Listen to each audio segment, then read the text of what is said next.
Why I'm here, standing with these people. I'm a musician first and foremost. I come from music production. I'm a live performer. I DJ. I've played all kinds of festivals, clubs, that kind of stuff. But the whole reason I even got into music in the first place is because I grew up playing games and modding games. One of the first things I remember doing on a computer was my dad installing MechWarrior for me when I was like 5 years old. After that, I started making mods for Halo around the time that I was 10 or 11. I remember very distinctly getting more and more into it. It wasn't just maps. At one point I started making weapons. And I remember in order for me to sync up the animations for the weapons and the sound, I suddenly needed to get a sound editor. I suddenly found the need to start playing with sound. And as I started doing that, I noticed the rhythms that would happen when you would do certain things. You cock a magazine, you put it back in, it goes ka-ka. Repeat that a couple times, then you get a beat. And I was like, this is the fundamentals of something that I don't quite understand, and then I got into music as a result. I had a very good career doing that, and I still do, but when quarantine first hit, when COVID hit, shows, music production gigs, all that went into the toilet. It didn't exist anymore, And especially for dance music, which is a very contextual form of music, you need that atmosphere. You need the live situation. You need the festival. You need the club. You need a bunch of people in a room dancing for it to make sense, Not to say that you can't sit at home and listen to drum and bass on Spotify and have a great time, That's great. But where else do I do that? And I realized that it was while I was playing games. That's when I listen to this kind of music. I need that energy, especially if I'm doing anything competitive, and my friends know I'm competitive. And so my playlist for that was very aggressive music, and then I started to make that connection. It's like, wait, the whole reason I'm here is because of games. A lot of the music that influenced me early on was music from games, Wipeout. I was just talking about it backstage. It has like a Photex song, The Prodigy, all kinds of stuff that I was like, wow, as a kid, this blew my mind. So the desire for me to make Sprawl came from the fact that I wanted to create an album that you can play. And it's since then completely outgrown that, and it is a completely different experience now. But at its core, music is still a big part of what makes this experience work, It's all about having good sound design, a good soundtrack that makes you feel like I am kicking ass in this game, and I'm doing everything I can, and the music's helping me really, really get into it, Like I start feeling like I am that person. I remember when Sprawl first came into Taroga, but Arch, I would love to kind of hear your reaction. Like when you saw it, like what was it that about? You're like, we have to be the publisher for this title. Well, the passion, right, that you can see from Carlos, right? That was the first thing that we looked at, and he said it already. But when you play it, the first time I experienced this, you could tell all of those things that you just said were that moment to moment. It's an old school feel. With the music, it was just absolutely amazing. Yeah, I'll just add too, we were looking for twitchy movement-based shooter to add to our portfolio. And so we looked at a lot of games, but this one just felt right, looked right, audio was amazing, and it's only gotten better. So yeah, well done. The other thing I want to add is it really sucks to sit next to this guy. Because by comparison, you're just so nerdy. There's just nothing you can do about it. I'm sorry. But what's really cool is that, a lot of us are meeting face to face for the first time this week. Hadn't met Tyler before face to face. It's all been Zoom meetings. And just kind of getting to know these guys it's been amazing. We found out that he and I both like our favorite game of all time is Metroid Prime. Yeah. And we didn't know that about one another. So this is the kind of stuff we finally get to learn. And they're all taller than I thought they were going to be. So much taller, right? Jeez. And then of course we have Bartek from Plot Twist. So I was very fortunate to go to Gamescom last week, and it was an honor to be there and to see Bartek and his team win the most anticipated Xbox game at Gamescom.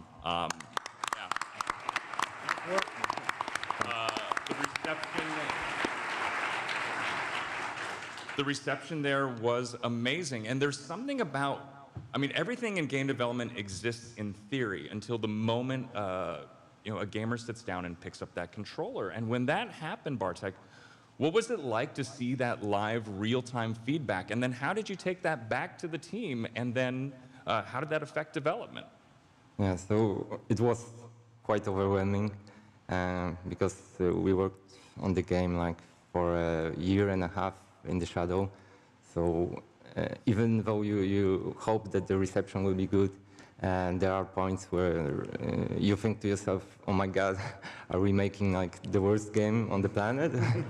Yeah, and but we revealed the game, the feedback was good, we sent you the game, the feedback was good, and we finally showed the game to the players, and the feedback still continues to be good, so we are humbled and grateful, and we have so much feedback now to put into the game, so that I probably won't make it even to the next Gamescom or PAX. I mean, Reggie, what's it like for you when you've come to these shows before and you get to see folks get their hands on a game for the first time? What is it kind of that you're looking for when you're watching them experience it? You know, look, as we were building this panel, you know, and we were talking about, you know, what is it that has great impact out there in the marketplace? And the first thing is the game has to be super high quality, right? It has to be super high quality. And as you look at the content from these three developers, you look at the content that's there at the Rogue booth, the quality of the content is so incredibly high. So that's the first thing as I look at a game, you know, how does that quality bar get hit? And then the second thing, as you watch people play, it's then, is it intuitive but differentiated, right? Is the player understanding where to go, what to do, but the experience itself differentiated from what's out there in the marketplace? And I can remember this during the Rogue Jam itself. We saw some games that were out and out tributes to other content.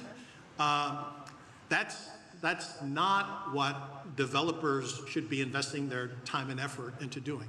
Create something new, create something different, create something that when that player picks up the controller, they really say, wow, this is a new, unique, differentiated experience.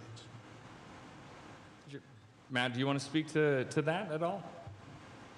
Sorry, I've lost my train of thought. What was the question again? What's it like, you know, when we come to these conferences, and I love that we get to see, you know, especially at a public-facing conference, and we get to see a gamer get their hands on something for the first time. Yeah, so for me, I like to watch in the background and just see how they play our games, and I know that these creators like to do the same thing, to understand where we've gone wrong.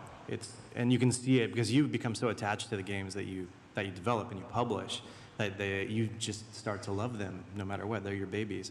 But when you see somebody who's never picked up your game before and they fumble with the UI or they don't understand why you got to reload, you know, like there's certain things. There's a story there. Why'd you look right at me? There's certain. I wonder why. I wonder what was that? No, there's nothing, man. So there's certain things we just pick up from these shows that are great to see, and we saw it, you know, behind closed doors with press as well, showing off some games, and they would struggle in the same area, you know, of the same game. So it's great to see that and understand the hiccups and the choke points for our games. I'll add a little bit to that. You know, this is the secret sauce. What you don't know is Bartek's at Gamescom. He sees the commentary coming in, and his team worked tirelessly from the time Gamescom was on to this show and addressed a lot of issues, hundreds of issues that they saw people playing with. And now he's seeing the confirmation of those fixes or not. And so your feedback during these shows is absolutely critical. You might not know it, but there are developers around you or at the booths watching, seeing how you do these things. I know all of you guys have commented on this, and I think it's a really great tool for us, too, to get the community involved. And the last is the inverse of that. When something goes really well and you see someone just really just immersed in the game and loving it. We had folks already yesterday who just 100% in our demos, which I don't think we've even done yet. And they've gone through and they're crazy Our about QA it. has, but Yeah, our QA. So it's great to see that, and you just you watch it, and it's this genuine play, and no one's your friend, so they're not just telling you what you want to hear, you know, et cetera. And so that's been really valuable, I think, not just for Rogue, but for all these guys. it's exciting and sobering, right? So, I'm sorry about my comment. Yeah. You're really I know you're kidding. You love me. I do love you. I mean, so Tyler, what's it been like for you so far this weekend as you've seen folks get their hands on Sea Frog for the first time? It's good. It's good. You guys are free QA, so it's that's nice. You're cheap, but yeah, it's good. You know, you think, you know, the littlest things, the reload. You know, things you don't even. Of course, it's, you know, they push the jump button, and they, you know, they might not. And being able to see them getting stuck in a tutorial room for way too long, and you slowly are dying inside, and you can't say anything because, you know, they'll know they're being watched, and then they freak out. And yeah, but it's, you know, it's what needs to be done to make the game good. And yeah, like you said, when it works well, and then you see him smile, and it makes it all worth it. The long hours. I saw you watching folks play your game, and I walked up to him and said, "Is it torture, dude? Or are you okay?" And you had a very different response than I was expecting. No, I love it. I love every part of it, you know. I think the number one worst thing that we can do as a creative, because at the end of the day, if we're making a game, we're a creative person, you know. The number one worst thing that we can do is try to make something that appeals to everybody, you know, just because we want to be loved, because we want to see everyone have the same reaction we have when we're creating something. That is a mistake. No matter what, you are going to create something that some people are going to love and other people they're just not going to understand. It's not for them.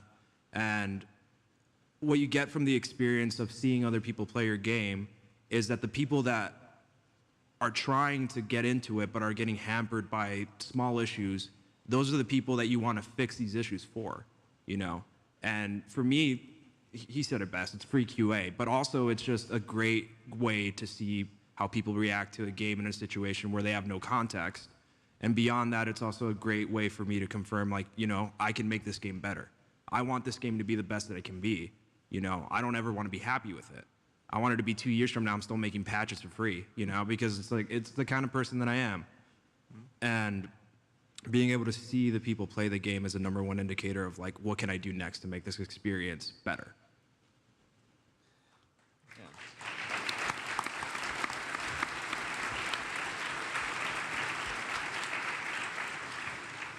Carlos, you touched on this a little bit earlier, and I'm interested in, because what we've all been through in the last 2.5 years has been we've all experienced it differently, but it's been a universal experience with the pandemic. And what was it like to make a game in isolation? You know, what was that experience like for you? 2 more months and I would have got crazy for real. You know, like, my beard was like down here, hair was crazy, I hadn't gotten a haircut, but I mean, it also kept me sane. It kept me sane because it gave me something to do, and I am very much a workaholic. I need to be doing something or else I just go mad, you know? So at first, when quarantine first hit, it was like, all I was doing was like, okay, I'm gonna learn how to play the guitar again and like actually get good at it. And then I'm gonna get back into cooking. And then those 2 challenges were like, you know, it's a very gamer mentality. It's like, oh, how can I challenge myself more? I threw that out after a month. Like, I was like, okay, I'm good. Now, what do I do?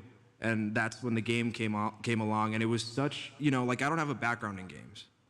I have a background being a modder, but I hadn't done that stuff in years. So it's been a huge learning experience, and the only way that it would have been possible was because of all that time that I had, you know. I was still working, despite that. I was working in a restaurant back then. Shout out to Jason, love you, dude. And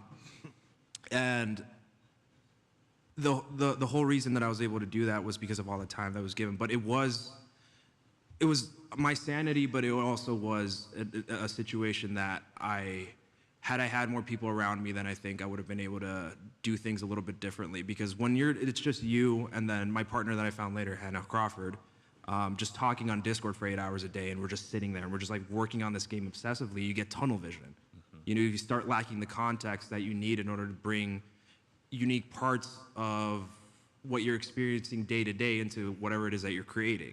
You know, that's the things that make whatever it is that you're doing special, you know, whether it's music, whether you're cooking, whether it's anything else, it's called inspiration. If you have no inspiration, after a while, it just, you know, you start going down the rabbit hole. So overall, I think doing this during COVID was the only way that this would have happened, but it also had a negative impact on a lot of the creative process. But ultimately, I think I'm in a position now where things worked out. Exactly. Thank you. Yeah, yeah.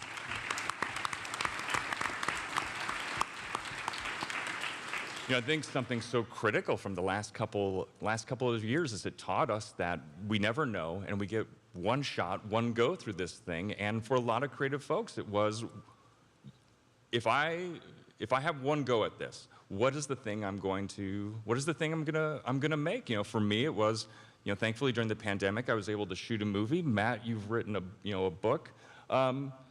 Tyler, what is it that during this incredibly difficult time that you said, I have to do this now?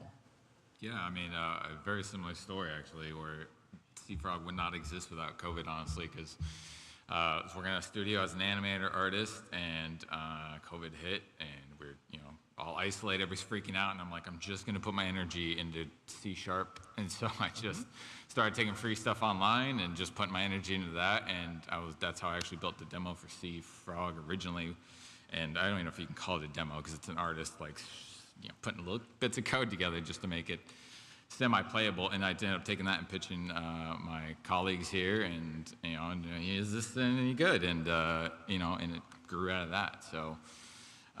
But yeah, it was definitely hard, but couldn't have done it without it. So. And for you, Bartek, what was it like, you know, with the team? Because, you know, there's a good number of folks at Plot Twist, but folks were, you know, separate. You know, what was that like for game development for your team? Yeah, it was kind of complicated because in order to make a game that's very focused, you need a lot of communication. And it's a lot of communication that needs to be done on the daily basis between so many people, and because many people outside of our industry don't know how much teamwork a game needs. You need constant communication between a coder and a graphic designer, but also a coder and a audio guy, and a coder and a producer, and between writer and a game director. It's a constant communication, and when the flow of the communication is made difficult by, for example, COVID, it's a tough challenge, but it also can help you a bit, because if you go through and you'll end up successful, when you go back to the office, it's everything suddenly it's so much easier. Yeah, I think, you know, I think it's so important for everyone to realize, you know, how difficult it is, how challenging it is, but yet how fun it is to make games, and to make them in such a difficult, challenging time, you know, with such a unforeseen, you know, thing that was coming at all of us. And so it's made game development hard. And so anytime that I see folks online recognize what folks have been through in order to make these games for them, it's heartening. And so, again, please keep up the positivity when you're looking at trailers, when you're interacting with developers on YouTube or social media. That stuff matters so much, especially more now. So the perseverance that all of you have had, you know, getting through this and making the games that we're about to play, it's been inspirational. I mean, yeah.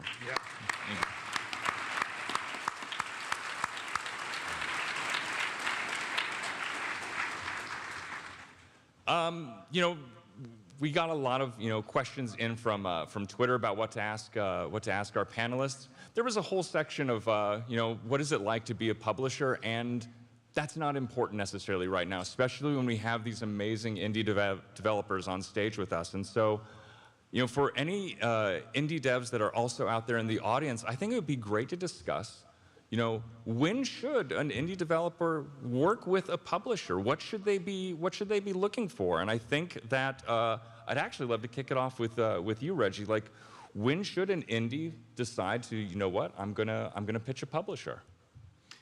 So I think it's important to understand the role that a good publisher plays.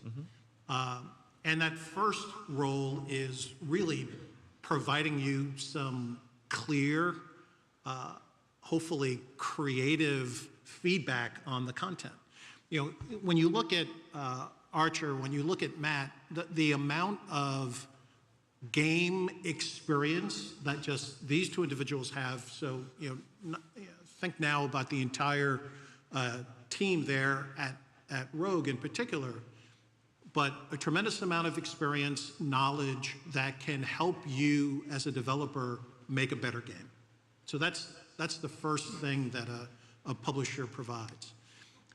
The second piece is, the perspective, contacts within the industry, all of the other things that as a first-time game developer or early game developer needs.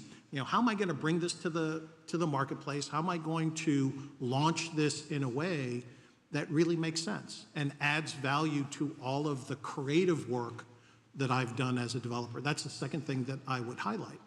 And then the third piece is, when you've got that great game that's been gnawing at the back of your brain and you're looking to bring it to the marketplace, to have perspective on where do I make tough choices in being able to bring this content, because you don't have unlimited time, you don't have unlimited budget. There are always certain constraints out there that you're trying to deal with.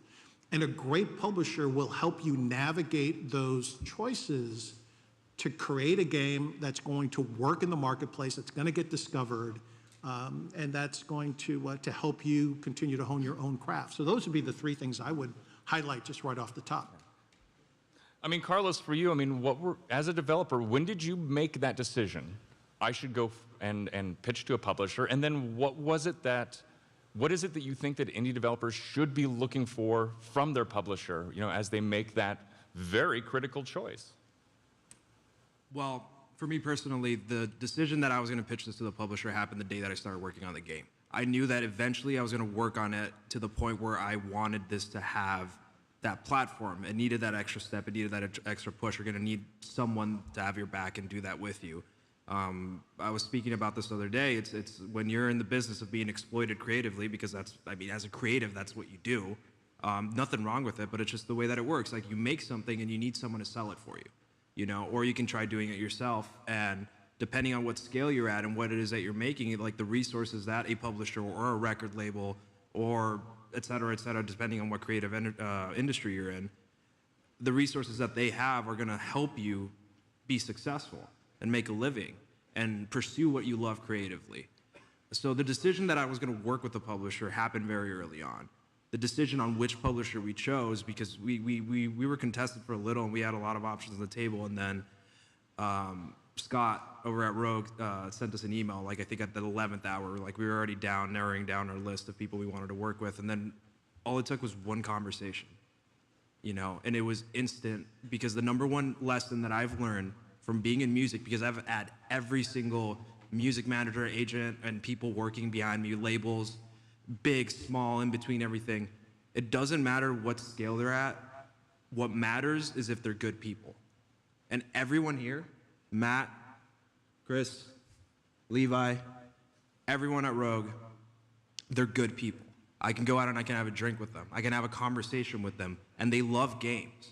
That's the number one thing. They're not hampering us creatively. They're not hampering me creatively. I tell them a crazy idea. They're like, okay, that sounds great. Let's do it. It's not, there's no meddling that's happening. And when you're creative, that you get used to that, because it happens in so many other industries. You're working on a song. It's like, okay, this doesn't have the appeal that it needs to, penetrate the marketplace. It's just, that is soul crushing after a while. But after, like I said, a few conversations, then I started meeting everyone, then we started talking more, it became very apparent. It's like, okay, you guys get it. You guys are good people first and foremost. You want to enable your creatives instead of hamper them because you want to make money. And you're not going to force me to do something that I don't want to do. You're going to support our decisions, and you're going to do everything you can to help us navigate something as difficult as making and putting out a video game, And Rogue has, to this day, have been nothing but the most exemplary people that I've ever worked with in basically anything creative. Besides my music manager right now, that guy's great. I'm going to pay you after the conference for those comments. I was going to pay him too. Sheesh. Yeah, where's my check? Yeah, if I can just jump in from a publisher point of view for a minute. Publisher is almost, I feel like in this room, you say the word publisher and people automatically hate you. But I really do like the word label better. It just feels better. And that is what we're building at Rogue, just to talk about us for a second. We just want to make cool games that people like so much that they want to wear our shirts with some level of pride. And I feel like the business will align behind that. And so that's what we're doing. And we do love games, right? And so we're trying to help these guys make better games. So my advice to folks, for folks who are going to pitch publishers, from a publisher point of view, number one is decide if you really need a publisher, and then look at your publisher and see what games they're into, and see if your game aligns with them, and if they can really reach the audience that your game needs to reach. Because there are a lot of great publishers out there that have a certain kind of game, Rogue included, I think. And you wouldn't want to necessarily bring, I don't know, I'm not going to name genres, I'll just get in trouble. But you wouldn't want to necessarily bring certain types of games to us. And the other thing, if you are serious about it and you identify Rogue as a publisher you want to work with, at least from things that we look for, it doesn't need to be, your game doesn't need to be finished, and it doesn't need to be in an ultra polished state. But that thing that you're pitching that matters the most does need to be there. And what I mean by that is it could be the simplest idea, as if you've nailed the mechanics so well that you're proud of it and you think it's going to dazzle us, that's enough, along with the rest of your pitch deck to show us what your vision is. And we can come in and start helping at that point. I think you would do yourself a disservice if you were to go the other route and pitch us a concept that is just a concept, and you haven't demonstrated any way that you're going to get to that final product either. Because we get a lot of those, as every publisher does, and it really just depends on the pedigree of the person who's coming in at that point. You have to trust that they can deliver, and you generally trust folks who have already delivered. It's the safest bet. And it takes a long time to build a community and market products. Let me tell you. It does. Early, right, as he said, the core loop is there. Show it to us. We'll give you feedback. We regularly give feedback on things we don't pick up.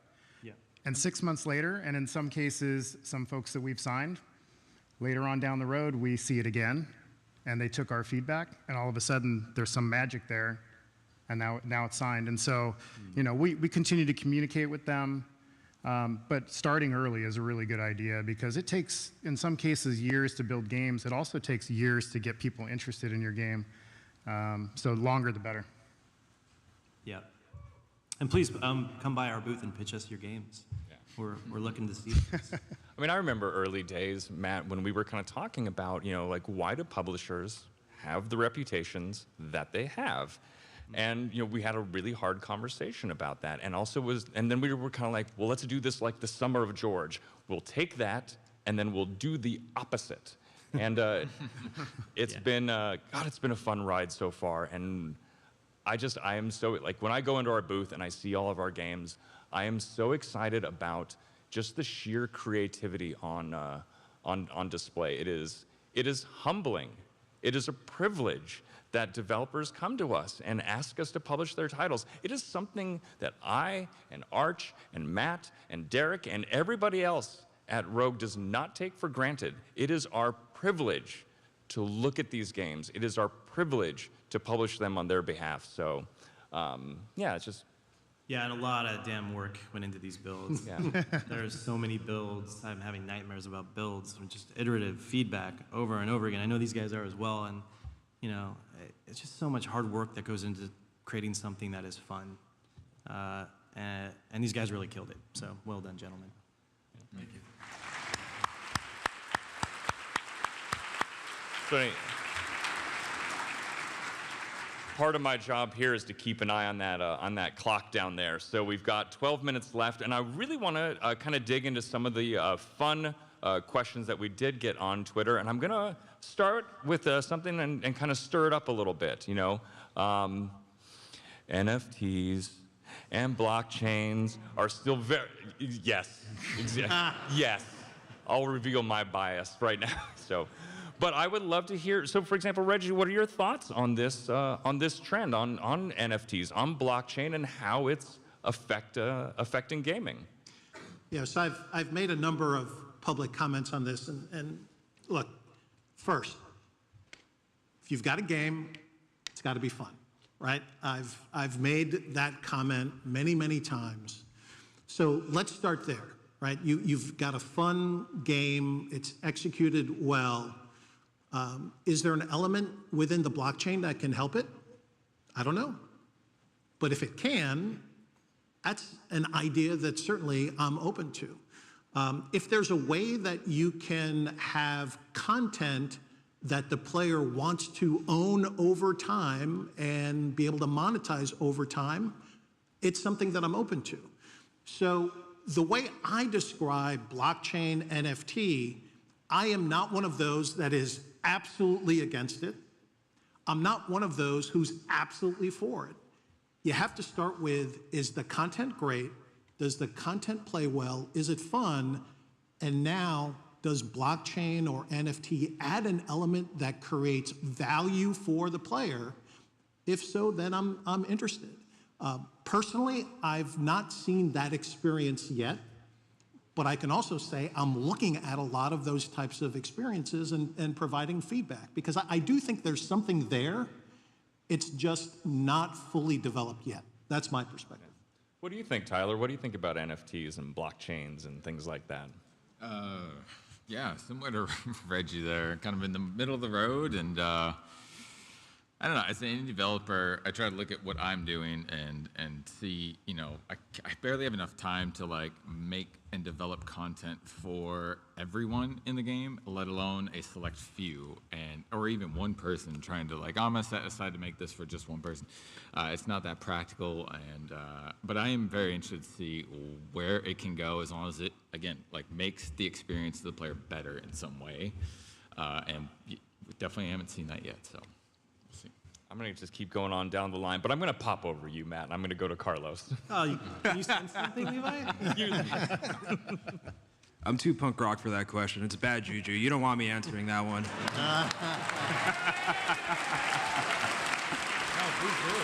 I mean, look at me. Come on. You think this guy's supposed to answer that question? Oh, God.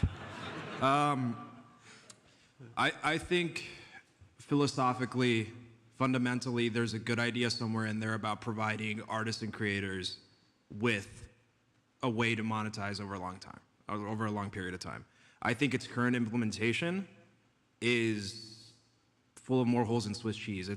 There's a lot of issues there that need to be addressed before it can be anything that really truly enables more than a select few creators from reaching a certain zenith of popularity and money, and then beyond that, it's got a branding issue, dude. Like, it's just you align yourself with that, and suddenly it's like half of your talent pool decides that they no longer want to work with you. And I know a lot of artists that have made a lot of money doing that stuff, and they keep telling me they made a lot of money, but they only tell me. It's one of those. It's like they only tell me, and I'm like, why aren't you talking about this? It's like, oh well, it's okay. Well, that's why I. So there's issues there. Fundamentally, is there a good idea there? I'm sure there is. I think over time, can it develop into something that can truly enable a creator or creative? Yeah, I think it can. I think just where it is right now is just not. It's bad juju. Just don't touch it. It's strange. Like, it's one of those things where I do goof on blockchain, on NFTs, and I think it's just its current implementation is what I have seen has hurt people, and it's hurt people that cannot afford to be hurt by that.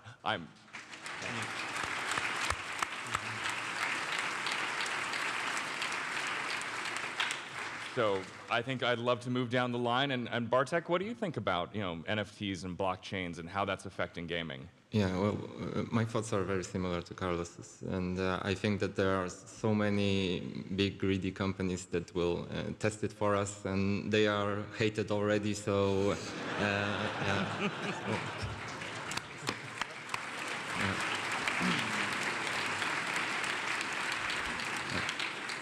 So since their PR won't suffer, so we can wait, and maybe somewhere along the line, along the road, we'll get back to the idea in a better and more reasonable way. Mm-hmm.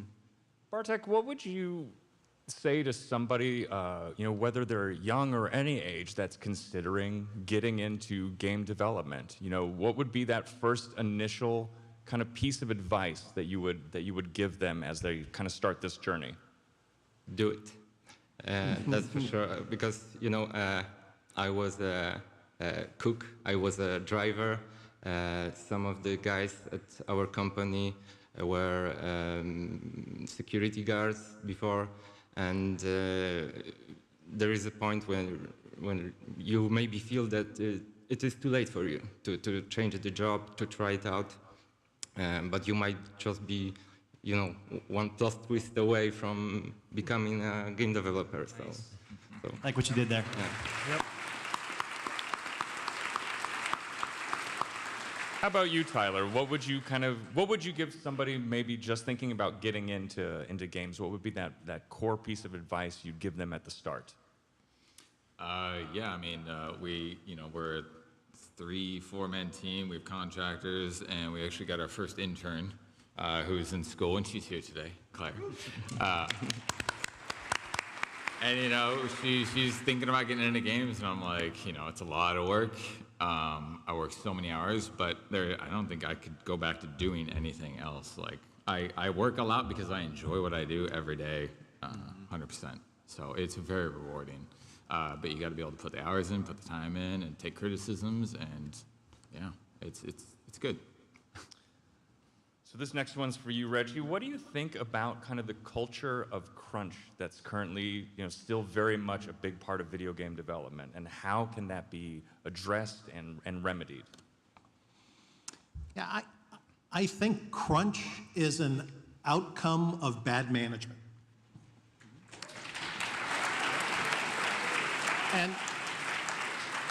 And what I mean by that is, crunch happens because,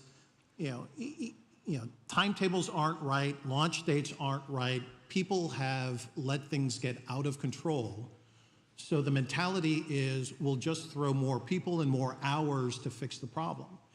And my background is the complete opposite, meaning, figure out what the problem is and fix the problem, not just simply throw more people, more hours to try and fix it. And so when you look at examples across our industry where there have been really bad examples of crunch, it's because there have been a number of bad decisions along the way, and at the end people are just throwing hours against the problem.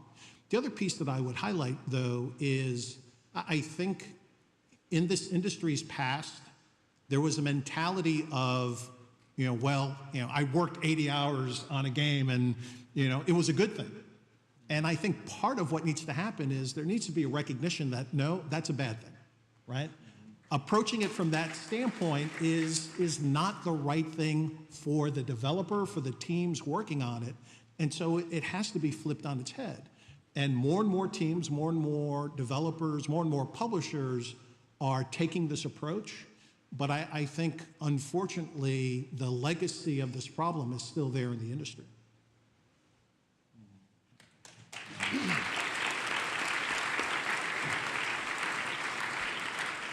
One thing that we've decided to do, Rogue, as a publisher, to really address that issue of, balance in work and in life, and especially in the light of, what we've all been through in the last couple of years, is Matt, our founder, our CEO, made the very progressive decision that we're going to be moving to a 4-day work week, starting the week after PAX.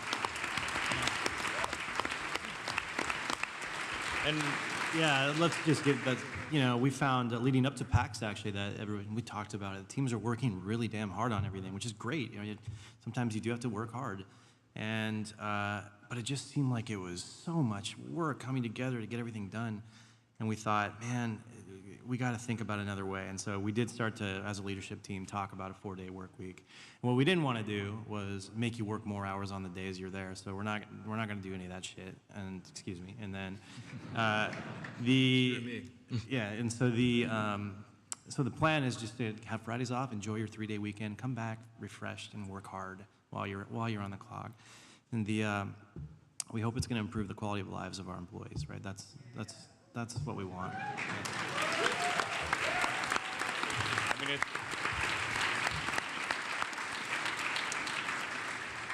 It's the biggest pro labor thing is just empower your team, empower your people to own their work, to get their job. Like, just get your stuff done in the time that it takes to get it done. And whether that, do you have to do something at 11 on a Tuesday? Sometimes that happens, but other times, yes, you got what you needed to get done, and then that's. Yeah, I just want to add too, we had to reorganize the Friday schedule. We have weekly meetings with a number of big partners. So everybody from the Xboxes, the PlayStations, to the Netflixes of the world. And every single company, to their credit, said, hooray for you guys. Awesome work, we support this. We'll move any meetings for you guys. And so I think there's a recognition industry-wide that, the workforce out there is sort of clamoring for more life. And if we can do it in a way where we can handle it and juggle it, that's not going to materially impact the business, but it's going to be very meaningful for our people, just do it. Yeah, so that's where we are with it.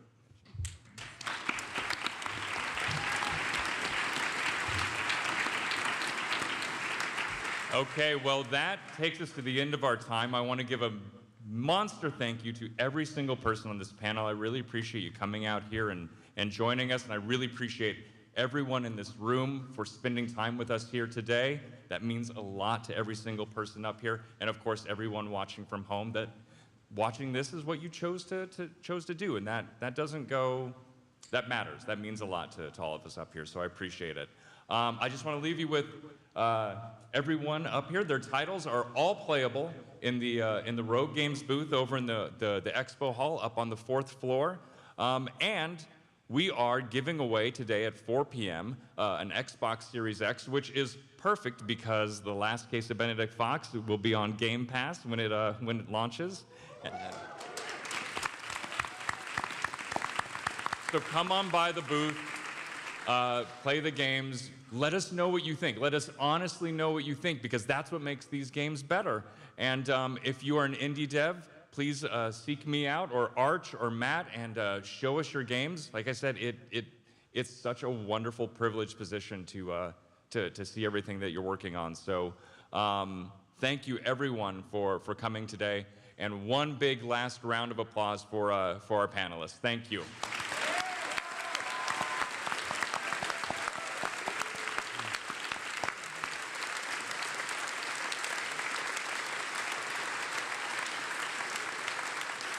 Everyone have an amazing PAX. See you all over there.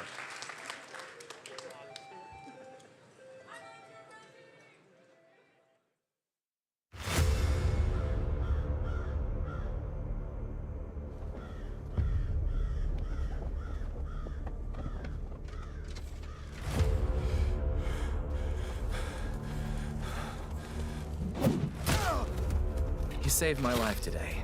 I hope I can repay you someday. War changes a man when virtue is rewarded with suffering. I get the sense he's not interested in talking.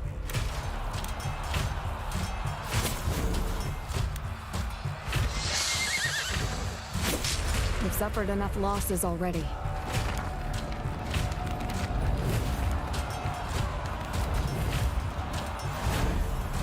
Sooner or later, it's gonna come down to you against him.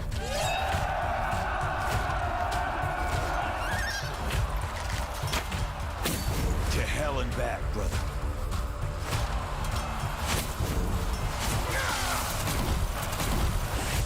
Please, Cap. Promise me we'll win this war. There's no escaping it. You and I are fated for this. To hell with fate! You're not taking one more thing from me! I'll tear your world apart.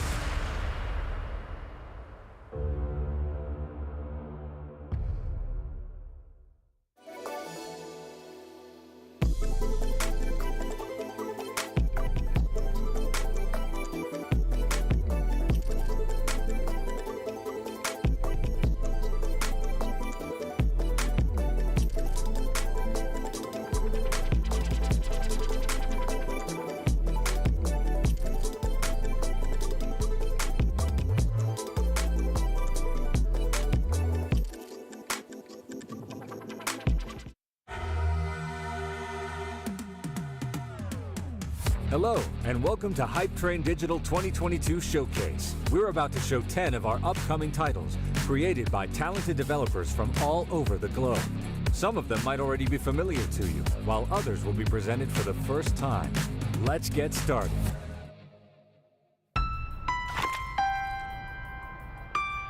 Huh? I have a real bad feeling about this. Gotta hurry!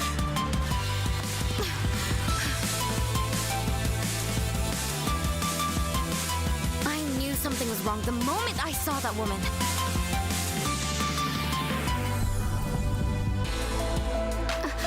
They were searching for something in my father's house.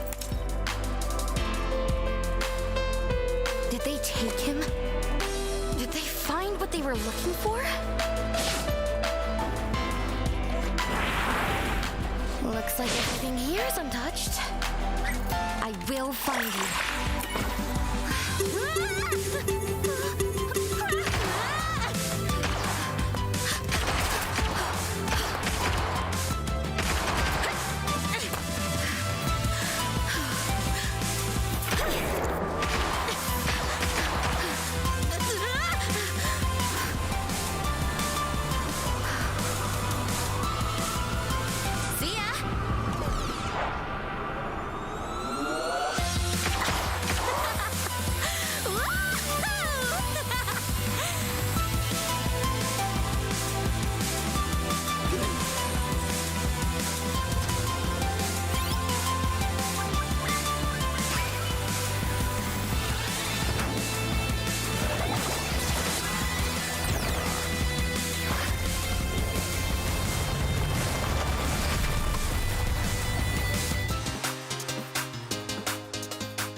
Hi folks, I'm Ed Paris, lead developer on Jackmove, our upcoming cyberpunk-themed JRPG.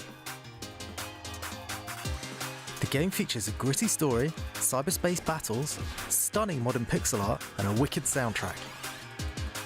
You take on the role of Noah Solaris, a sassy young hacker. Whilst researching digital reanimation, Noah's estranged father is kidnapped by the overreaching Monomind Corporation. They want to get their hands on his technology for their own nefarious schemes. You have to help Noah find her dad as she finds herself along the way. As you take on Monomind, you'll be helped out by Ryder, Noah's best friend and tactical planner, as well as her uncle, Gwyn, a suave ex-corporate spy. I'm sure they have some tricks up their sleeves to help you on your journey. Of course, you'll be battling all sorts of ruffians and corporate flunkies on your way, as Monomind try and stop you from rescuing Noah's father. Jackmove features beautifully animated, tactical turn-based battles.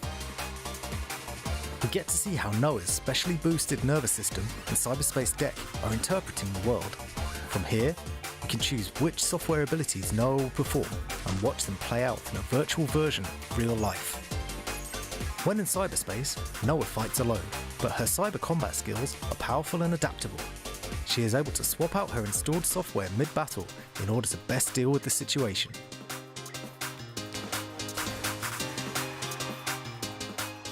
Outside a battle, you can install hardware mods into your deck.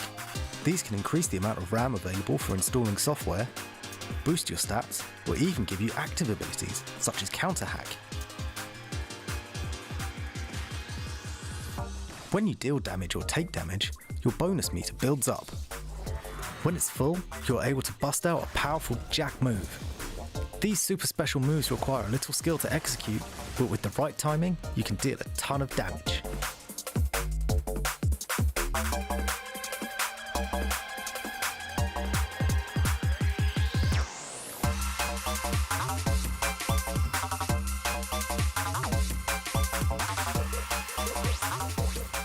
That's just a quick overview of what we have in store for you. Look out for Jackmove coming to Steam, Epic Games Store and Humble on September 8th, followed by PlayStation 4, Xbox One and Nintendo Switch on September 20th. See you soon, Cybernauts!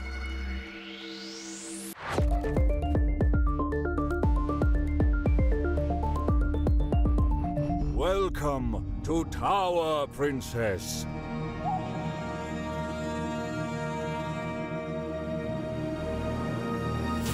Embark on a fantasy journey to an ever-changing castle. Choose your knight and team up with one of the 8 princesses with magical powers. Enjoy endless battles and travel through the dungeon full of epic but dangerous traps. No adventure will be the same as another, with randomly generated dungeons.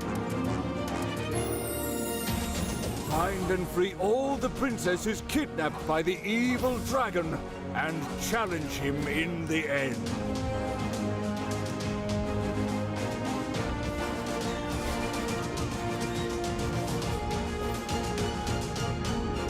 But beware, you will die eventually.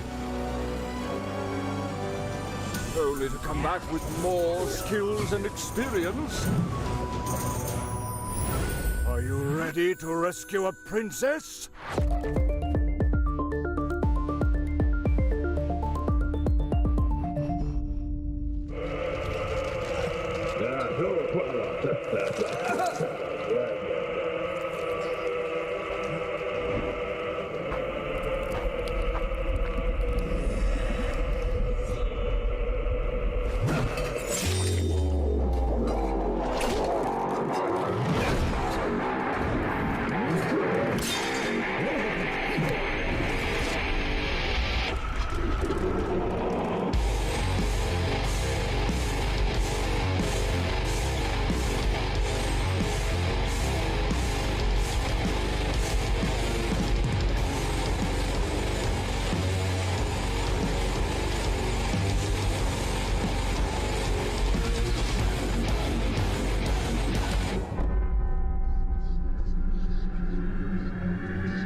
Hello!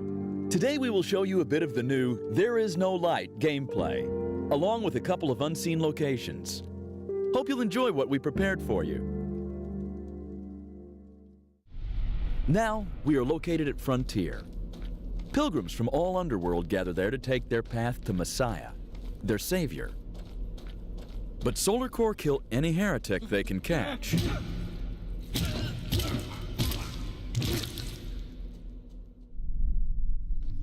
We took a secret path through caves to reach the Pilgrim's camp.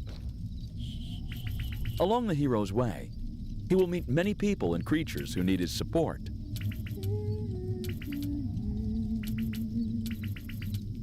Help or not is your choice, which will affect the hero's karma. Karma will be needed in future, so be mindful of your choices and decisions.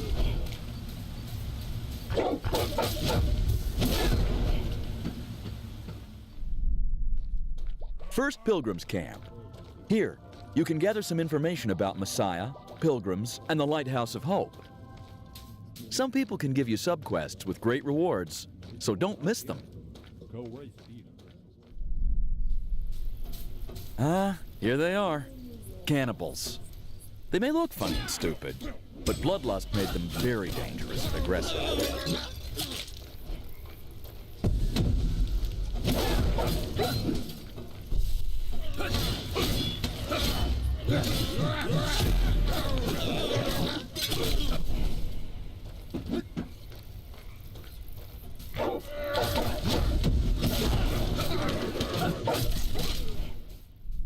Here, you can see Karma Door, which can be used as a shortcut. For using these doors, the hero pays with his karma.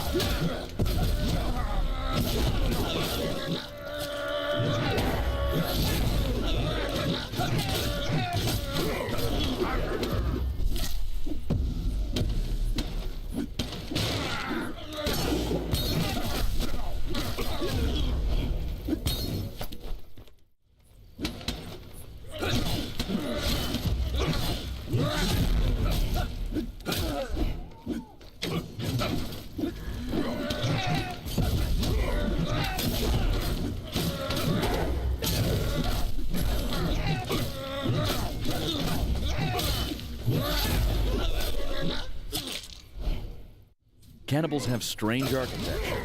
They build their houses on top of each other, and that brings many conflicts among them.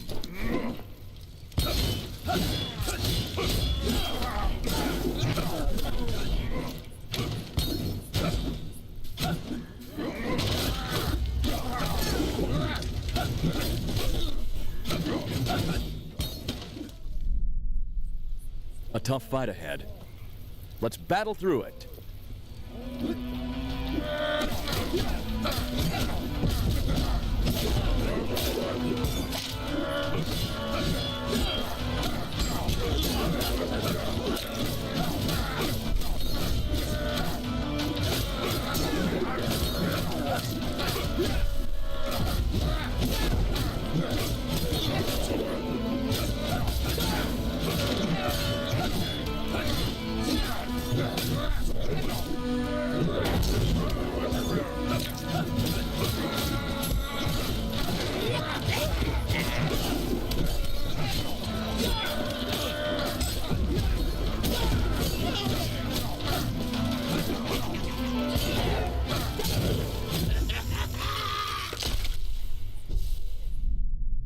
Pilgrims believe that to clean your soul, you should look into holy water and reject any evil within you.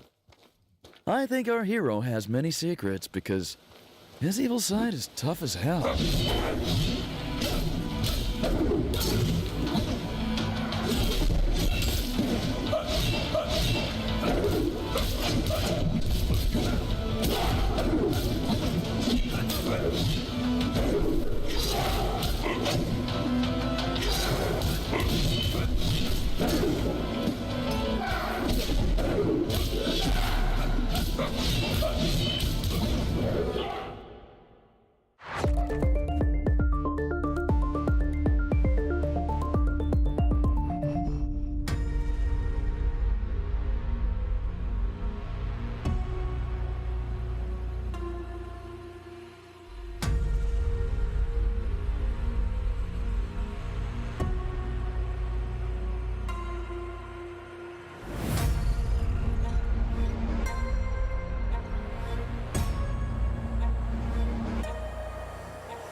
Hello everyone, we are Tiny Magician Studio, and this is a devlog about our upcoming game, Outbreak Island. Today we're going to talk about what makes our game unique compared to other survival sims, show some basic gameplay, and talk about the creation and development of the dynamic open world in Outbreak Island. In the game, you will have to survive as a detective. Hunting and farming are at your service for saving your own life. And don't forget about the sleep. There is a tent for this purpose in the game. The campfire is not just a source of light, but also a tool for cooking. You can also pass the time on this scary island quite comfortably around the campfire. By the way, the nights in Outbreak Island are very beautiful, but dangerous, and a couple of bullets are obviously not enough to survive them. This is the point at which Outbreak Island deviates from other survival sims. One of the detective's main survival tools is his camera.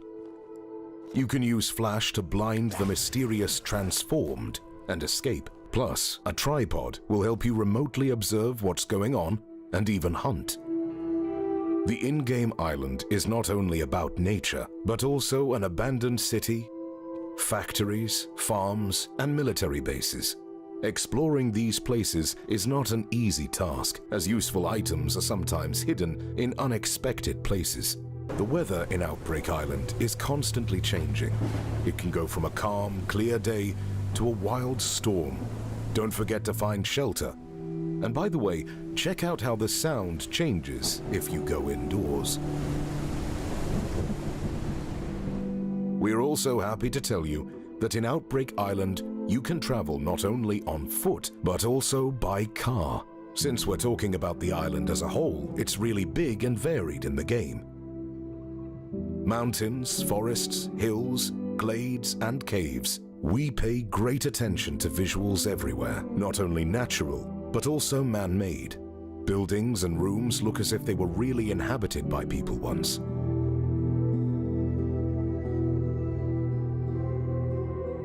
That's it for today. If you liked what you saw, don't forget to add Outbreak Island to your wish list on Steam. We'll have more news on the game's release and development progress soon. Thanks, and see you around.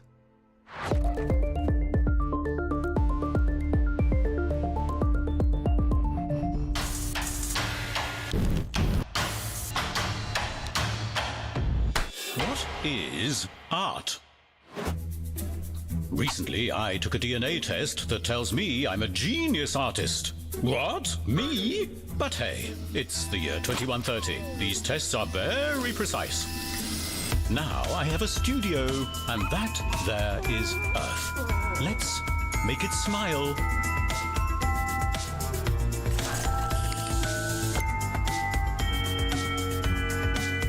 Time to beat those robot artists.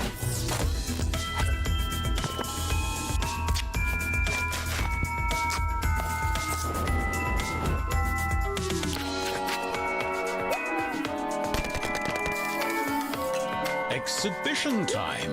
Ooh, it's so exciting. Do they like it? I think they like it.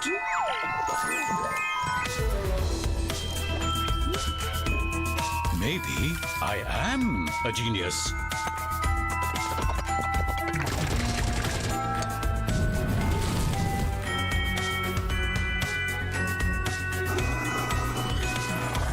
So, what is art? Maybe we can find that out together. What do you say?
What does this thing do anyway?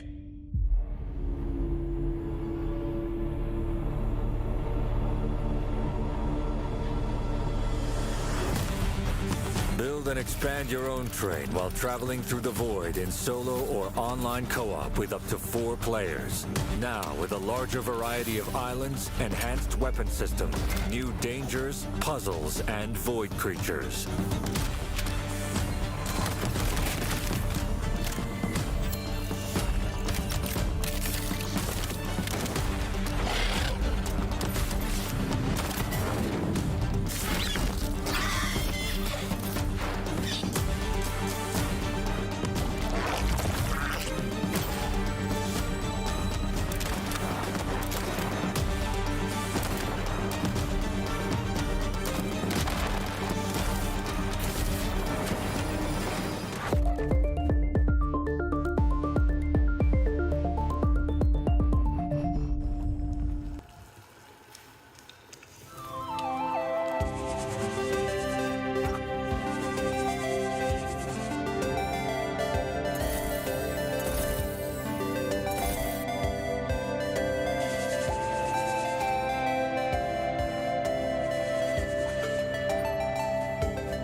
Hi everyone. We at Truck World Studio are excited to reveal the first gameplay of our upcoming game, Truck World Australia.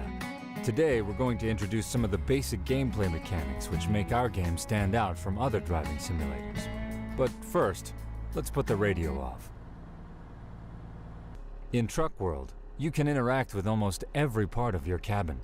Right now we're arriving at a warehouse to pick up the load. Here's the trailer which we'll need to hook up.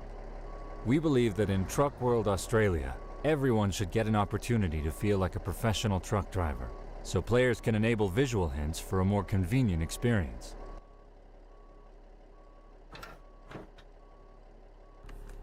And now, here's why Truck World is different from other truck simulation games. Let's leave the cab to complete some final steps. Let's make sure the load is secured,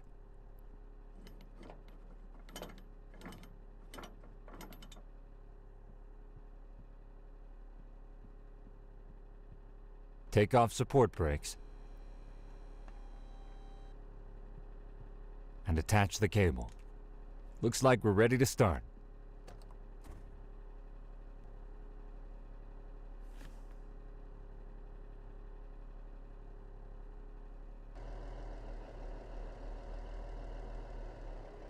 With the trailer attached, you'll need to be very careful with turns.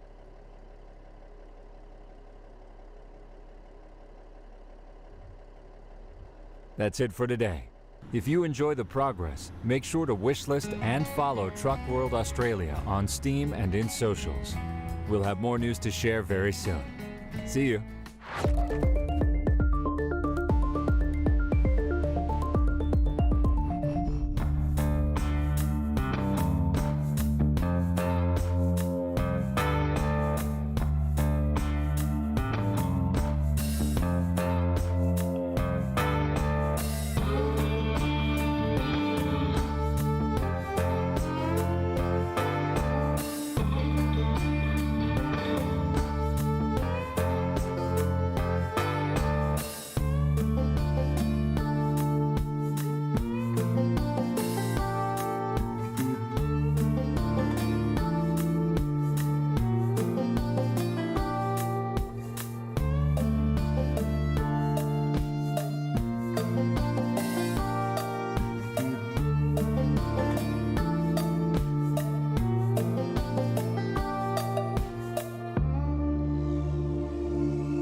Hope you enjoyed the games we've shown you today, but there's more to it.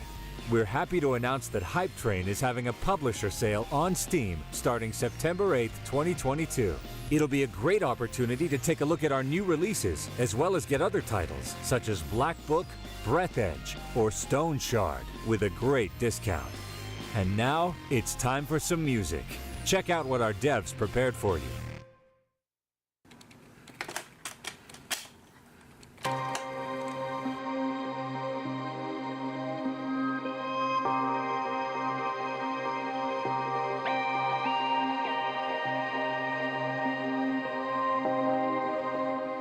Trabalhar com música de forma não linear é muito diferente. Sound design também. Quando você trabalha de forma linear, que é trabalhar com vídeo, para trabalhar com animação e tal, você consegue... Você tem uma noção muito maior do que você está fazendo, porque é fixo, né? Então você faz a música pensando no clima do vídeo. E para game, como é dinâmico e é mídia não linear, você tem que pensar em todas as formas e todas as variações que vão acontecer no jogo. Então pode ser que você tá, de repente, o jogador tá num ambiente calmo e de repente vem, tipo, sei lá, um boss. E o cara muda completamente o clima do jogo. Então você tem que pensar não só na música linearmente, mas se a música combina, por exemplo, o início da música combina com ela mudar completamente de clima pro final, por exemplo. E do meio pro fim, do meio pro início.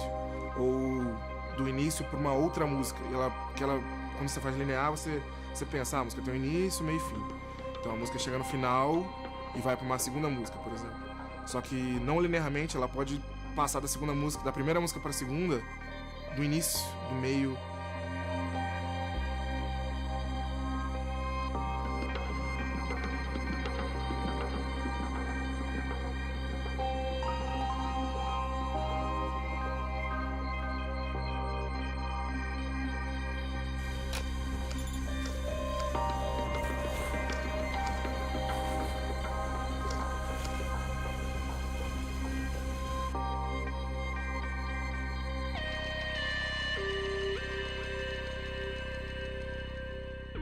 Cara, o processo de criação pro Nova Island foi interessantíssimo, porque sai muito do meu estilo de música, e é muito mais contemplativo, e é um jogo que você vai ficar lá construindo coisa e minerando.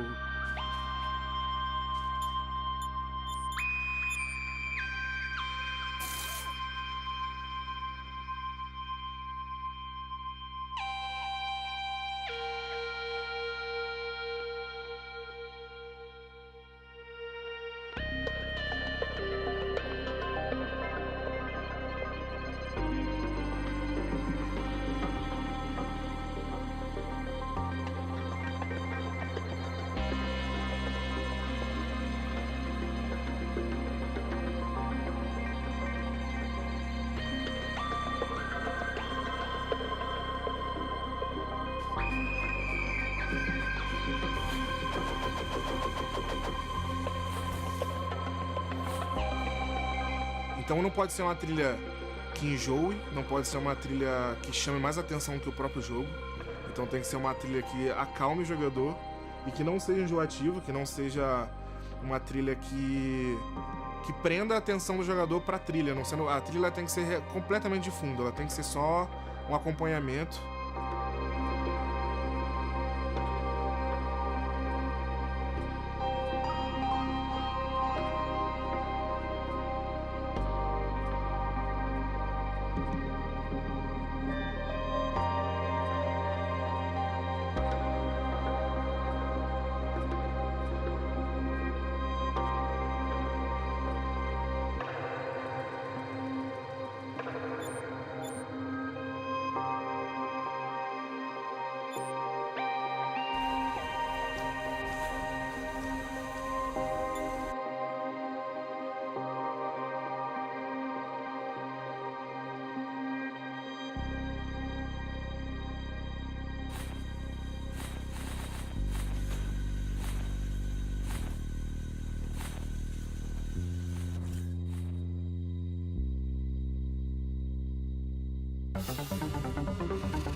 as duas músicas dessa apresentação, uma é do boss e uma outra é de gameplay. Começa com a gameplay, que já tem um clima mais tranquilo, bem nostálgica, porque qualquer lembrança que tem de música de jogos antigos, eu acho que traz uma sensação boa.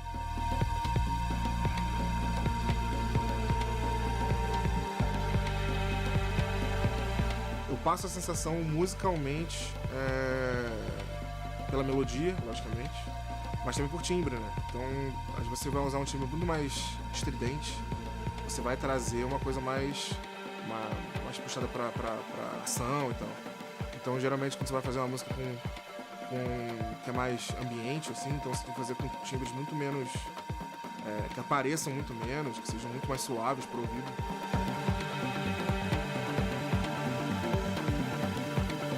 Eu venho da música eletrônica, produzo há 20 anos, acho que mais um pouquinho.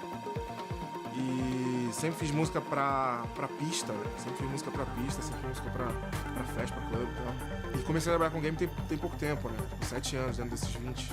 Muita gente vem do rock. Acho que eu conheço muita gente que vem do rock. A maioria é guitarrista. Eu acho que vem diferente a forma que a música é introduzida no jogo, né? Então a minha cabeça funciona diferente.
Espero que vocês joguem a Nova Island e vocês não percebam a música, que o meu trabalho é justamente esse, que vocês não percebam a música que tá ali, que ela tá fazendo a função dela, que é justamente te levar para um caminho, mas sem fazer com que você perca o foco e perceba mais a música do que o jogo.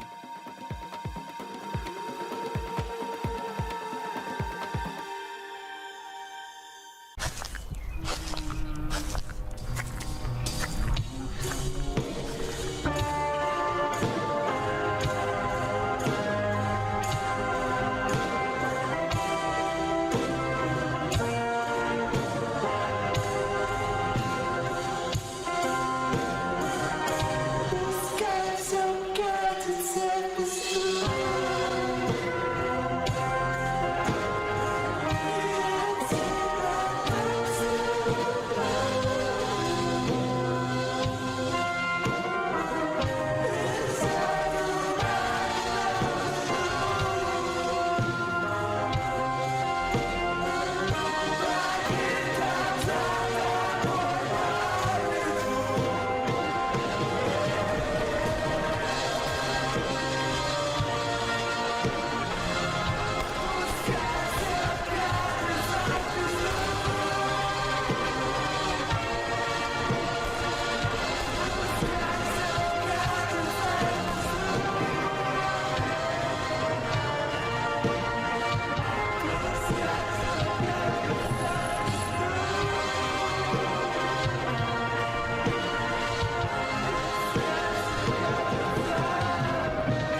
Before your eyes lies the Celestial Islands, a world of peace above the clouds, protected by 4 great houses. The sturdy House of Sapphire, empowered by the spirits of lakes and rivers, the Kappa. The cunning House of Topaz, wielding the fiery and illusory spells learned from the Kitsune. The fierce House of Ruby, blessed by the winged lords of the mountains, the Tengu. The secretive House of Jade, weaving deadly traps in the dark forests of the Ogumo. As ruler of the islands, you must keep the balance between man and kami. But dark times are ahead. An ancient enemy has returned. Unite the houses and gather samurai wielding both blade and magic. Such is the power of the Mao Kenshi.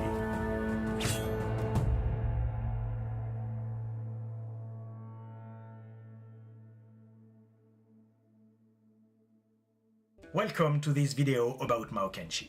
Mao Kenshi is a deck building strategy game that I'm thrilled to announce that it will be released in January 2023. My name is David Sicurel and I've been working in the video game industry for several years now. I've been working on big AAA like Heroes of Might and Magic, XCOM, Assassin's Creed, Batman, but I'm more famous for a board game I designed called Chronicle of Crime. In Chronicle of Crime, I had already this idea of combining technology with board game, trying to bring what I know from video game into the board game.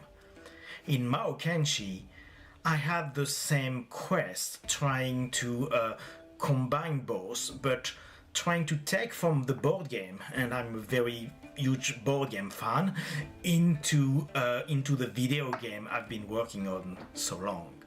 So this is the result of those investigations, of those trials that bring Mao Kenshi to life. But I'm sure you want to see more about the game than just a plain menu, so let's go!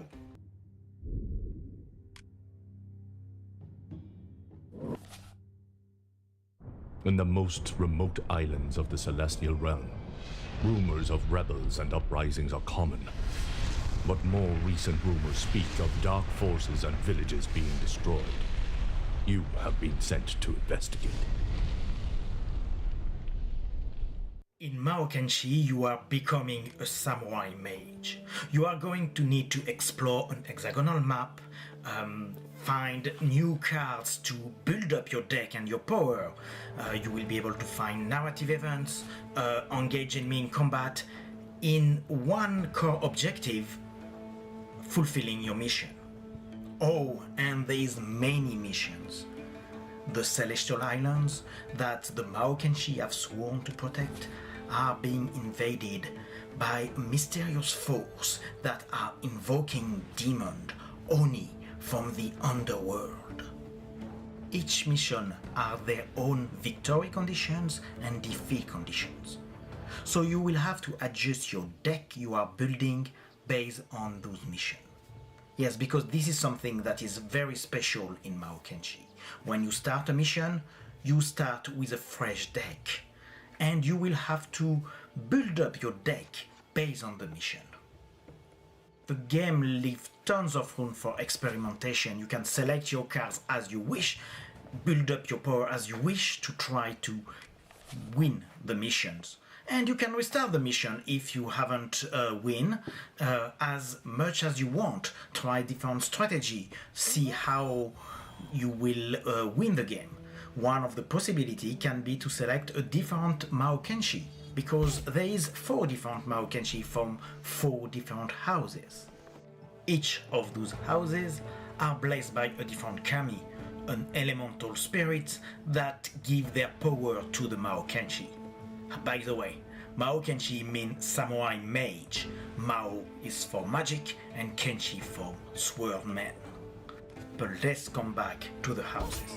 The first one, House of Ruby, is represented by Ayaka, a fearless warrior who do not hesitate to sacrifice her own health to gain more power. She is blessed by the Tengu, the winged lord of the mountain. The Tengu grant her some ability to fly or to increase her strength. It's the first Mao Kenshi you will be able to play.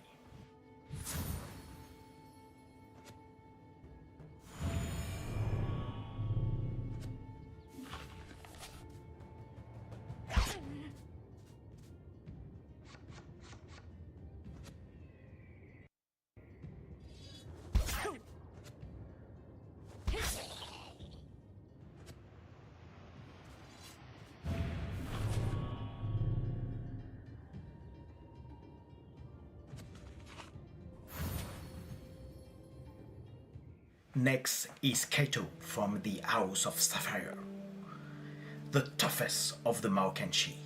Thanks to the Kappa, the kings of lakes and rivers, he has unmatched defense. He can slay enemy surrounding him like no one.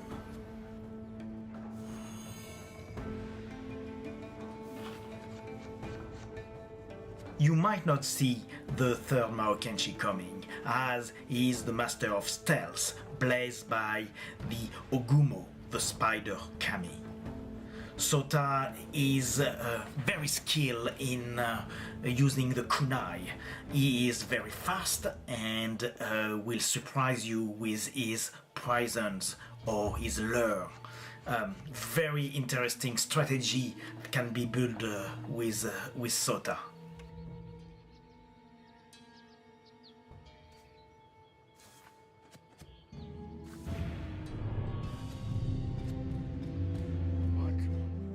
Last but not least, Misaki of House Topaz. She appears to be the weakest. She has less health point than the others. But, don't fool yourself. She is as her kami, the Kitsune, the Fox kami, the Trickster. And she's really powerful Mao Kenshi. She has the possibility to target her enemy at long range. She is mastering fire magic and invoking spirits and worlds. She's able to teleport herself. Yes, Misaki is really a fun Mao Kenshi to play, because each Mao Kenshi has their own unique abilities. But let's see another map so I can show you a little bit how it works.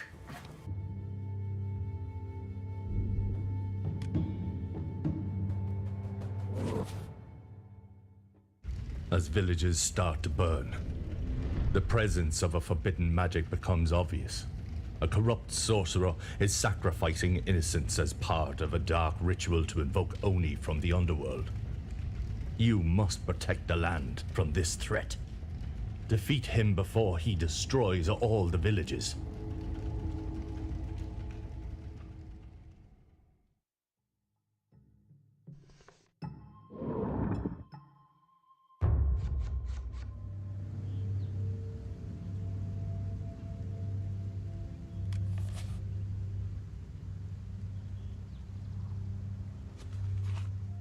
As I was saying, when you start a mission, you can select any of the 4 characters.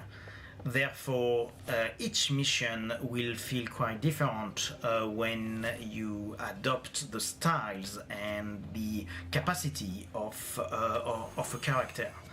Trying to beat the mission with all the characters is, quite rewarding and interesting. Another thing that can help on replayability and the will to test the game in a different way is the challenges. We have different challenges for every mission. The first one is, of course, to complete the mission and win the objective, but there is also some tough challenges that you might want to try. And those challenges are really part of the gameplay, because winning them allow you to win Maoken Crystal that you will be able to invest in order to power up in the metagame. But let's see that in a minute. Let's see first how you overcome those challenges. To overcome those challenges, you need to understand that you need to build a deck. The game and the first elements of the game is a deck building game. So you need to tailor your game in such a way that you will be able to trigger combos and being able to match the objective of the mission. Each mission requires that you build a specific deck that will allow you to defeat the different enemies that are on your path. Each enemy has their own abilities, so you need to adjust your deck in order to be able to overcome those abilities.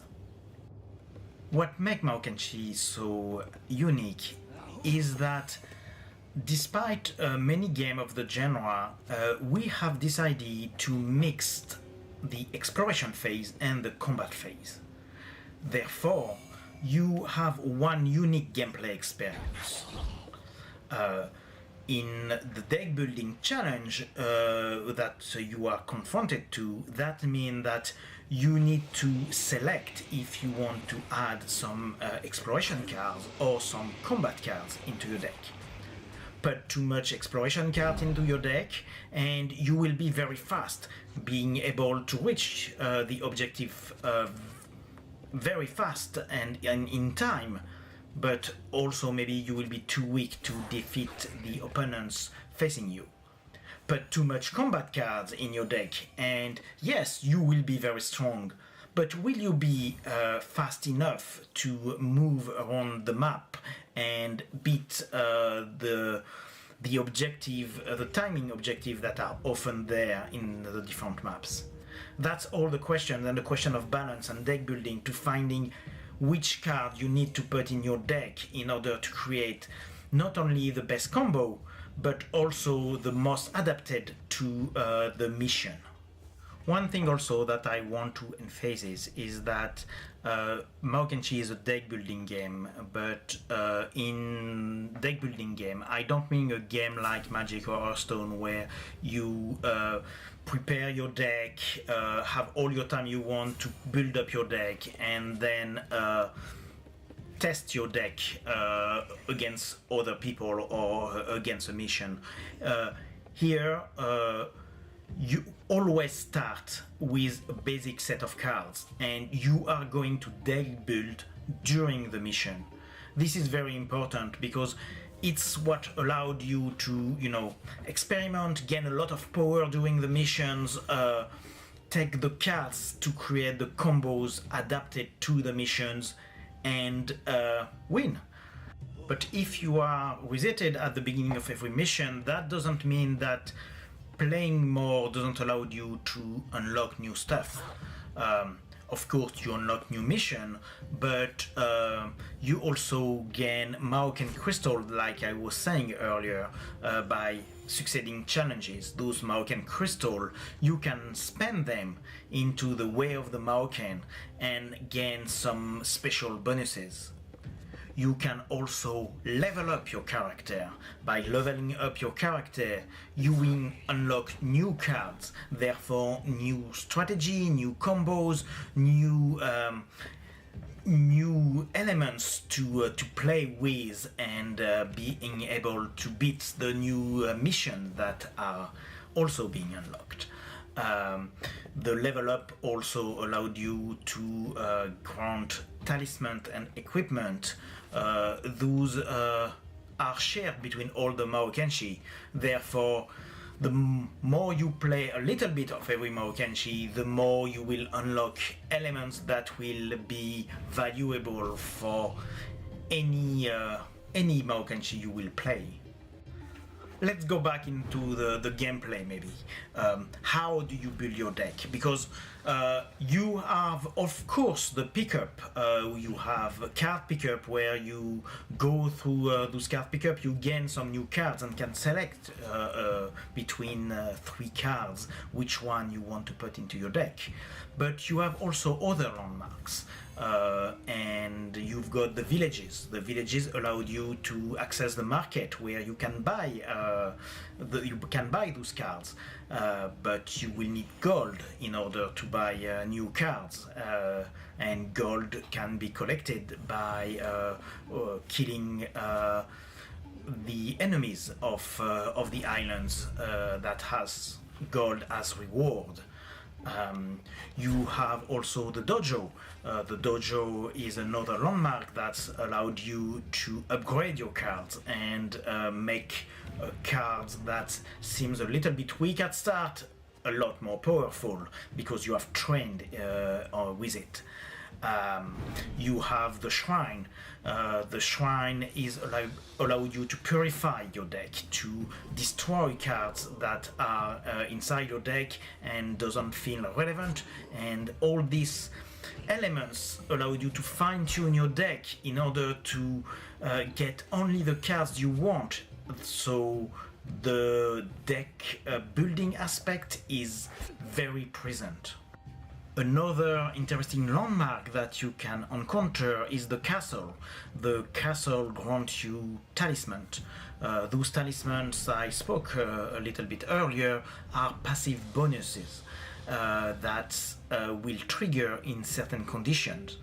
And therefore having those talismans will give you another layer of combo, as you need to match the talismans you are granted with the deck you are building in order to make a better synergy between your passive bonus and your cards. If I have to give an advice, I would advise you to go and seek those events that are spread in some maps.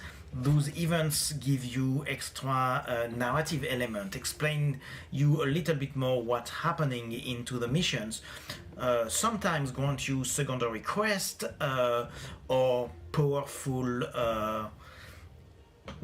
boost that is linked with the story. Of course, powerful boost always or often goes with a downside or another challenge to face, but it's usually worth it. Mao Kenshi is really a strategy game, a deck building strategy game. Therefore, we really wanted in the game to have this possibility to lose in a very easy way, a little bit like a roguelike, but you know, it's more mission based than roguelike as such. But you need to try to experiment, to find out what's the best strategy to win each puzzle that represents each map, because each map is, and we really put all our efforts to differentiate the objectives and the flavor of each of those maps in order to give challenges for the player to try to overcome by building a nice deck, by selecting the correct character that has the playstyle that feel the most appropriate for the map, and give to the player this feeling that they have found a good strategy to overcome the challenges that they are facing. Something also that we wanted to convey during the game is the immersion into this celestial island and this universe that we have created. We have tried to spread along the strategy game all the flavor of this world that, you know, is magical, and it's infused of, you know, such passion where the game remains a strategy game where the story is not the core focus. The adventure needed to be there, and we wanted the story to be important into the game. Or last thing that was also very important for me into this game is that I wanted the game to be accessible. The game, let's get rid of, boring tutorials that are very long to learn every elements, but making sure that player jump into the game, play the game quickly. They might not know what is deck building, but they will discover on their journey. They might not know how X-based strategy work, but they're going to discover as they play. It was very important that the game being, accessible to everyone and not reserved to a small expert community. So yes, we wanted the game to be challenging, yes, we wanted the game to be immersive, and we wanted also this game to be accessible. And I hope we have achieved that. You to tell. Well-defended castles protect magical gemstones that hold the power of the Kami. The cult is seeking these gems, and has unleashed a blazing Oni to retrieve them. Stop it from reaching the castle, or nothing but ashes will remain.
quickly.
been working for Game Source Studio, a studio based in Paris, working on AAA and AA for quite some time now.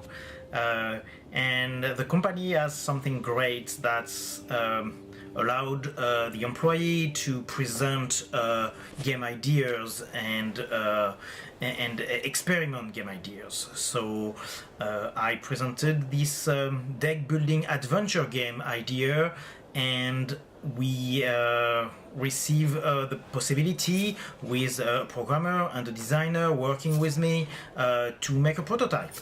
The prototype was quite ugly, not very good looking, but the core mechanic was very pleasant, unique, and intriguing. And this has convinced everyone in the studio that we should move forward. So we move forward. We put a universe, the Celestial Islands, into it. We put, nice art and graphism, and started to demo it, show it to players, making some demo that has attracted Iceberg Interactive, that a nice publisher that's seen this game as lots of potentials, and thanks to the studio and thanks to them, we have been able to move forward into this adventure.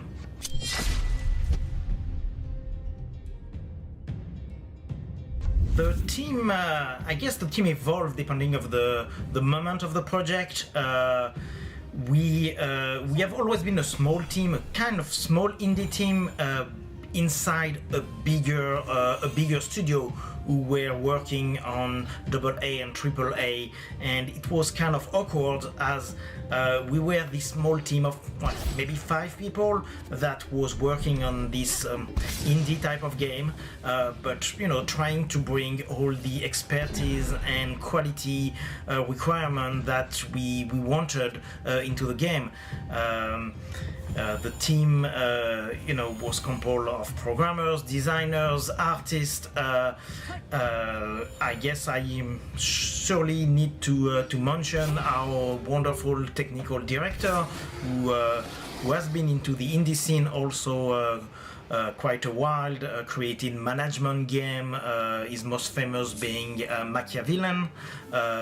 We have lots of artists that has helped us to do the 3D model, and of course our concept artist that is a rock star who made all those wonderful art, and we've got also lots of designers who help us create the cards, making all the level design, and tuning the game is something that required a lot of help. We receive help from all over the place, and I guess lots of people have came, help us a bit, move on to something else, but the core team is maybe those 5 people that's kept all along the journey.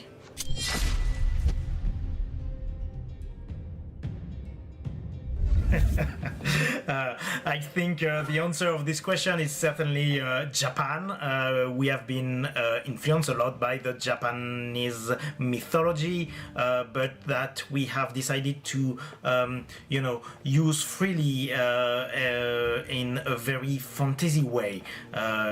It's not only Japan that is put into this world. Lots of different elements from other myths are also into Maokenshi, but France and Japan has a very good connections, and as French kids we have been a lot influenced by Japanese culture.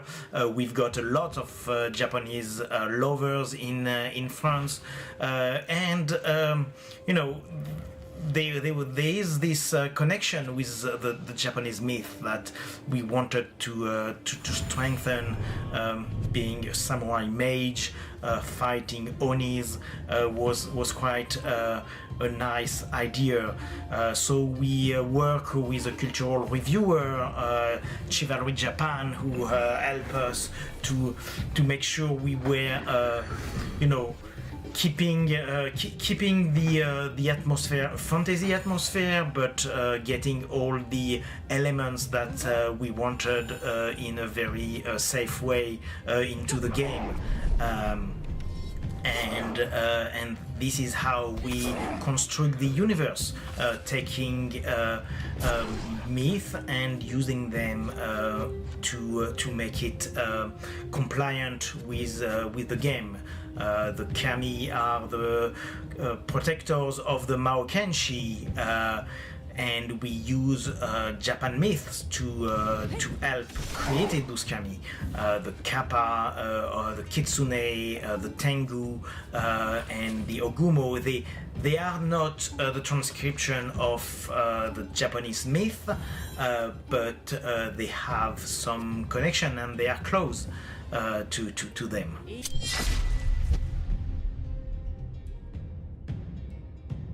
Board game are very good inspiration for video game. I mean, from Magic the Gathering came Hearthstone. From game like Dominion came game like Slay the Spire. And as a board game fan and a board game geek, I realized that there was a kind of game that was quite trendy and that I kind of like, was the deck building adventure genre. And I did not saw anything like this in video game. When I say deck building adventure, I'm thinking of game like Mage Knight or game like Clank, game that mix this deck building mechanism that I really enjoy with a board and moving into a board. And this is what I wanted to adapt to create a video game. I did not want to have a full board game, I really want to have a true video game, but that was using this deck building adventure genre that I could not foresee in the video game.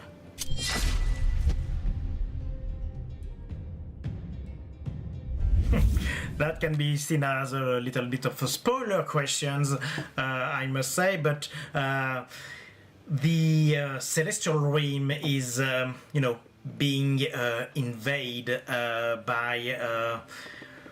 by Oni and goblins, people from the underworld that have found their way to go into these celestial islands, those islands among the cloud.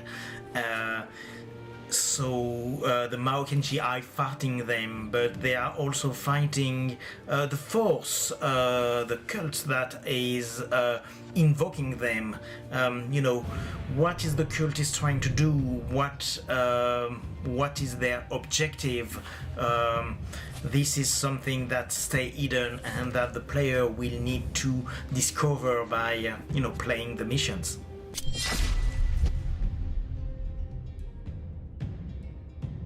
Oh yes, of course, ton of them.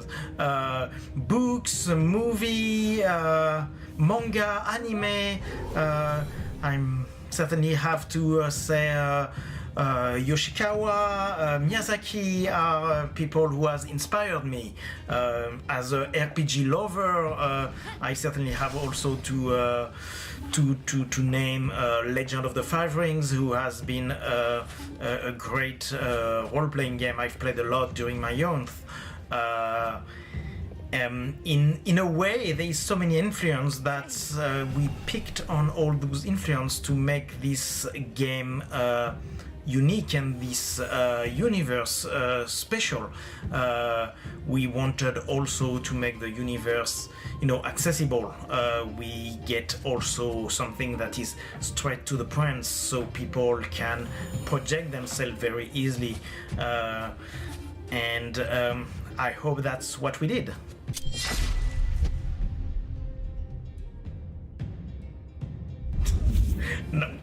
No, I don't have any favorite Maokenshi.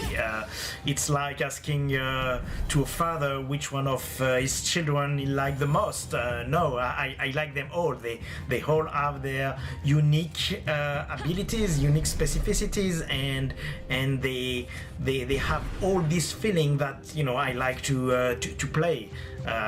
Currently, maybe I'm playing a little bit more with Misaki.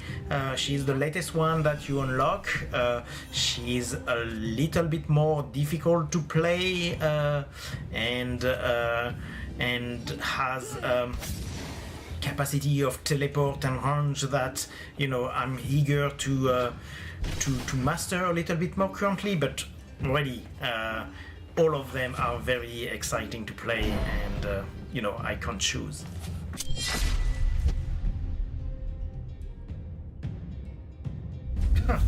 That's a hard one. The cards have a lot of capacity and possibilities, and the difficulty, I guess, is that the cards are mostly combat cards, and I would tend to go into more moving card, like having wings or being able to teleport myself would be very cool abilities that would be really useful in real life. But having the power of the kami goes also with a downside, because the more you use the power of the kami, the more you will gain attributes from those kami. So if you use the power of the Tengu, the winged lord of the mountains, you will start to have feathers that grow into your skin. If you decide that you like the power of the Kitsune, then abuse it a little bit too much, you will have a tail that will going to grow, and so on the different kami. So yes, having the power of the kami will be nice in real life, but I'm not sure I'm ready to take the downside to it.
Yeah.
Google?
Thank you for watching this video.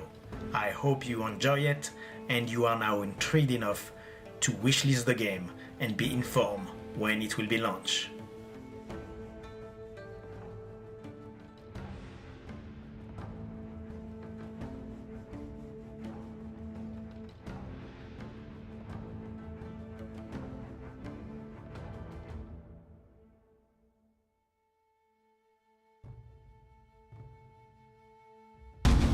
Corruption rolls over the horizon, and the presence of a forbidden magic threatens the very sanctity of the Celestial Islands.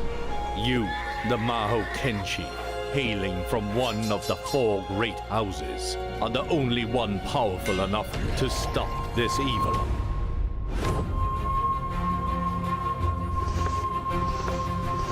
Ayaka of House Ruby.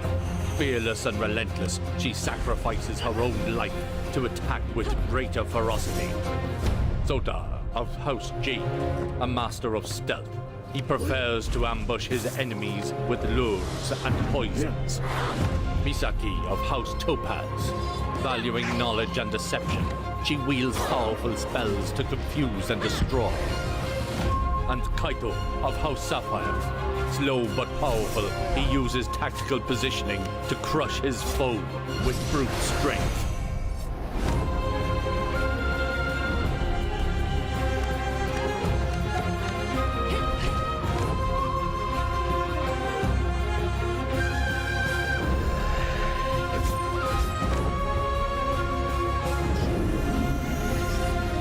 Maho Kenshi.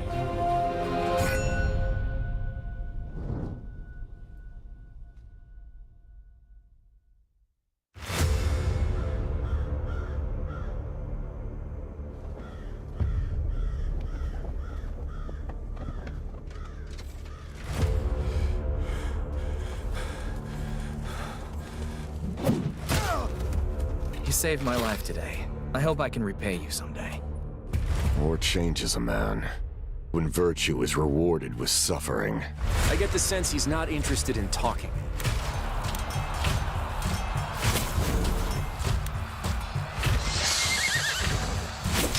We've suffered enough losses already.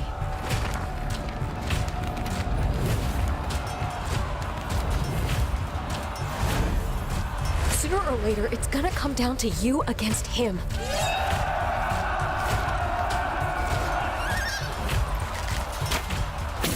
To hell and back, brother.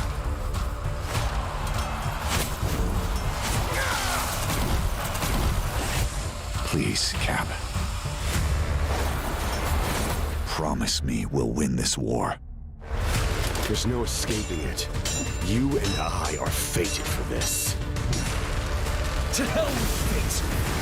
You're not taking one more thing from me!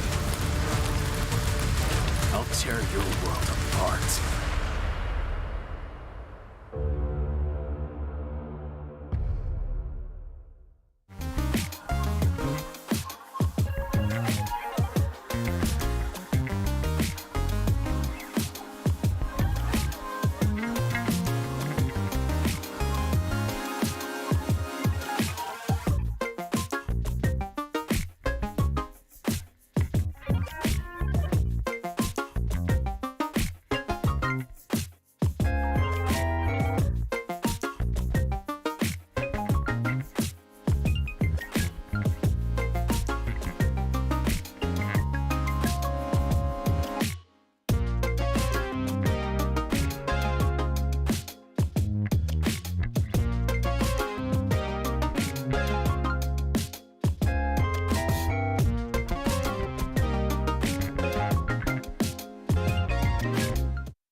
welcome to the Gravity Indie Games debut showcase at PAX West.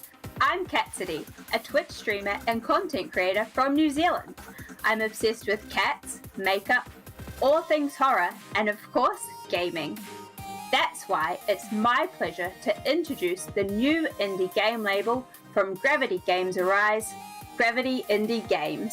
Gravity Game Arise is the Tokyo branch of the Gravity Games Group, best known for the Ragnarok RPG IP, which has produced a ton of amazing MMOs and mobile games. Gravity Indie Games is here to start bringing from all over the world a host of fun and amazing new games from developers and content to players of all ages. For the past year, the label has been working hard and building out a team that embraces their developers, treating each voice equally and openly. Every game deserves their shot and moment in the sun, and while Gravity Indie Games can't publish every game, they give their all to those they do. So join us as we take off and meet developers from the first lineup and get to know them and their games a little better. グリッドフォース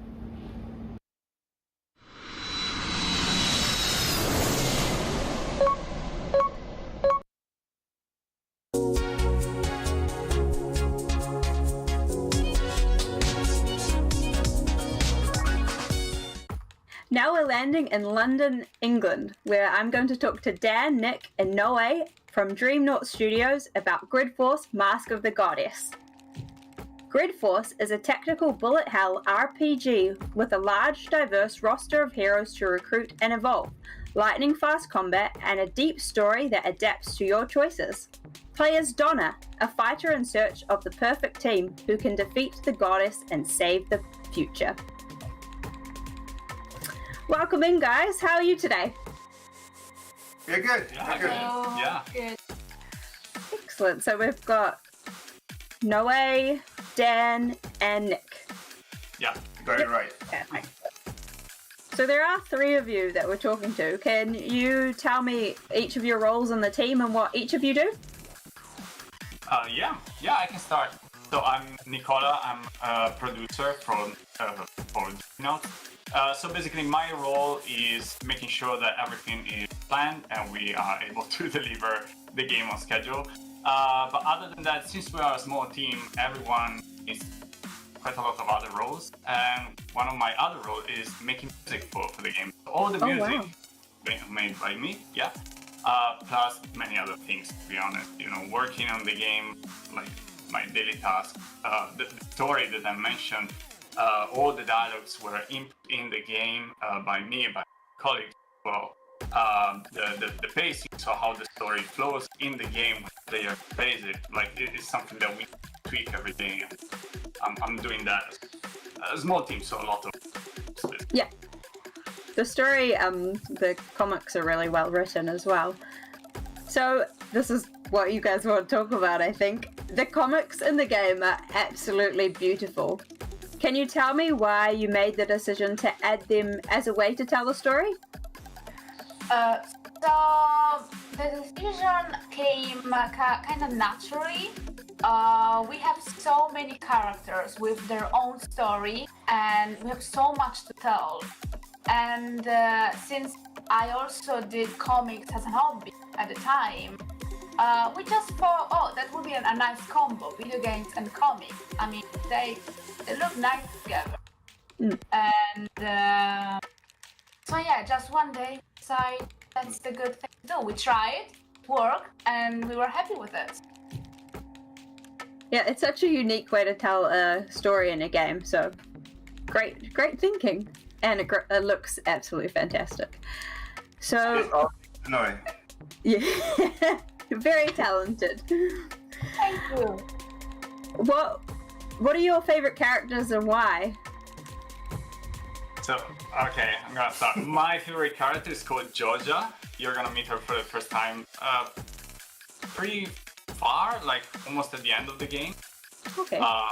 But she is so badass. Like, I love her character design, but also her playstyle is amazing. She has like two drones that she can command, and she used to attack the enemies throwing cannonballs or whatever, like explosions everywhere. She's just so.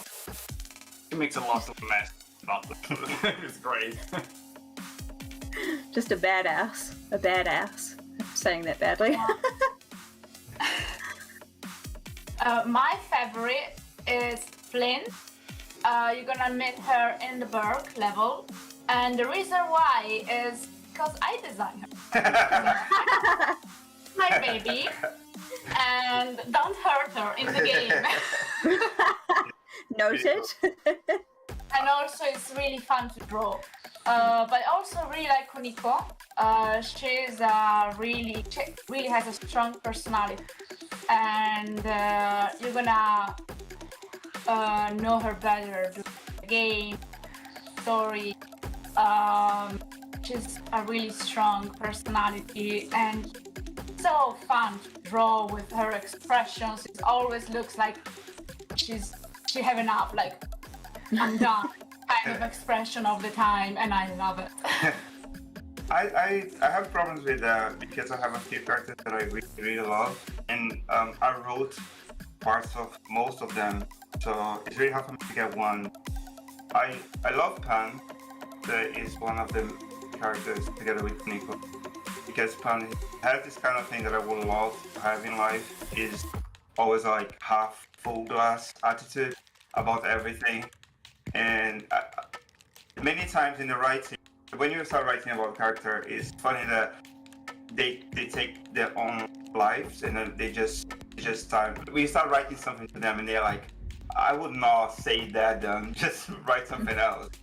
And it actually happens with the team. The team is so close to the story that sometimes I write something and like Nick or somebody comes like, a bird would never say that. And I'm like, oh, right, okay, I'm gonna rewrite it. So in many times I was writing Pan, actually, I was really tired, I was really late at night, and Pan just cheered me up, and she was like, we're gonna do this, it's gonna be grand. We're gonna have some ice cream when it's finished, you're gonna be able to watch TV. Just let's get this fun thing done. And I think it's her attitude that I love. And also she's differently able kid, so she's in a wheelchair, but she's a fighter and she uses a lot of compassion. So I really love her. I love it. It seems like all characters have like a pretty good backstory as well, which makes it really special. As you play, you get to know them. Can you tell me more about the RPG, bullet hell, and tactical mechanics of the game?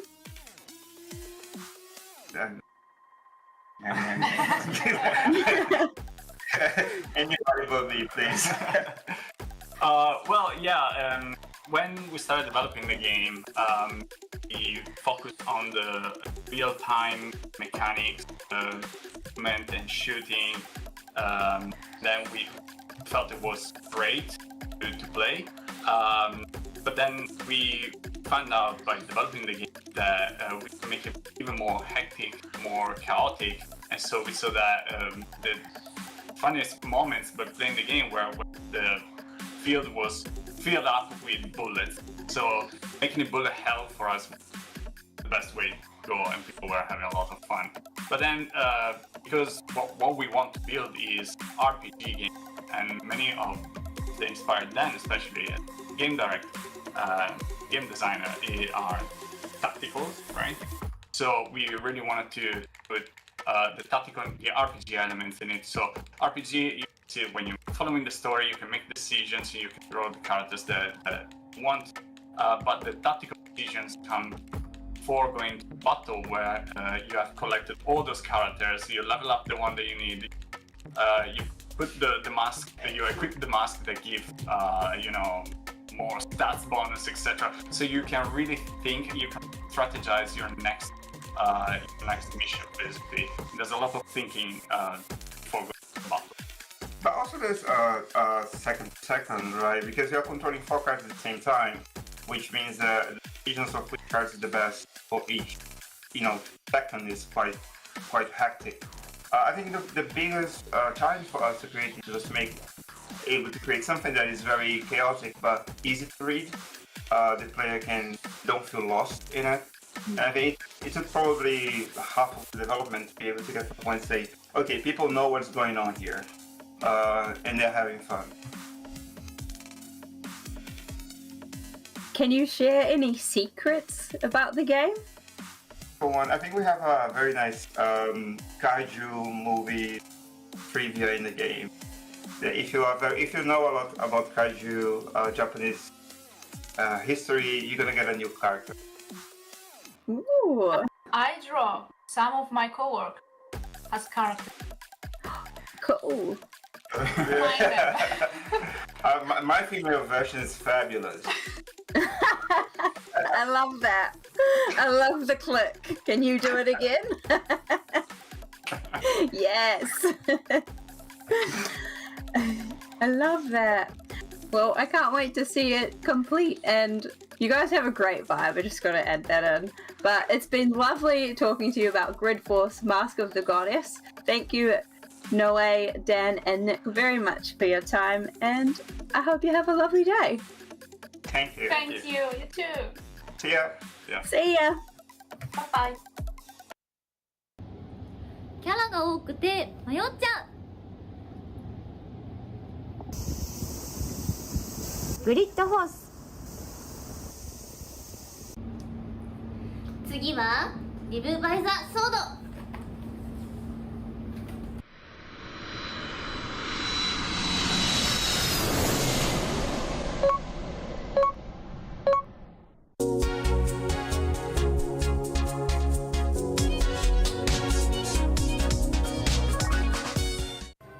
Now we're landing in the UK to chat to Matthew from Labrador Studios about Live by the Sword Tactics. Live by the Sword Tactics is a new strategic tactical RPG by Labrador Studios. The game features many ways to play, including traditional single-player modes and online multiplayer. Hello Matthew, how are you? I'm doing really good, Cassie. How are you doing this morning? I'm doing good, thank you very much. Can you give me a general overview of the game? Yes, ma'am. So the game takes place on a 10 by 10 board. So imagine like a chessboard kind of, with certain levels of verticality going up to 2 high. Each player can control 5 or 3 characters. In the story mode, it's traditionally or usually 5 versus 5. When I play against like you, we could do a PvP match. We can choose if we want 3v3 or 5v5. It plays like a old school tactical RPG, but we've made some modern changes to it to get a newer audience into it. So we've gotten rid of the experience system and the need to collect gear, so you can sit down and play the game. And after about 5 minutes, even less than that, you know exactly what you're doing and have some really fun battles. Great. Where did you get inspiration for the story? So the story I've been working on for a few years now. A couple years ago in England, there was a thing called the Beast from the East, which is a massive snowstorm from Russia. I ended up getting snowed in, I couldn't leave. And during that time, I started working on the story. And the story follows 2 brothers. They're entrusted with the guarding of their village after their father passes away in war. And on one of these patrol missions, when the game starts, they discover a plot that threatens to throw their country back into war. Wow, so you've put lots of thought behind it, which is great. Yes, I played some of the demo today and it was really fun, and it's quite challenging as someone who hasn't played that many tactical RPGs. So that was good. A good challenge is always good. What classes are in the game? So at the moment we have 7 classes, and that is the warrior, the medic, the archer, the brawler, the wizard, the alchemist, and the assassin. Those are the 7 you play through the story mode, and in adventure mode you can play as an additional 3. We have 3 hidden classes that are available after the player completes a certain milestone story mode. There's quite a lot of classes, isn't there? So it's kind of nice, a little surprise at the end when you finish the story mode that you've got some secret classes. I like that. What's your favorite class to play? my favorite one would have to be the assassin. So all characters have 6 abilities as well as a passive ability. And this passive ability is active on all of them all the time. You don't need to select it. And the assassin's one is pretty funny. It's called Scumbag. And so it allows him to do extra damage to wizards and medics because he's a scumbag. He's attacking people that are wearing like cloth armor. It's extra. And so it's always good to have like an assassin. Okay. Noted for when I play it. Sometimes tactical RPGs can be quite challenging. How difficult have you made this game? So we have made it pretty hard. In the initial stages of the game, we like to slowly introduce the player. So since you just played the game, when you play those first few levels, you have an advantage on the number of people. You have 5 people on your team, the enemy has 4.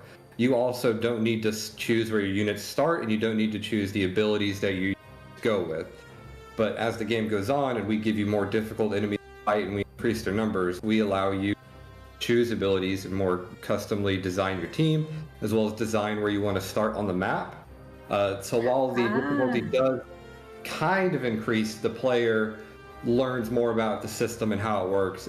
You may think like, oh, if I start my alchemist assassin far corner away from the enemies, that gives me time to load up my assassin like buff potion so he can run in there and just one-shot something. What made you want to develop an indie game? I had always loved video games. So growing up, I would play Super Nintendo with my brother. I would play computer games with my dad. It's just something I always really wanted to get into, and it just wasn't an option for me out of high school. And so I ended up having to delay it to my mid to late 20s to when I could actually go into it, because we started our own studio. Financially speaking, it was hard to start, but it's turned out to be wonderful so far, and I've got to work with many incredible people, and I don't regret a second. Amazing. What gameplay modes are there?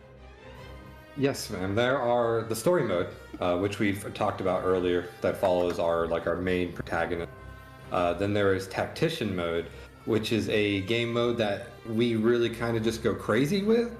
We have certain fights where the board is an odd shape, or there's certain weird things that happen in the fight to where your movement distance is equal to your current HP. And those play out like a game of golf, to where you're trying to complete it in the lowest score possible. And so you're trying to be a tactician master by saying, I was able to beat these very quickly. We then assign the player a bronze through gold medal. The other mode, which is another big one, is adventure mode. And so we allow the player to design the world map, which you can see behind me, how they see fit. So you can put the cities where you want, you can put caves and mountains, rivers, forests, and the player then traverses those areas and clears out the bad guys. Now the really big difference here is that when your characters die in battle, they're dead for good. So yeah, you need to manage your gold successfully, and you have to visit town and then recruit new characters to be like, look, I know my last medic got eaten by a werewolf, but if you join my team, this totally won't happen to you. But there's a good chance it might happen to them too. Yeah. Yeah, that mode probably won't go well with my playstyle, will it? You'll get used to it. What's your favorite mode to play? I would say I love all the game modes equally. In story mode, I really like the protagonists that we have in the story they go through. I really enjoy tactician mode, crazy battles that we throw at you, as well as adventure mode. I have a lot of fun with that because we give the player the ability to name the characters on their team. And so I like to name the characters after my friends. And it's always fun to be like, oh, hey, Eric, you got shot in the face by a pirate. Sorry about that. That kind of stuff. How do you plan to support the game in the future? So we are already working on that. For our day one patch, we'll be looking to introduce our board builder mode and our ranked multiplayer mode. So as long as those all go well, which as far as we can tell, everything's on track to just perfect, we're planning on introducing new tactician mode fights to introduce even more crazy and wacky fights. And then following that, our main pipeline to deliver content to the player will be through adventure mode and new classes. Can you share any upcoming secrets about the game, or maybe the secret classes? Some insight? Yeah. So we have 9 classes that are already designed and in the works that will be in, through the lifetime of the game. One of the ones that I'm really excited about is Geomancer. So the Geomancer fills a role that none of the other characters provides it. So characters have to go up on high ground, which they can go up twice. The Geomancer, since she is a master of like rocks and magic, she has the ability to destroy high ground or create high ground. She can also walk through it as she pleases because she's that cool. And I'm really excited for her to like get introduced to the game because that's a whole new like mechanic and a way of like figuring out your team in battles that you can manipulate the board. What's next for Labrador Studios? So what's next is that we will be constantly delivering content through the form of new challenges, new updates to adventure mode, as well as our new. And after that, we'll be looking to put out a DLC to continue the story of the game, which I don't want to spoil anything, but I think that you'll really want to find out what happens. After that, we will be pretty much just listening to player feedback and going from there, building our community and making sure everybody has tactics gameplay to play for you to come. I love that. So anyway, thank you so much for your time, Matthew. It's been lovely to hear about Live by the Sword tactics, and it's been a pleasure talking to you. Thank you so much. You're very welcome. Thank you for having me on. See ya. 次の一手どうしよう。リブバイザソード。次はネクロボーイ。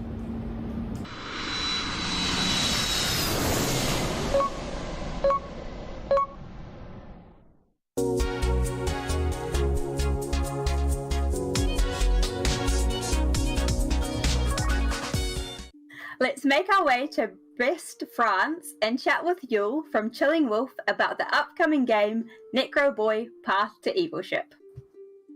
Necro Boy: Path to Evil Ship is a puzzle game telling the story of a young necromancer who aims to become the greatest lord of evil. By using his dark powers, he can bring his necro minions back to life so they obey his orders and help him conquer the crypt of his infamous hero, Necroman. So welcome in, Yule. How are you today? I'm doing fine. Glad to speak with you. Yeah, very exciting. So I actually had the chance to play Necro Boy on my stream, and I had so much fun playing the demo. I just wanted to hear about. I just wanted to hear about the story. Tell me about it. I started with the base idea of this kid with necromantic powers who wanted to become a lord of evil. Some kids want to become astronaut or princesses, and he wants to be a tyrant. That's his choice. Why not? However, I wanted him to have a reason for having this unusual goal. And I wanted for him to be more than just a megalomaniac, theatrical, aspiring villain, you know? So, I won't spoil anything here, but you will all see how the story unfolds when you play the game. But what I think transpires pretty quickly is that his goal was born from the rejection he suffered because of his power and the fear it could cause around him. And in the end, he's just a kid. So, yeah. Yeah, that's really cool. So the art is really, really cool in the game. I found it such a nice vibe. Where did you draw that influence from? A lot from the Disgaea tactical RPG series. I especially drew my inspiration from Lahal, which is a protagonist of the first entry of the series, and the dialogues are of the same style, 2D arts, face to face talking to each other. Yeah. So yeah, that's it. And there's more resemblance between the hero Lahal with Necroboy for the story. Is like a brat becoming the overlord of his demonic realm. So yeah, a lot of inspiration from that. Yeah, it's a funky story from what I've played. I've played for an hour the demo. I really enjoyed it. Now, are you a one-man team, or do you have a group of other people who are helping out with the game? Yes, so I've mostly been working Necroboy by myself. Wow. Of course, I had a lot of people. I had the chance to be helped and supported by a lot of people, to get advice from them, especially some friends who test the game and give me a valuable feedback for me to grow the game into what it is now. I couldn't have done a proper job alone without any external advice and feedback. Wow. And also, I did not do everything. I had talented people to do the logo and the music for Necroboy. That's very impressive. Thank you. Yeah, well done.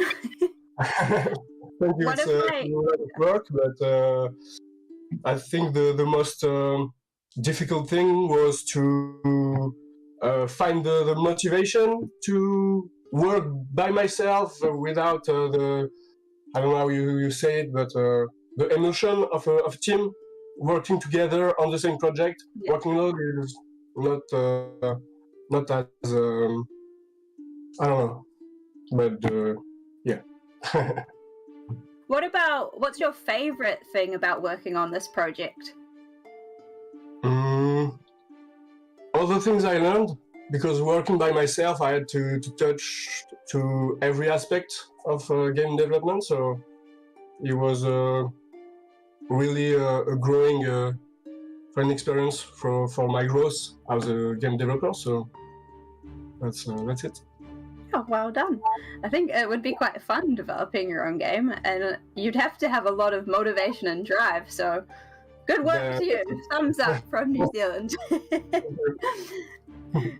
One of my favorite things about how when I played it on stream was coming up with voices for the characters. Yes. I did them in funny voices, and I really loved that. Where did you draw inspiration from for the characters? The characters, like I said a bit before, it's from Necroboy. It's from Lahal in the Disgaea series. I liked the contrast for those who know the character. I like the contrast between the childlike personality and the tremendous dark powers. Yeah. And for Lucky and the minions, I don't know, minions, it was just like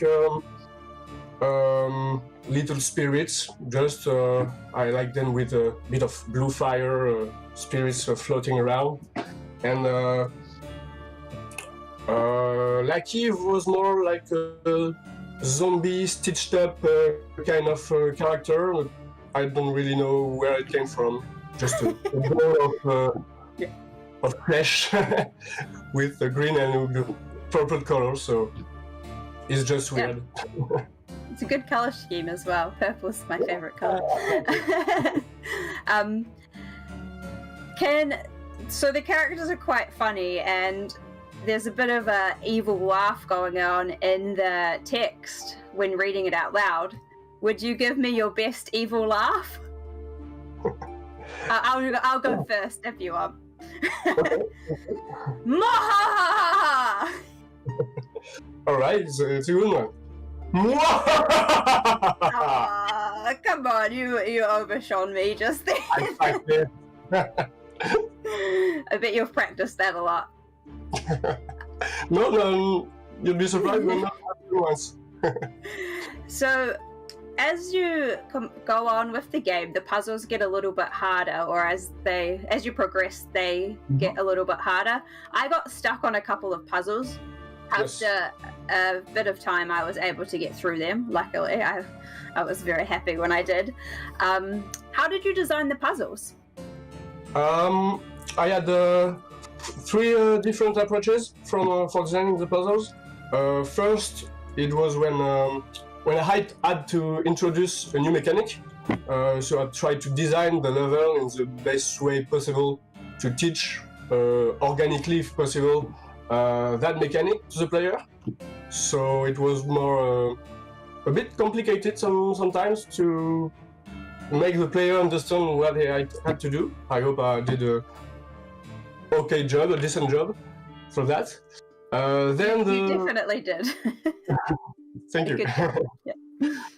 Then either I started from a specific puzzle ID, a specific problem that I wanted the player to solve. Then I built the layout of the level around that ID, or I started from the layout ID. How I thought it would look cool. How the layout would be cool and visually interesting, and then I think about how the puzzles ideas could fit into that level. After that, it's just back and forth of iterations to make the layout and the puzzles fit together and be coherent. Yeah, you've got to have a lot of logical thinking to come up with puzzles. You let alone solve them. I think coming up with them would be quite the challenge. Yeah, it's a lot of testing and to see that the player has to do the right way. It cannot break it and do it a much simpler way of what you want the solution to be. So yeah, a lot of back and forth. Yeah. How many levels are there in the game? I think around 35, 36. Oh yeah, that's quite a decent amount as well.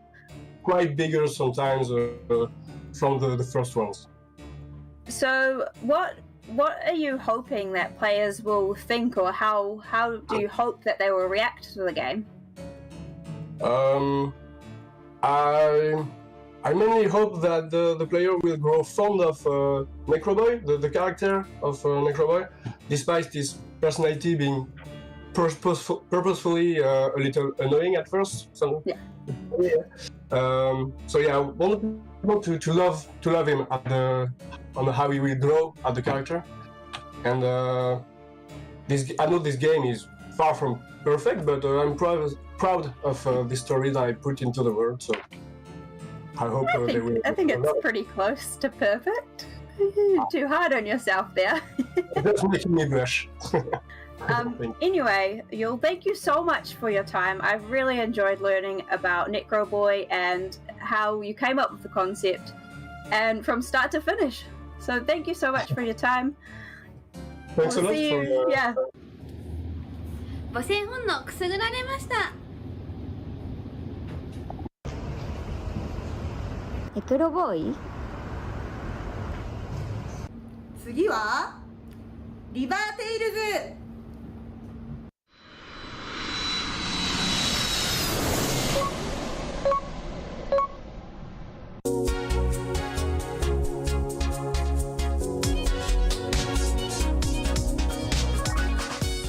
Now we're off to Catania, Italy, where we're going to chat to Francesco and Gabriella from Kid Onion Studio about River Tales Stronger Together.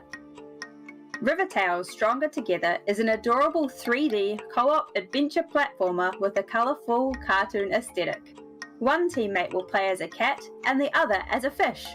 They must work together to defeat end-of-level bosses and solve puzzles across a vast range of natural world environments. Welcome in, Francesco and Gabriella. How are you?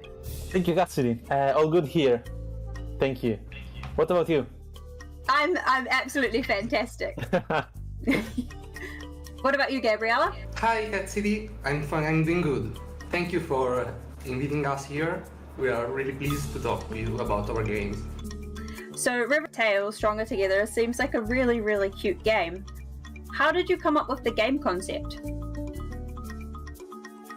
Basically, what we wanted to do, like when we were brainstorming to find the game idea, we have realized that we have played a lot of co-op game, and we were we were craving for a co-op game, and it was our first game, and we said, okay, let's make something we would love to play in one of our nights, because of course, like Gabriel and me, we are good friends and we love to spend evening together. So we basically are doing a game we would love to play. So a platformer which is a co-op also. So that's how the game, the idea came up at first, and then like it's something that like we do since we are 7 years old. So that's how the idea. Where did the inspiration for the game come from? So the inspiration is of course like we have taken many games that we like, and some of the inspiration comes from Crash Bandicoot. I don't know if you can see it on the graphic, but there is some Crash Bandicoot inside. There is some Rayman Legends, which we love. Also there is a bit of Donkey Kong, a bit of Little Big Planet. So we have taken like from games that we absolutely love, and we are trying to infuse our favorite things of those games into our game. Hopefully we can do a good blend of things that we love. Gabriella, I have to ask, why a cat and a fish? I mean, this is kind of a long story, because when Francesco and I started this game dev journey, we didn't know nothing about how a game is made. So at the beginning we started, we both closed in a room, and we decided to make a game in 3 days, just to test our skills to see what does it really mean to make a game. And the first prototype that we made was a little fish swimming in a pond and eating some worms. And then after this prototype was set, and we said, okay, this is what making a game means, we decided to go for a co-op game, and we just add the cat to the fish in order to make a couple that is like a twist, and usually, and both they are enemies. Cat usually eat fish, but we want to play with these dynamics, and so this is how this couple came up in our mind. Well, that's very interesting. I can't believe you put a demo together in 3 days. That's pretty impressive timing. As someone who's never made a game, that impresses me. I'm sure it'll impress people who actually make games. So, the game is meant to be played in co-op, right? Is there a single player mode, and how does that work? Yes, we introduced a single player mode, and there is a funny story behind this single player mode, because it wasn't planned in the beginning, because we want to do really just co-op game, but while we were testing, we found out that since we are working in 2 different cities, testing by solo was a need of the development, and so Francesco asked to me that I'm working on the code, Gabriele, please, can you give me a way in which I can control both of character with a controller? And so came up the single player version that we found really entertainment and enjoyable, also because it was a different way to play the game. So just give an extra experience with the same product and expand the playability, and also you can also play this game by yourself, and when you are just alone in the home, you can play. So what type of players did you make River Tales for? Our main target is young couples, because like we have right now we have a lot of friends which are young couples, and they all play, so they crave for co-op games like this. So this is our main target, but also kids with their parents.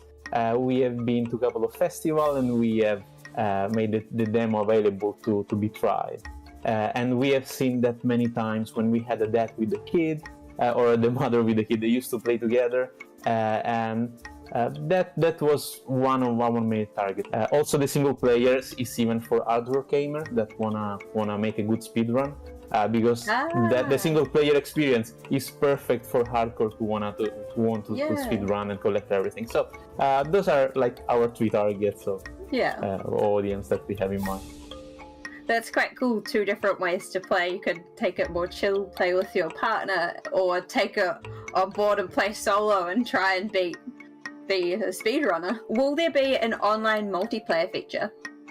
This is a tricky question because many people have asked for it. Like when we started, we thought, okay, this is gonna be couch. You need a couch and you need to sit like next to the other person. Many people, much more than we thought, asked for us, like for an online feature. I would like to play offline. So it's very hard to tell right now. It's something we think from time to time because, of course, if from people will play it, like it's something that we will consider. At the moment, to be 100% honest, we are not developing it. But who knows? Like if we realize that it's something major that people really want, like that's something that we will consider for sure. So, without giving anything away in the game, what is your favorite part of the game so far? So, each one of you, let me know. Who's first? Okay, I start. I have to say, boss battles is what I like the most because they are pushing your limits. I mean, everything that you've learned in the previous level before the boss are condensed in a small arena where you have to be really coordinated with your partner. You have to be, push you to the limit to battle, and so it's really a challenge. And I like this kind of fight in the game. Cassidy, my favorite part of the game is. I don't want to give too many spoilers, but there is a part in which there is a jellyfish. You meet a huge jellyfish in a dark cave, and it's you and your pal. You are basically like walking, and the fish is swimming, of course, in the darkness till you meet a huge sad jellyfish. And at that moment, you don't know what to do. And at some point, like you realize that you need to help her. She's a mother, and she has got lot of little jellyfish like lost around the level, and you need to cooperate to collect all of them. And it's very cute because I find it very cute because you have all these very small jellyfish that are following you with a smile on their face. And yeah, I think that part is quite nice to play. It's something. It's a little sweet touch. So it's one of my favorite parts so far. Yeah, the characters are so cute. I love them. Watching, I think it's very cute, and I am very keen to play it. Well, thank you too. It's been such a lovely time getting to hear about River Tales and talking to you two. So thank you very much, Francesco and Gabriella. It's been lovely. Thank you so much, Cassidy. Thank you. It's been lovely. かわいい。リバーテイルズ。次はアルテリウムシフト。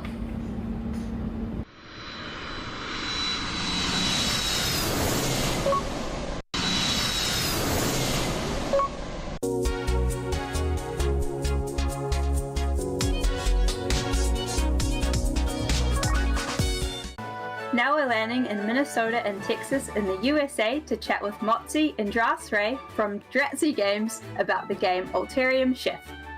Alterium Shift is a retro-inspired RPG that evokes an instant and recognizable feel for SNES era JRPGs.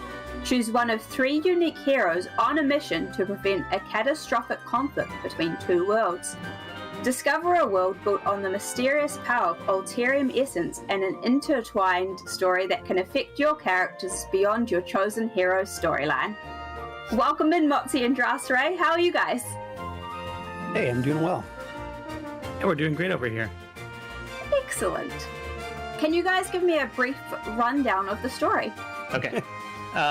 So Alterium Shift, as you said in the beginning, we have 3 different characters that have a journey through an unknown experience that starts with you training with your mentor and ends with a shift into an alternate world.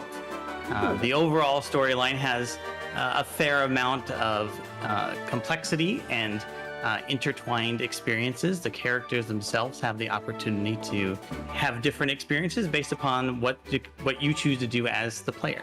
It's got a lot of world-ending potential.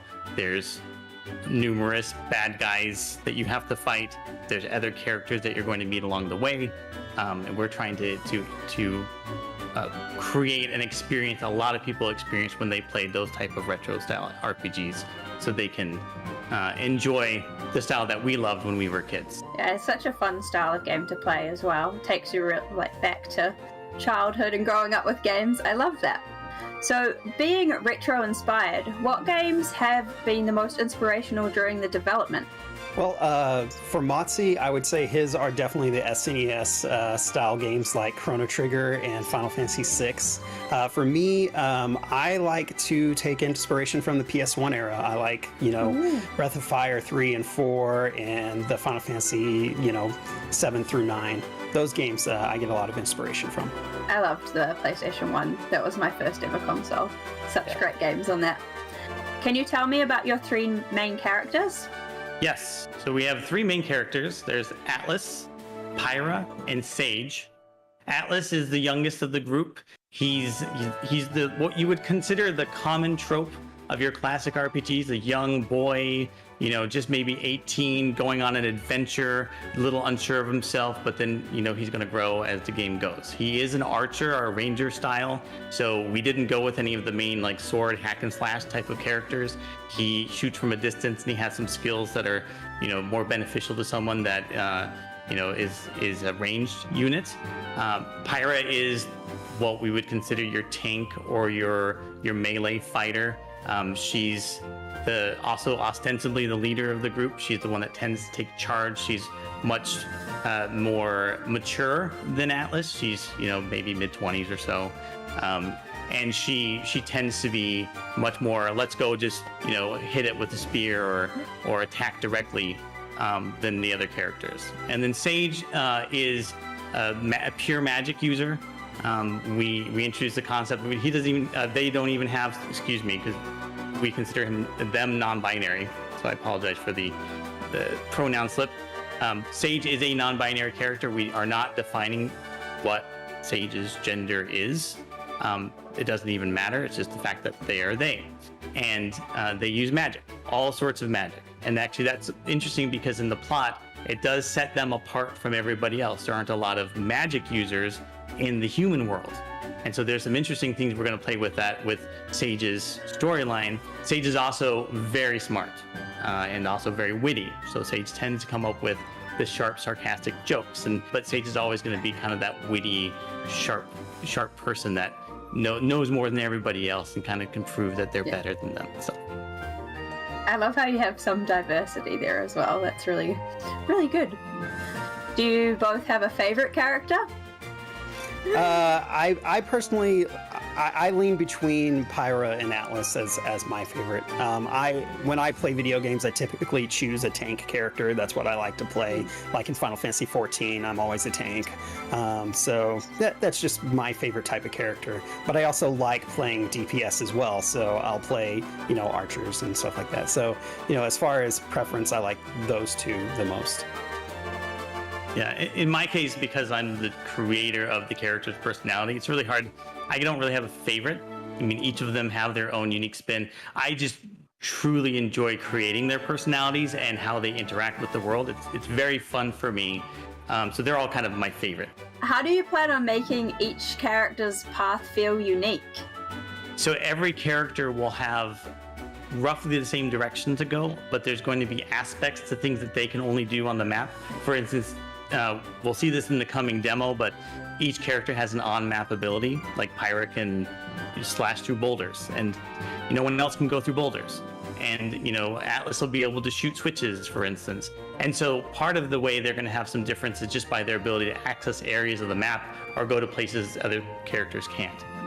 Every character story will have different interactions with the other people around them, and some of them will have unique missions based upon the fact that they're the only one that can get a certain NPC to respond to them.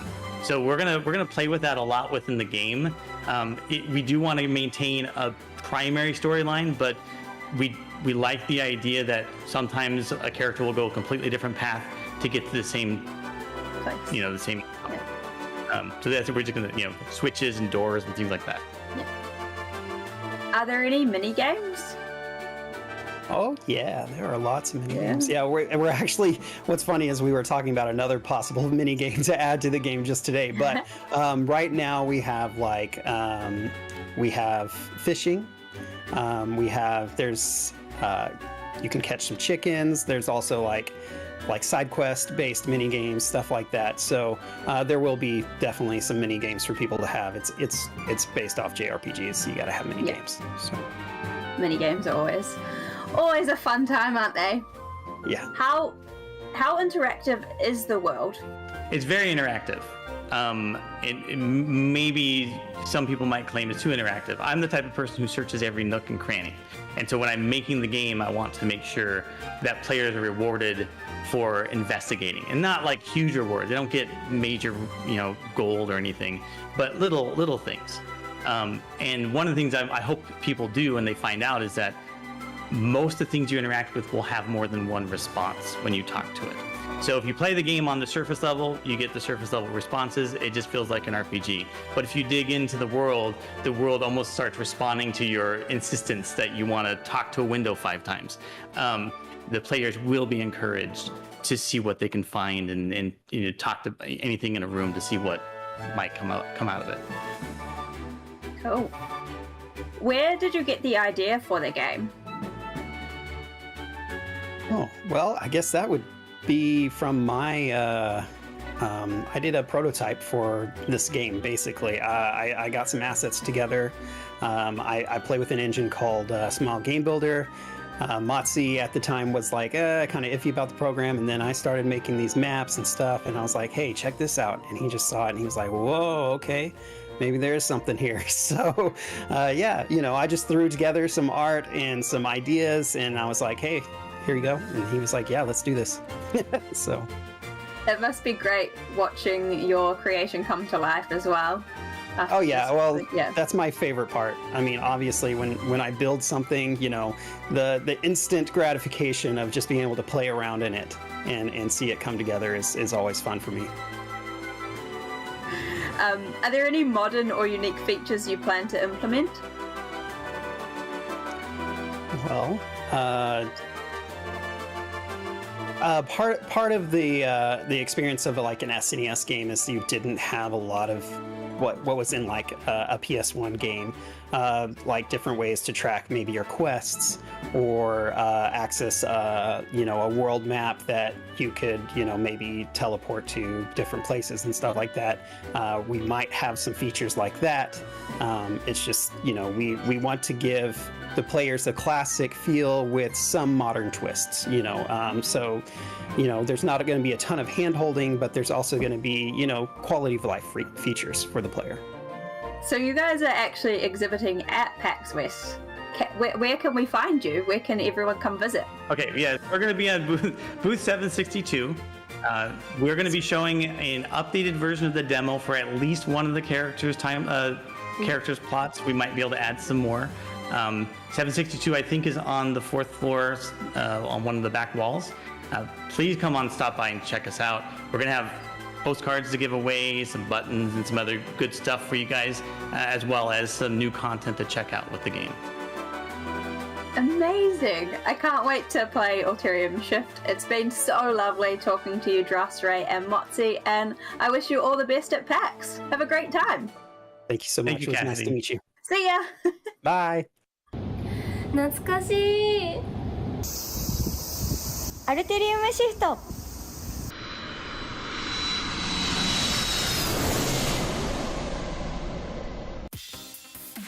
That wraps up our journey to meet this incredible starting lineup of cool games that are going to be coming to you very soon.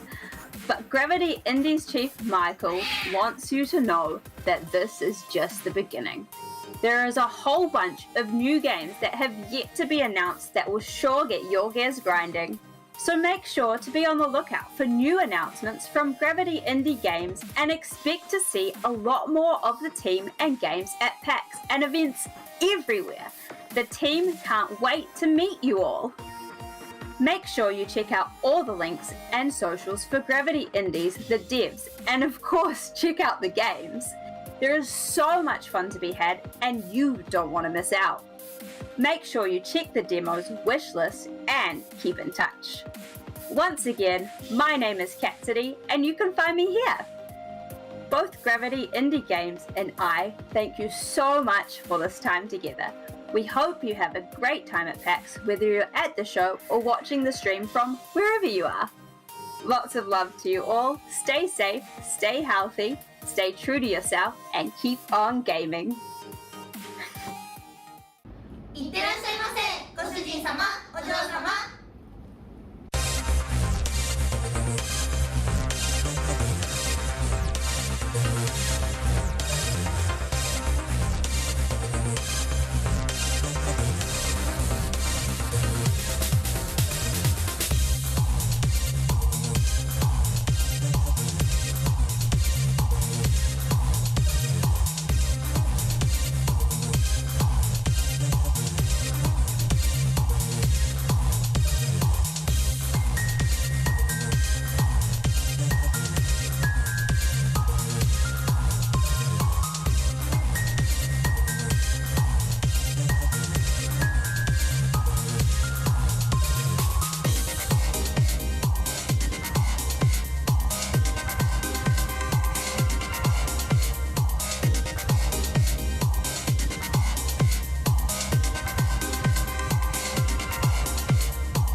gentlemen, welcome to the Jackbox Party PAX 2022 for PAX West.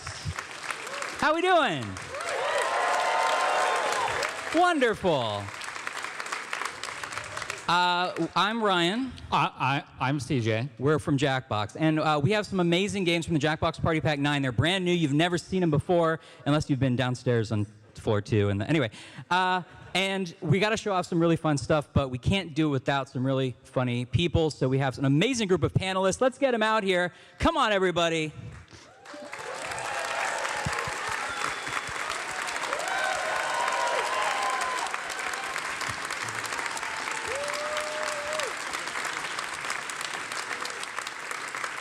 And would our lovely panelists introduce themselves, starting with the founder of the feast, Mr. Holkins? Hello. My name is Jerriford K. Horkrims.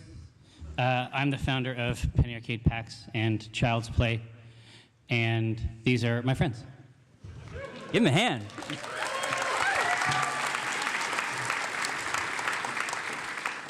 My name is Kate Welch. I'm Jerry's friend.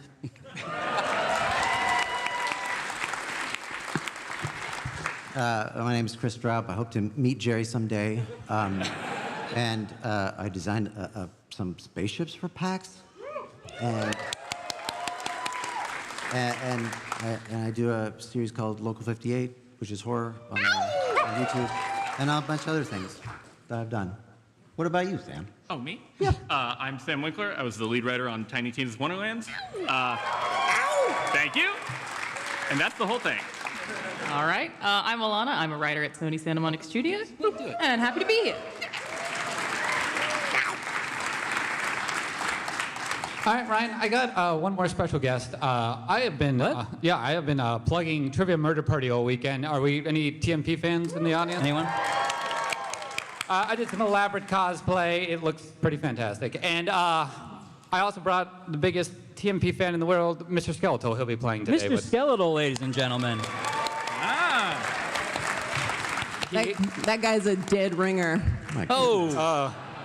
That's what you're here for. You want to save that for the game. It gets pretty competitive. All right, well, let's see. I think we're going to get into a game of nonsensory first. Okay. We're going to get our folks in. You've got a password in front of you on your sheets. Make sure to put that in as well. And then we're going to get you guys in the audience to play along. And nonsensory is a fun game. Basically, it is sort of a extrasensory, non-sensory perception kind of game where we're going to play along and see if you can figure out where a particular participant's answer falls on a scale. So my always example is, let's say that you have to draw a bird, but you have to draw a bird that is 7 out of 10 sleazy. Yeah. So maybe the bird has a toothpick. Maybe he's got a tie. But do we do a big hat? No, that'd be a 10 out of 10 sleazy. Of course, that'd be too sleazy. Too sleazy. If so, it's a toucan, not sleazy at all. You can trust it or trust any toucan. Well, you have a weird thing with toucans. I love toucans. Yeah, but there've been some. You've fallen for some sleazy toucans. You'll change. Okay. I think. Do we have everybody in? Is anyone still waiting? I just want the audience to know that apparently we're going to be doing this with touchpads. Great. I've never been bothered by that. I think it works great. It's a premium product. It's an Acer Chrome. Oh, also, I have some important information. I just got a text from my 12-year-old daughter, Ronya, and she says that your pre-show music was emo. Okay, and that's a compliment. I think so, yes. Okay, yeah. Does she know I'm wearing fingerless gloves? Because that really adds to the whole thing. I'll be watching my phone for... Thank you, let me know. Yeah, we got everybody in. Let's get her started, and remember to join the audience at jackbox.tv with that room code JPLA and play along. And I was not kidding. Mr. Skeletal will be playing. Wow. He's really playing. He's really doing it. Hello, I'm Professor Nanners. Thank you for volunteering. Round of applause for Professor Nanners. Professor Nanners came down to PAX. We'll begin with a quick mental sync-up. In the waiting room, this participant was secretly given this task. We do not know yet what number they were given, but they wrote this. Iron Rain. Now, everyone, use the power of your minds and your phones to predict where their answer belongs on this range. Anybody want to just sing a bar of Fire and Rain real quick? Use a device to guess the true percentage up to 100%. Everyone. No one likes it. It's okay I if hate you're it. not perfectly attuned yet. hating it We're now. opening our brain Taylor windows. Live, just me? No, right there, my best friend. Like an Iron Wine cover. How many of you like it? Raise your hand. Raise your hand. That's not great. Okay. Thank you. But what percentage of people did Jerry think like Fire and Rain? It's high. Okay, here's what everyone was able to intuit. Wow. Around 30. How close did we get? It's high. Everyone missed this one. Yeah. No worries, this was just So a that's how the game is played, except usually a little better. Nope. Nailed Get a new audience.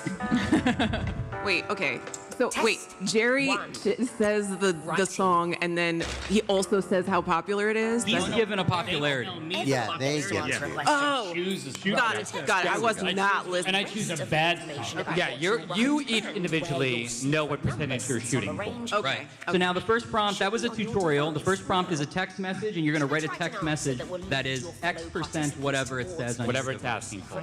Exactly so. Just write an answer that makes Now, sense. CJ, Yes, Ron. I have a question. Please. I would love to play these games, but I don't know how or when I can do it. Well, then you shouldn't work for our company. I'll Honestly, leave this now. is the thing. Well, honestly, you can right now join as part of the audience for this round, but if you want to play Jackbox games at home, and I know you do. I do. You can't socialize without them. Yep. You go to jackbox.tv, you can play anywhere. Now, to get this, you can have it in any gaming console you like. Name a gaming console. Xbox. Yes, you can do that. Name another one. PlayStation. Yes, that one, of course. Steam. No, actually, yes, definitely Oh, okay. Steam. As a matter of fact, right now, if you want to pre-order Jackbox Party Pack 9, the game we're showing off, you can get a 10% discount. 10% off. They're giving it away. I would go to Can you afford not to buy jackboxgames.com. it? You're I giving can't. 10% of it away. All right, how many exclamation marks would this text message end with? Correct number. In my house? That top range is really good. You guess. Is it a That's- sex? That's a lot of. Then, This is a sex. if it's a sex, then I'm gonna go with like 5. My friend Turkey. Yeah. Like if this also is just like if this comes after the text message that says, "What happened to my pet turkey?"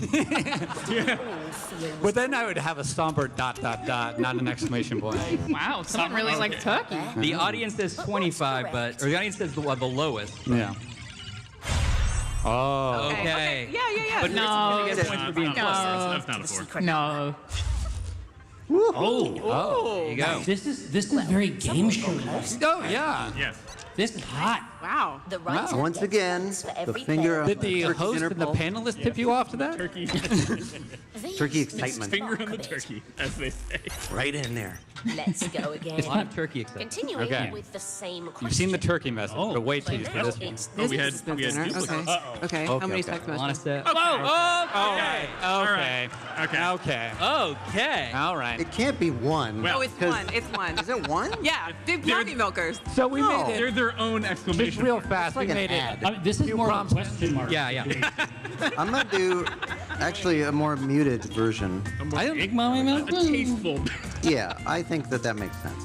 Imagine the thing you're responding to is somebody asked you your favorite thing about the latest Resident Evil game. No. Oh, the audience went all the way. Audience and all. Oh, dude, 0 points. Oh my God. I want to just according to our panelists, that in Turkey is 1 exclamation point apart. Yeah. Riddled with autocorrect. Ooh, okay. So if you want to gotta eat deduce somehow. that, you can go one of 2 ways.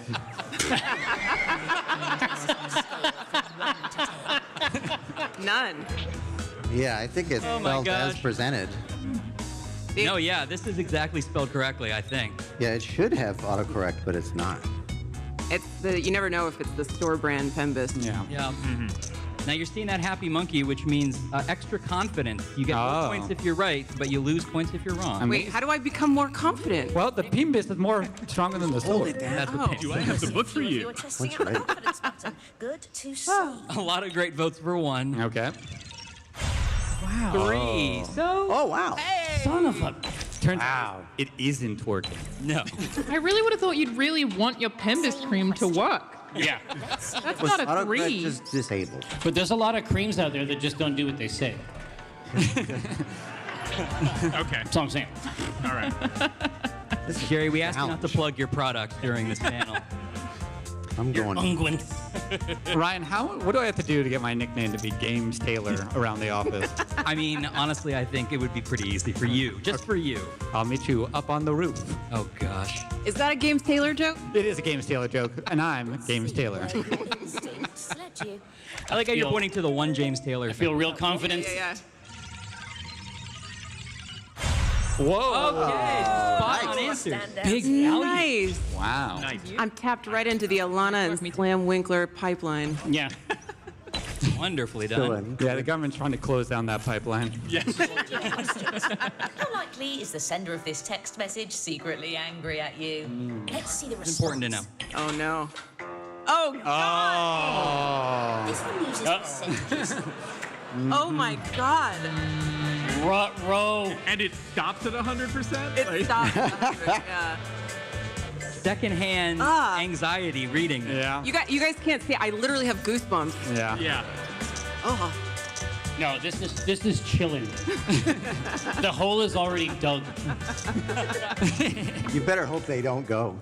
That they don't show up. Yeah. Yeah. The Yeah. exact same idea. The truth, however. Oh. Cruise. So it can get worse. No, impossible. Oh God. Oh wow! So you lose points Continuing there. You with lose the them. Okay. same question. Let's see If you the choose voting, if you vote that extra confidence, you can lose some points.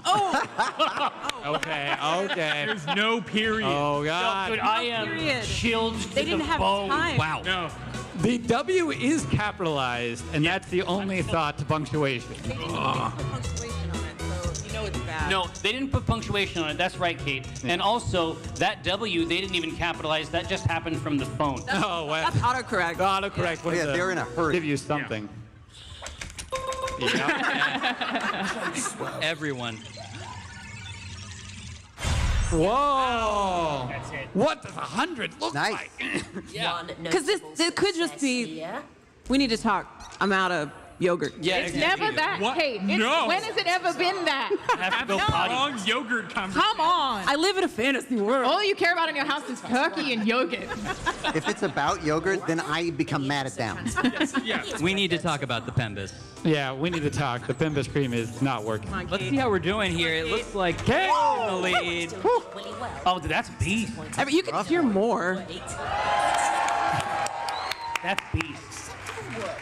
Based on that cheer, Audience. how much do you think the audience is secretly mad at you, Kate? I know. There's no way to tell. It's like 80%. Oh, achievement unlocked. Drawing. Drawing Drawing. now. Drawing. Drawing. Everyone This will just begin got with weirder. some electronic You're tasks happy. based on this I am always category. happy. Draw All right. a robot. So they got each gonna draw a robot. Once again, they've given something the kind of robot they're gonna draw, and they have a secret percentage. Is it a touchscreen? Oh, it's a touchscreen. Thank Yeah, God. you touch screen, you may draw right now. Indeed. Also, audience, if you don't notice this, you can do a sync up here, and you can choose which of these cards is the most you, and see. Finally, we can figure out what our audience is like, a star or plus sign. Yeah, we're trying to like do some secret market research on the side with this one. Yeah. Speaking of market research, how's everybody doing tonight? Are we enjoying PAX West so far? Ryan, are you enjoying PAX West so far? I really am, CJ. Thank goodness, you needed this win. I did. You know, I'd be enjoying it more if I only had a Junktopia pin from one of the new games in Party Pack now. Well, guess what, Ryan? You can get a Junktopia What? pen. You could either pay $15 American for it. Okay, what's the second option? Well, you can buy more than one and get a discount. What's the third option? You can win a Jackbox game and get one for free. We're There doing it them is. on the stage. We'll be playing these games. If you win one of those games, we'll give you a free Junktopia pin or the traveling Jackbox cart, which will be playing classic Jackbox games like Trivia Murder Party, which I will be dressed as tomorrow. And Mr. Skeletal, I'm rooting for you. If he wins, I'll give everybody who comes by a crisp high five on behalf of Mr. His phone's not even on. He doesn't have eyes. The phone's not the biggest problem. I just believe in him. Oh, a quick note about confidence before we get back to it. After you choose your answer, you can tap and hold the confidence button to get bonus points for being close. That's never happened to me in my life. Mr. Skeletal. First time we're gonna see it on stage? The first time you believe in yourself? I had to look it up on my phone. What tasks can this robot perform? Let's see the response. How many tasks can this robot? Well, Okay, all right. Okay. On a scale from 1 that looks like a multitask. Innumerable. 1, 2, 3, 4, 5, 6. I'm no mathematician, but Wait, no, the head might be part of it. once it, Oh. Sam. You know, hey, How dare you? I find Conversation, right? Don't overthink it. yeah, no. Sam. yes. The 7th task. Incredible. Okay. He's cute. All right. Quite I a bit counted. A good grouping. That's a good. That's a good grouping, unless the answer is And you will be 2. right. I will. Yeah. Well The head done. was not part of it. Yeah, so Kate and Alana figured out that he had 6 arms. They solved the puzzle. Mr. Skeletal did well, but these two perverts. No, I believe that he's capable of more. You believed in him. See the response. Oh. Yeah, that's nice. Okay. Capable-looking robot, but with a regular number of arms. But he has a, Tasks, though? but he has a positive yeah. attitude. Look at that sly smile. Completion. I was That's a- actually trying to draw Mark Zuckerberg, and this is just what happened. I don't Far know. too much emotion. This robot's lucky if he can do 1. I believe those are 2 macaroni for hand. Yeah, this robot Yeah. sucks. Is your task feeding someone dry macaroni? Twice. All right. Pretty good grouping. Yeah, that could be good. And the true answer. You didn't believe. Little high, See, little I- higher. Wow. You But- can put a plate on his Elaborate. head. You can put clothes for him to press with his wheel. Stop trying to sell your robot. This is shameful. No. Let's see the I love him. I'm sorry. Oh my God. That's kind of bad. That's a bad. That's a Satan. That's not a good robot. Robot. Yeah, what about that says robot to you? Mr. Skeletal, what were you thinking? This is Satan.com. How robot is that robot? Yeah, exactly. Satan.org. All right. Is that the trick? How evil is this robot? It's not a robot. Yeah, 0. Turns out the real evil is man. Yeah. Basically. Your predictions. Wow. High. Right. That's high. That's pretty good. Guesses. I Where pressed does 8. the truth lie? Like, how evil is Mr. Skeletal? Oh. That is not a 5 evil robot. He can't even see. This robot. You know, I just robot's a realized fucking mess. he's got a little quirky half smile. He can't be angry and have All right, horns. this one, and be this one will be challenging. Oh my goodness. All right. Wow. Wow. Now I'm getting mixed messages Me from this too. robot. Is he wearing the face of another robot as an apron? No, his torso I don't is know. just another bot. Yeah. It could I believe be. this is the Roman god Janus. Is he Robot- holding a butcher knife? Yeah, all we have is this Oh image. God. So you have to deduce. Okay. One. And those aren't horns. I think those are like just like headphones. Or like ears. Yeah, Yeah, little cat, cat little ear cat headphones. ears. Yeah. Cat ears. This robot says Quirky. we need to talk. Cat ear. This robot is quirky and different. Wider spread. Whoa. Pretty good point Right up there. A lot of people got points there. Good grouping. I did not get points. No luck for I Jerry. tried to split that difference. Received none points.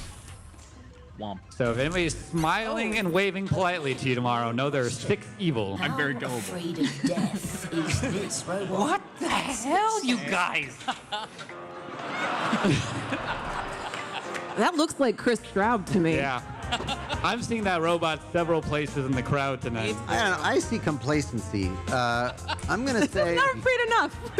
Yeah, not so afraid. He looks unsure. He just didn't like hearing about that. Yeah. He just heard He about doesn't it, think yeah. it's gonna happen. Okay. He's like, oof. That sounds like a bear.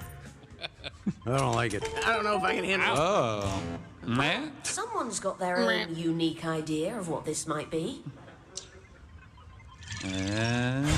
Oh, nailed it. Kate. Wow. Kate can read a robot. I can read a robot. I know my best friend. I like that Jerry's going to pick confidence every time. It's not paid off yet. No, not once. Great. No. I think I have negative a million points. Let's see the response. Oh. Okay. I feel like this robot is fine. You're all quick to judge, but look inside. Yeah. But this robot also clearly has access to social media. Yeah. But are those sparks? Like, is it near death? I think it's now? 2. Yeah, those are gravestones. in the background. Oh, Yeah. It's in a cemetery. it's doing a good time. Yeah. It's having a great time then. All right. Okay. Yeah. Like Numbers. what I'm seeing This feels so right. far. This feels The good. real answer. Oh, well done. Jerry Thank gets the you. extra points. Yeah, confidence, baby. Well done, everyone. Oh, On that that. was really good. Yeah, well done, me. Okay, well done, Kate. Very clear. Kate. You made well done. You made three. In the interest of transparency, here's what I've learned so far. Let's see how we're holding up here. Oh my God. Hey. Oh, affirm. Oh. Clam Winkler in the shitter. Wow. Mr. Skeletal. just Mr. hanging out. Skeletal, what is going on? Yeah. Mr. Skeletal, come on. Interesting. The audience is making money. All right. The audience can score. I mean, theoretically, like in the game. Yeah. Yeah, they don't win, but they can definitely The audience feel good about themselves. Yeah. The audience can score because we can all score at PAX West. That's right. Hold on. Of two very different things. Is that a good slogan? I got a couple to pitch you. It's being printed now. On the range we've sent you, and then. All right, so our panelists are now going to draw something that is I part one see. thing and part another. It is very confusing. As you look at their furrowed brown, know that that is necessary. That's right. This is real challenging. Ooh, which of these cards is the most Kafka-esque? I would agree it's the Swiggles. Yeah. CJ, does Jackbox have some kind of website? Some kind. We have a Tinder profile, and if you... no, we have Jackbox on that website, so you can find the 10% discount. If you'd like to get Jackbox Party Pack 9, you can also find out all of our previous games. You can find hilarious blog posts written by people like you and me. Absolutely. Yeah. What else can you find on our website? Well, you can find how many players you need to start each game. You can find recommended games for different numbers or scenarios of people, like what games are good for your aunt, what games are good for your secret crush. Yeah. So, like, if you're very popular and you need to know which games are best for big people, we'll let you know. Yeah. If I you're, don't know what that would be like. If you're very romantic and need 2-player games, we can give you that. I think. Great. Yeah. And you can also get a bunch of discounts, like you said. Yeah. Or get some cool Jackbox merch. Like I said, I'm the one saying we get discounts. Yes, you made the decision. So, Ryan, what do you do at Jackbox Games? I am a game director at Jackbox, so I directed Fibbage 4 in this pack. And what do you do? Wait. Fibbage 4 is coming up in this pack? Fibbage 4, it's a sequel to Fibbage, and everyone's excited about it. Yeah. Okay. Oh boy. We love to lie. Okay. That's right. Where does this drawing And I'll ask you what you do later. Later, we'll find out. Everybody guess. In the trash. This is an owl that shit on a wall. All right. So I hope it's all owl. If you're hungry. Honestly, this feels pretty heavy on the owl. Yeah. This is a lot of owl, not a lot of bacon. Heavy owl. I'll be honest, I panicked. Yeah. Where does this drawing belong between breakfast and owl is a panic-inducing question. Hey. Uh-oh. You're out by yourself, it seems. Jerry. Oh, I didn't. I chose the wrong side. Oh. I would have done so good, you guys. Should I have made the bacon smaller? No, it took me a second to parse the scale. I almost did that. Okay. Continuing with the same question. All right, Okay, here we go. Let's see the response. I'm sorry, guys. Oh, I think that's mostly breakfast. Yeah. Yeah. Is that wings? Are those wings? Yeah, there's Or a some beak? There's wings, there's a beak, there's an eye. If you really look closely. Yeah. So it's a small owl. It's a nocturnal breakfast. It's like the top pancake is an owl. So I think it's mostly breakfast. My feeling is that it's a lot of breakfast. Yeah. God can't So see God me. won't witness me. I see. I think that's not wow, correct. that's a lot of owl, Mr. Skeleton. That was a brave. Hey. There boil you it go. in. There Well done, Chris. Nice. Mr. Skeletal, no. No? Okay. No, he no do so If you're going good. to be wrong, you Oh, might as well Mr. be very Skeletal. wrong. But look how happy he is. Yeah. That's not sufficient. Okay, all right. Where does this drawing belong between leprechaun and Oh, God. lumberjack? Let's see the response. All right. Oh, okay. Shit. That's a good one. Yeah. Okay. Wow. Wow. Go ahead. Yeah. Also going for the tactic of drawing the other thing just next to it. Yeah. This is a thinker, I would say. Yeah. Yeah, I'm paralyzed by this. It's the LaCroix And yet you're going to press the confidence of button, I leprechaun assume. flavor. What does he Yeah. have to lose at this point? He's still- A lot. I got some points. Oh, that's good. That's good? That's good stuff. Okay. But what is Unless I misread it. unless it's not. Oh! Well done. Should put confidence on there. Yeah. Don't I strive for clarity. Success, Nanas. You're seeing players use our little emojis to say what they thought of that. Oh. I loved it. Les points. Same question. Okay. Let's see the response. Mr. Skeletal. Okay. Okay. What the heck? Is that a Two beehive? equally good artists. Yeah. Equally skilled. You know how leprechauns or lumberjacks have halberds? Yeah. I'm gonna say this is like orthogonal to the line. This If is an you- imaginary. Yeah. Yeah, this is perfect split. Yeah. We need a different axis, you're saying? Like Yeah, a we need Z-axis? an additional, the normal vector. Yeah. For a pile of bones, it's not bad. Oh, I forgot to That's do pretty that. I was too scrambled. Duncan. I had to digest it. Yes. Oh. A few of you are I wouldn't have gotten it.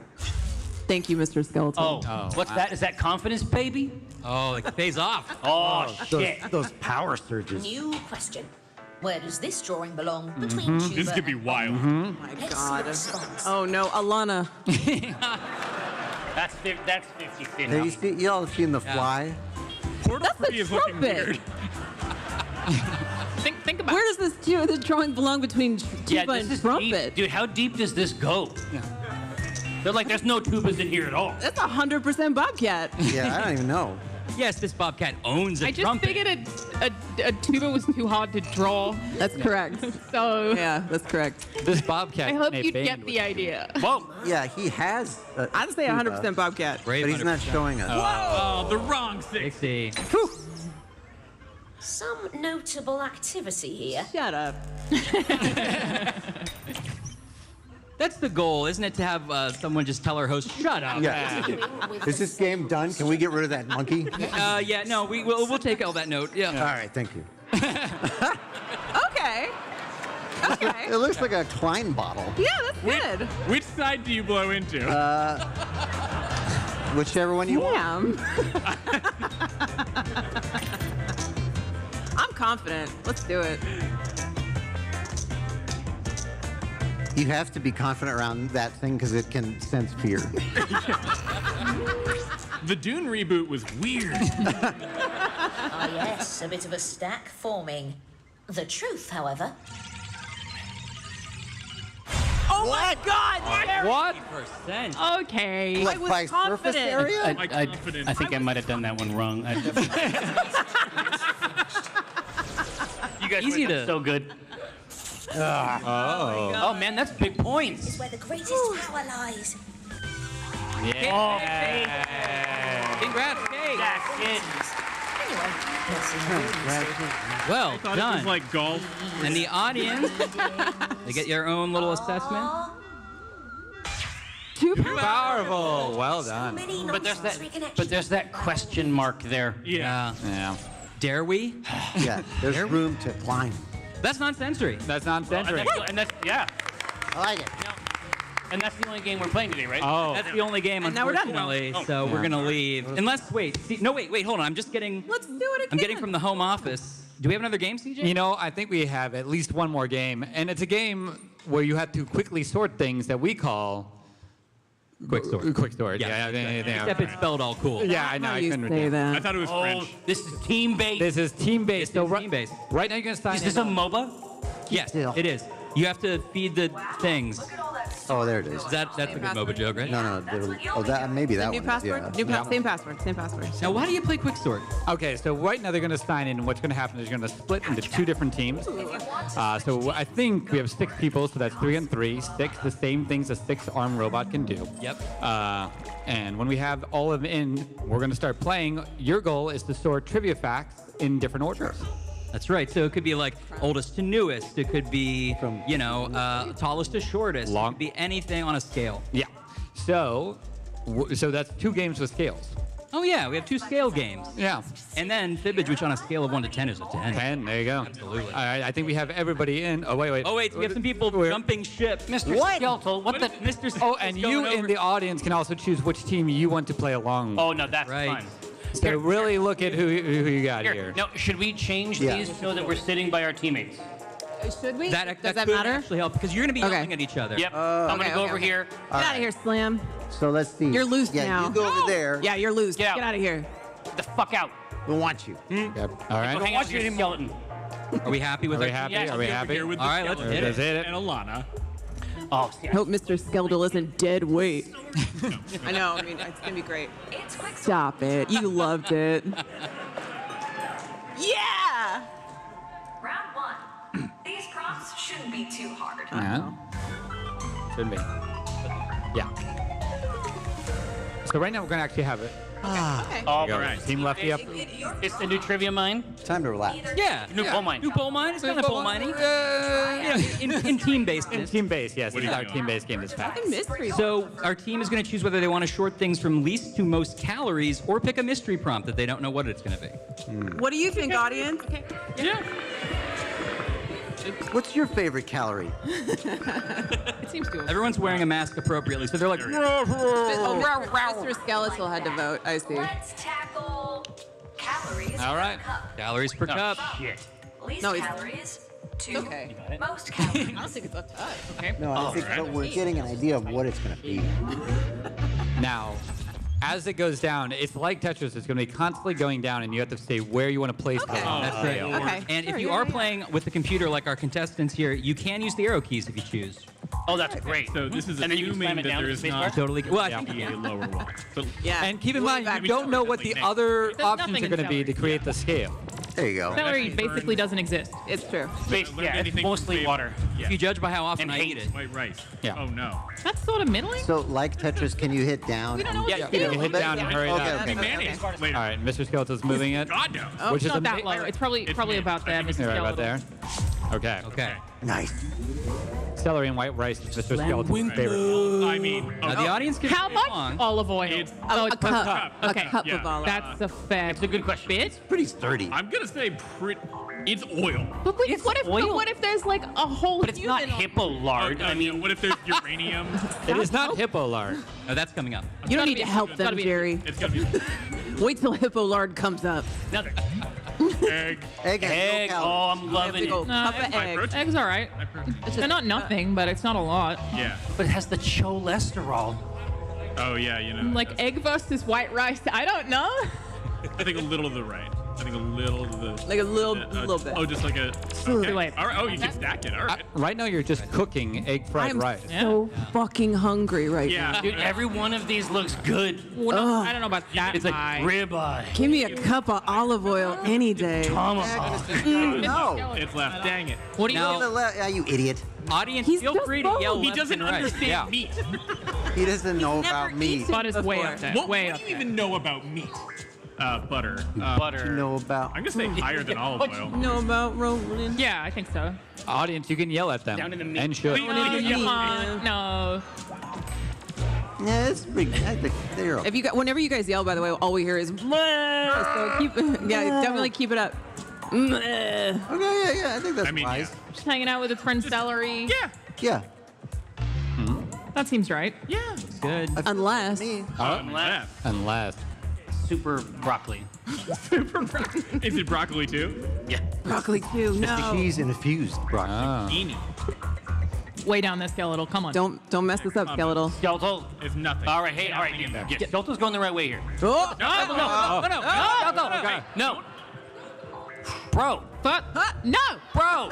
Oh, we'll see. Watermelon. Okay. It's got sugar. There's a little more sugar in There's a little watermelon. more sugar. I'm gonna put it On zucchini? on top of zucchini. Yeah, I think. All covered with cheese. Boom. Slam. Okay. Quick's over. Let's see how we did. And you want to get as many streaks as you can here with Streaks? items. If you in eat too much perfect order. watermelon. Oh, in order. Yep. Yeah. Oh, broccoli's Oh, out God. there. Okay. Sure. What? Little streak there. There you go. There you go. Good Hey. one. Hey, Oh. So olive oil is on top. Oh my god. Okay. Olive Oil's oil on is top. wow. I had no idea. Dude, I'm gonna stop. I'm gonna change my life choices. Stop drinking those cups of olive oil. You need unlimited steaks, apparently. That's the message. Yeah, that's what I derived. Yeah. For every cup of olive oil, you could instead have 3 steaks. Game starts, game ends. Butter bean. Hey, it's a video game prompt. Should we do it? Yeah, that seems to be a crowd pleaser. Let's do it. Let's do it. Here. Yeah. Yeah. Why not? Do we have any Why did we get gamers? calories? Come on. I know. Game, That's game. dry. Ah. Take a shot at. All right. But I don't Dude, know. Kate, I don't actually. I know love what your it means. spider bot. Thank you. Your spider bot is going. I got these clompers here. I like your crab claws. Yeah, yeah. Very pinchy. I stay pinching. Okay, let's see. What does it even mean? Start end. Let's find out. Let's find out. Yeah. Round 3. Yeah. So I have to basically leave room. How many for rounds? other Out of how many rounds, though? Yeah. Well, that's just it. Round 3 is almost always the final It's usually the Traditional final end round. Yeah, is it though? We'll go Yes. here. Oh my God. Yes. Game end. More. Really? All the way. All the way. All the way. All the way. All the way.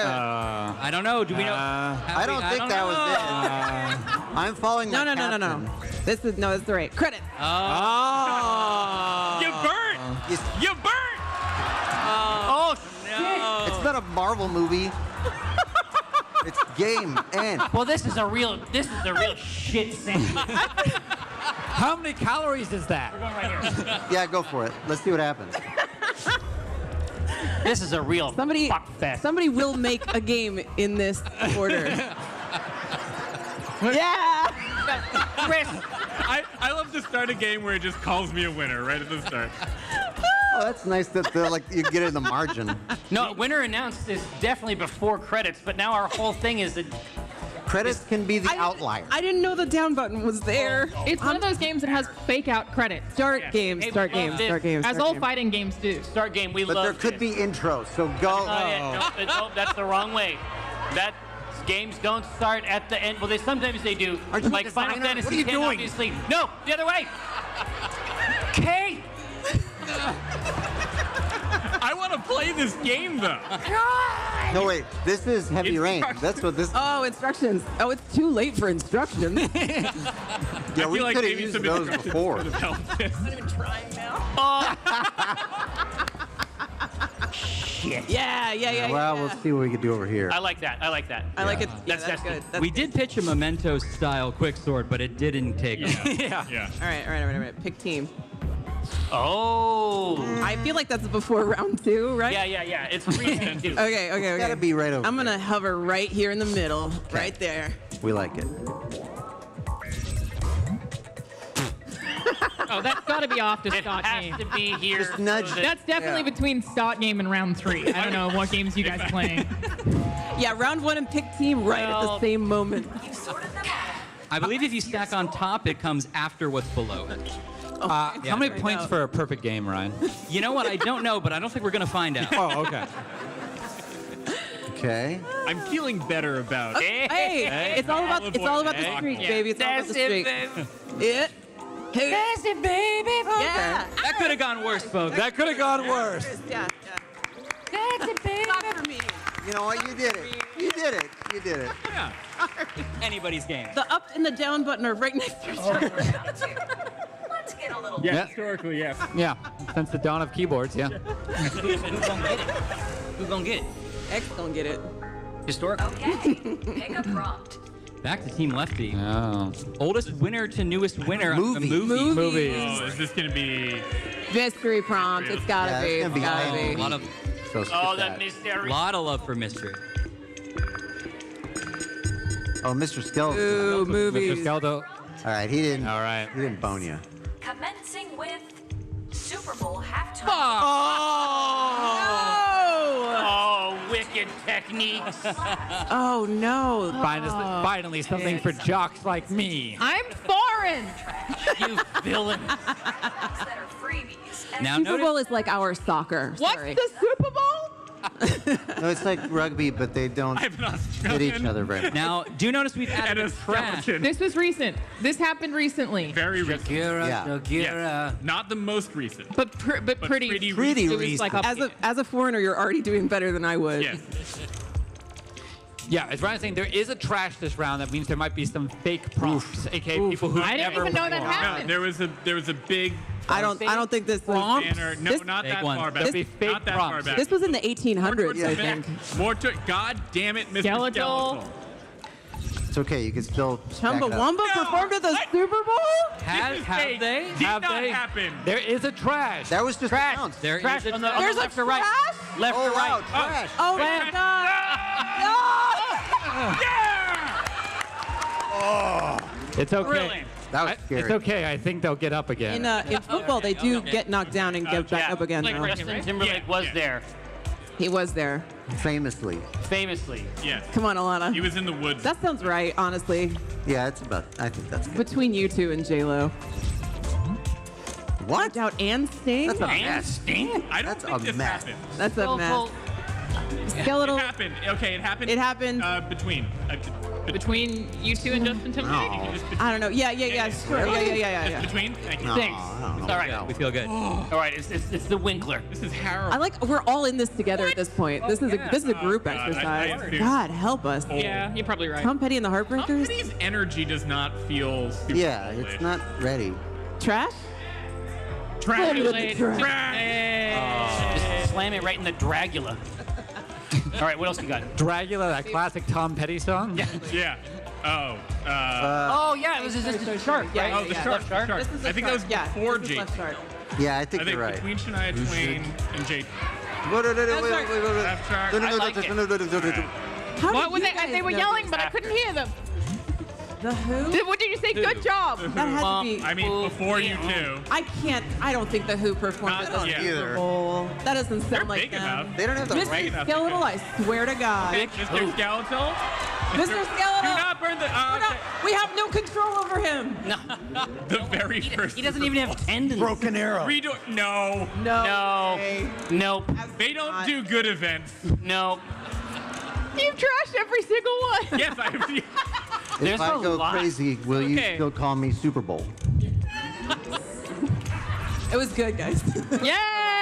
Oh, now we're talking. Yeah. Oh, I not- was not there. The trash. Not the No, trash. no. I was there. Yeah. We No have a trash. witness. I went. Yeah, it's the new. It's And it turns out it sucks when you're there in person. Oh, does it not sound good? You can't hear anything Oh, or no. see anything. Was his NFT there? Probably.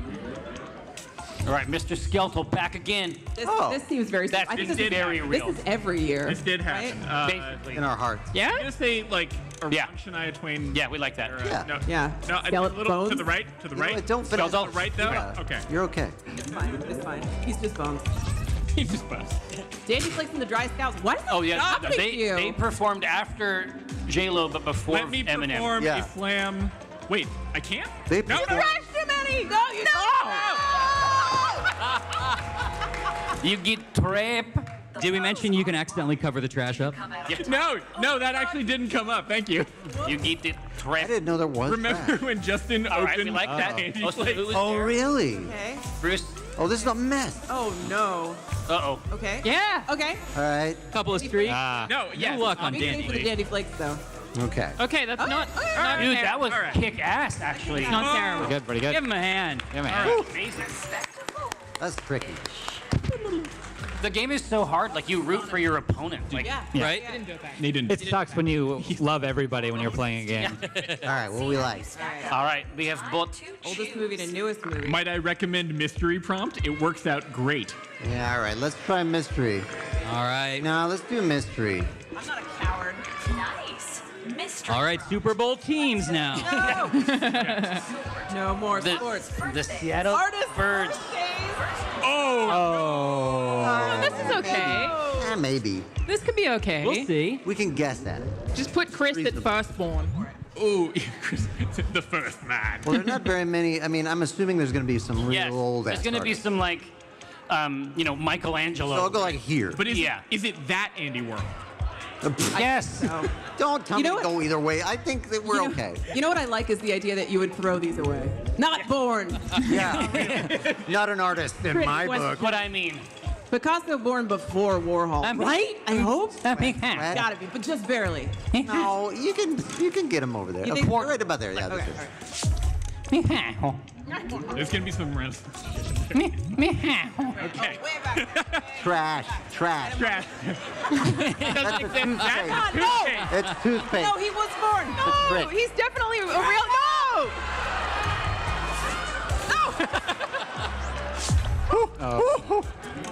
Right, now that trash might be covered up. Yeah, so yeah. use the right trash.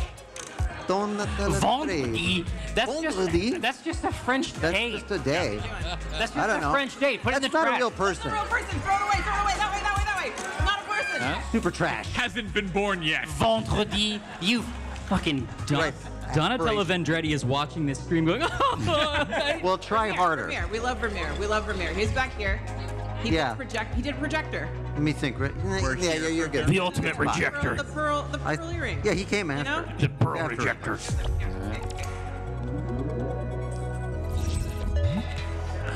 Yeah, right. Vinci. Yeah. Trash. Right in the trash. How you feeling about that Warhol placement now? Where? Well, see, there's been a lot more artists. I should have known it was There's a all lot. these Yeah, old we books. should have stacked them These a little better. ancient ideas. Gwendolyn Mobile. Oh, I love her stuff. It's incredible. Yeah. It's all performative. Why? Gwendolyn Mobile. Why do none of the women exist? Weird. I know. Yeah. I'm here for you, Donatella. Now that's real. Basquiat. No, what? No, go this way. This way? Really? Yeah. No. Yes. Yeah. This? Post Warhol. Yeah. Yes. Yeah. Post Warhol? Yeah. Like, Not that. Not that post. Not that post. All right, try there. That's There is also a born and relevant kind of yeah. distinction. Now we're Gallo. business. a lady. Where we talking? Right? Is this good? No, I think maybe. Oh God, before Warhol. I'm pretty sure before Warhol. There, yeah. That's good. Okay, we're trying. Hey, all you art history majors out there, shut No, up. I can hear him shrieking. Van we know who you Gogh. are. Van Gogh? What is that? It's gotta be. Van Gogh? He's like right above here, maybe. Yeah, like right there. Yeah. that's- Van Gogh? We're crushing this. This is a good looking board. I like Van Gogh. Vaha. Georgia O'Keeffe. There we go. Hey, that's That's my a girl. re- Now that's a woman. No. O'Keeffe. No, I'd go a little bit before Basquiat. That does say Yeah. Does say Keefe. It says Yeah. Fifi. Then maybe gotta it's That's typo. the trick. I would fix that. Not real. Yeah. Or it could be trash. You found I a bug. don't You know. found a bug in your game. Oh God. God. Nice try. Man, gosh, you wicked men. This is just about comprehension. It's not even I don't know about where knowing this is gonna dates. go. Yeah. It's like, are you literate? No, it's about knowing dates. I feel really good about this. Good. Yes. No. No. Almost. Okay. No. All right. All Okay, right, those all are right. close. Very Those are close. Okay. All right. Yes. All Yes. right. Yes. Oh no. Oh. Oh, that- No. Okay. O'Keeffe. Wow. O'Keeffe. O'Keefe. You know, Wow. Hey. I learned something. Pretty good. Pretty good. Well done. Twisted points. Ooh. Twisted points. Yeah. This is round 3, which is the end of the game according to some people. What? Isn't it though? I can't wait to pick my team. What do you do for round 3? Round 3, you trying to get as many streaks as you can, and you will get 2 opportunities to do your category. So if How you make are you on mistakes movie? first, you can try to correct them. Oh. Yeah. Just like life. They want us to do movies so bad. Let's do movies. Just do it. Yeah. Push from their. This is big movie. Is what it is. And I'm with you on the mystery. Your quick sorting. Disney movies. It's up to the. Okay. Oh, All that's, right. that's not Well, that's hard. an easy point. Ryan. It's easy. Yeah. Congrats on your victory. Ryan, I'm calling it now. Perfect game. Yeah, it could be a perfect game. All right. Old. It's an old one. All the way to Like the an old beginning. Like about here? Old as hell. Not as old. Yeah. It's the first movie. No, it's not. It's not the first one. It's okay. It was one of the first Yeah. movies ever Pretty old. committed It's pretty old. to wax cylinder. Yeah. Nice. Pretty All right. incredible. That's relatively. No, see, Mr. Yeah, I mean, Mr. no, Skelton. no. Why do you? Oh, it's not Disney. No. It's not Disney. It's not Disney. Okay. It's not Disney. All right. It's not Disney. It's not Disney. All That right. was a good one, though. Holy shit. I have never seen the audience so scared Yeah. as us threatening to burn the Iron That's- Giant. I mean, Pretty old. Yeah, but Pretty That's old. not is it Disney. the animated CGI in shit, or is it the? You know what I mean, or is it yeah. Yeah, that Hermione feels good. shit? That feels good. I don't know what era of Disney are they gonna focus on? Is it Yeah. gonna be the 90s? I don't know. Tangled. Okay. Tangled. Recent. Like a here, Recent. but not like that. Like here. Tangled pops. Like though. here. It Tangled still holds up. Tangled fuck. Yeah. Never seen it. Oh, it works. Yeah.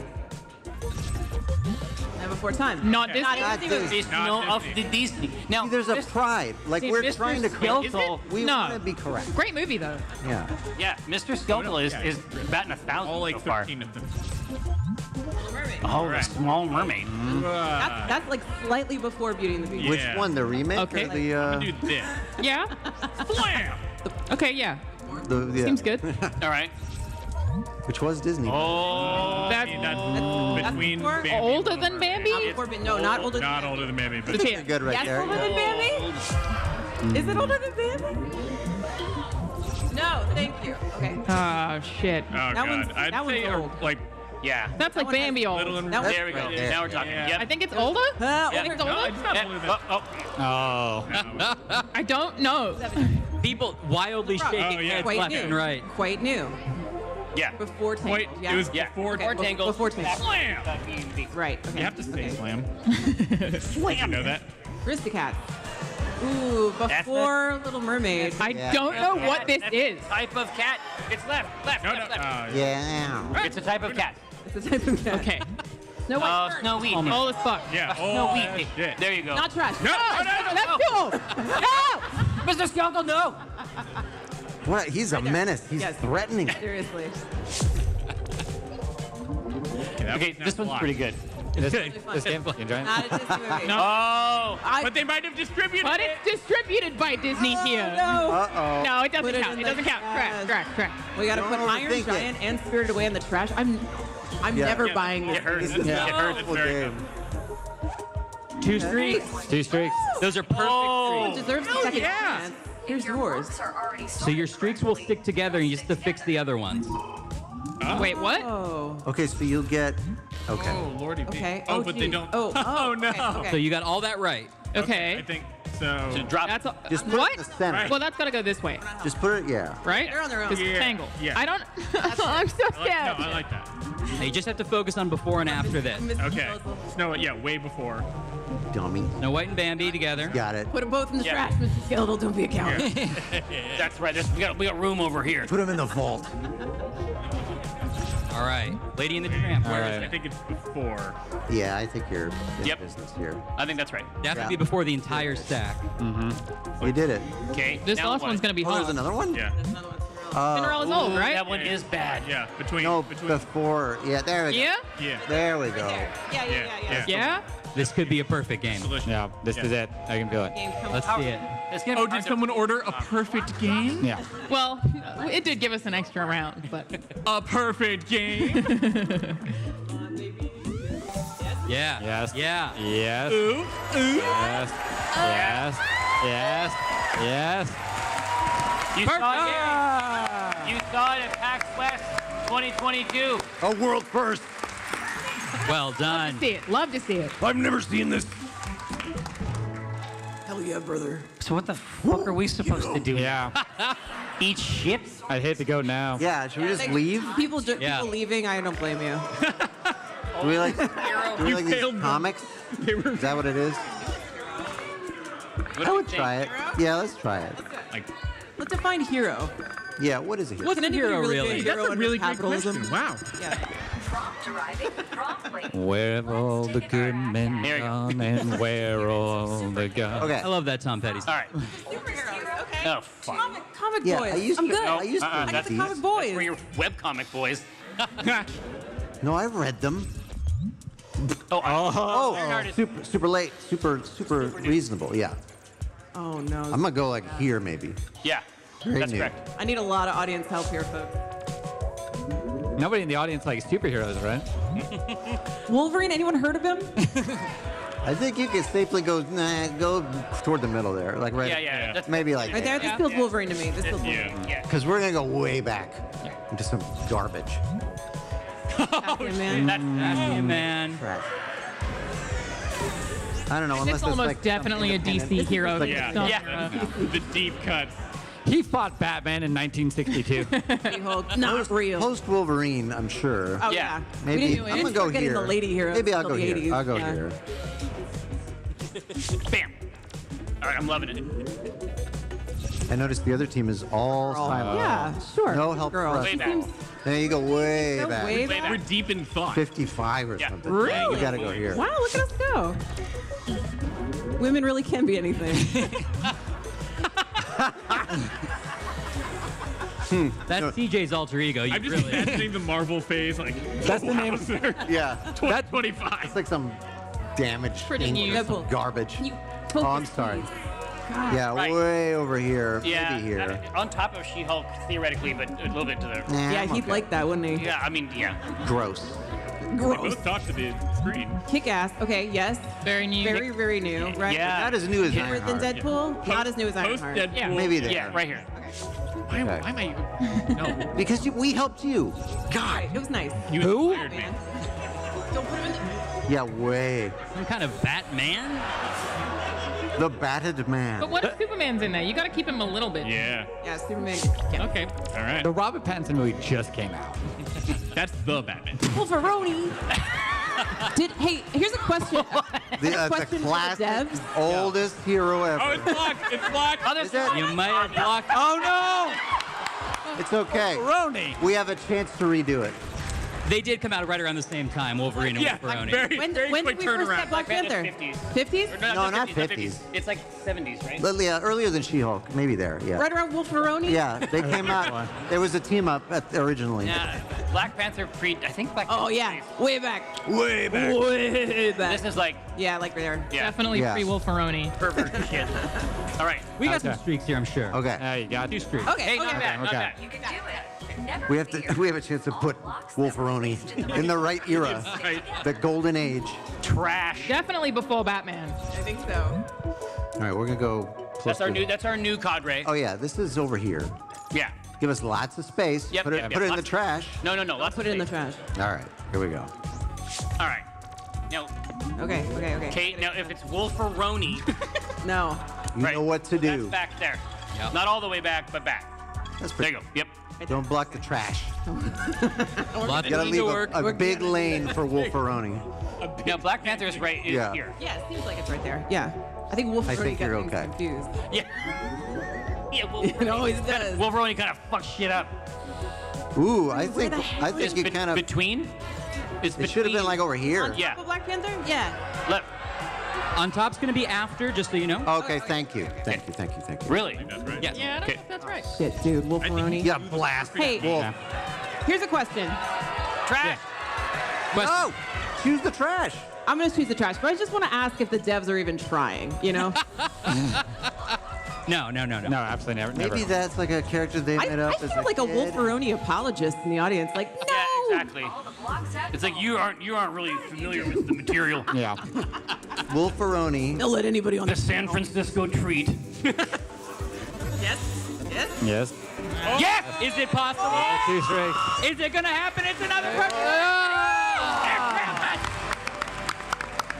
Well done. Wolferoni. Wolferoni. Wolferoni. Yeah, right. Takes it. Yes. Wow, Dude, that is another winner. Okay. Thank you. 2 But good the games so audience- far. Well loved it. done. Well, Exquisite. we have you. I think just enough time for maybe at least part of another game. So you can get a look at it. Yeah. For 2 minutes?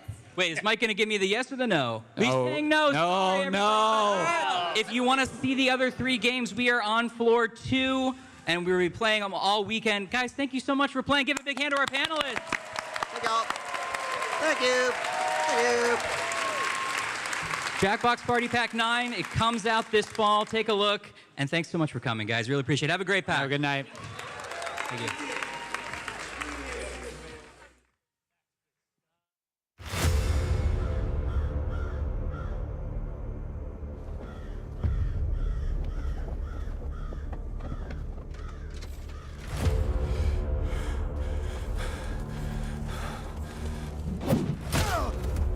You saved my life today. I hope I can repay you someday. War changes a man when virtue is rewarded with suffering. I get the sense he's not interested in talking.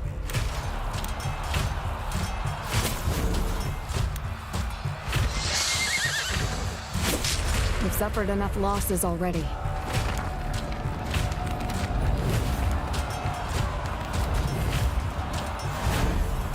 Sooner or later, it's gonna come down to you against him.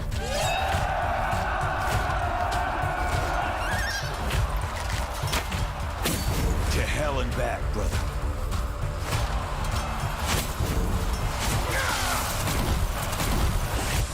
Please, Cap. Promise me we'll win this war. There's no escaping it. You and I are fated for this.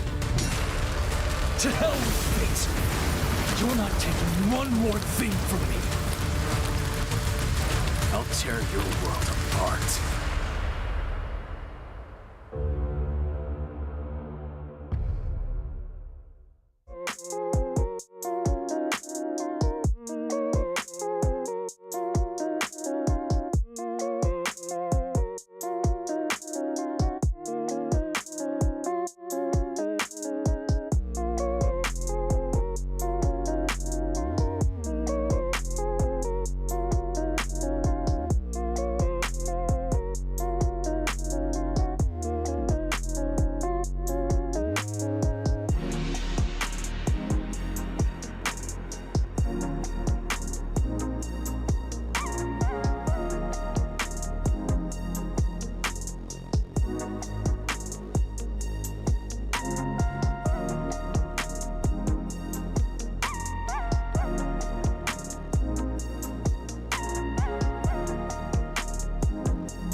you guys for coming out tonight. We're Hyper Potions. Let's go.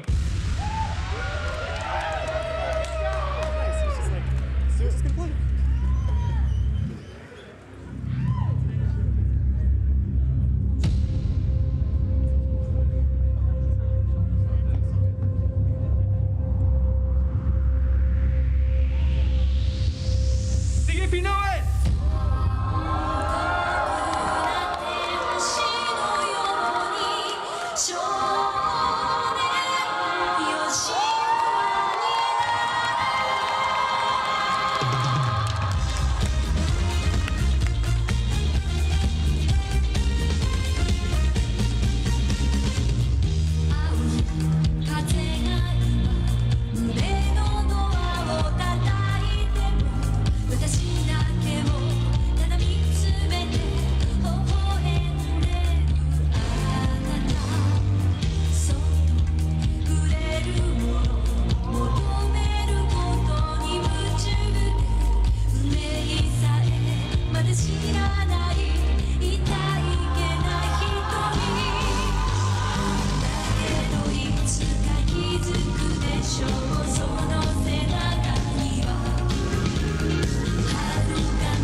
Make some noise!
crowd.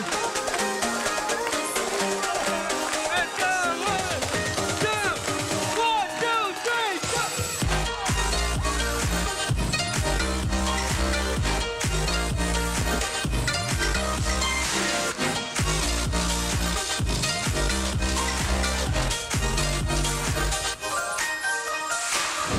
Yeah, thanks, PAX West. Let's go!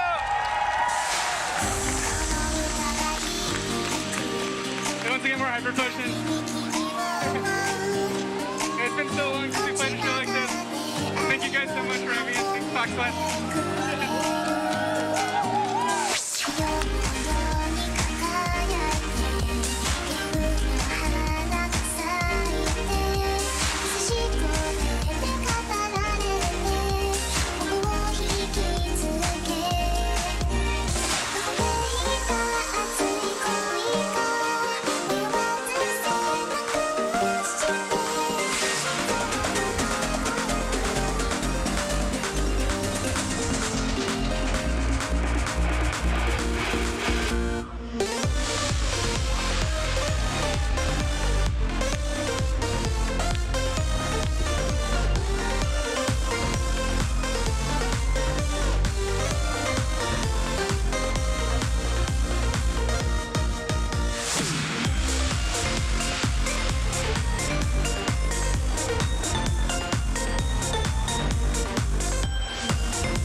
Sing if you know it.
Make some fucking noise!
Cynthia!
some noise! Man, you guys are such a great crowd. It's incredible. Yeah, give it up for yourselves. Thank you.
Damn, that was dumb.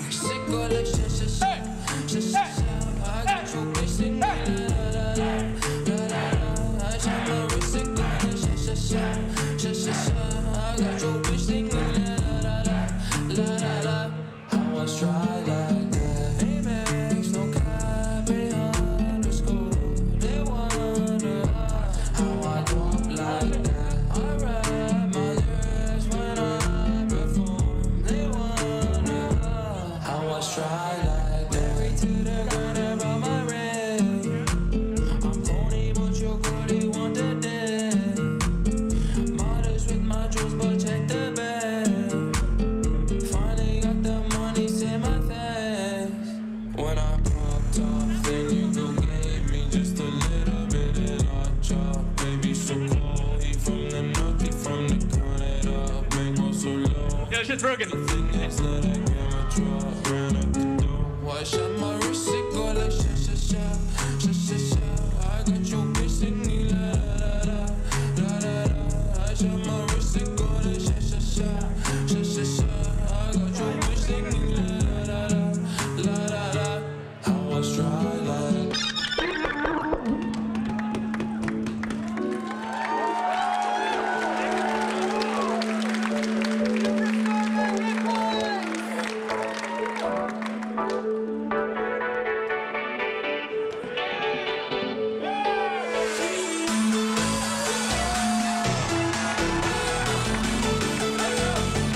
It was broken!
Yo, PAX, Sweets, make some noise!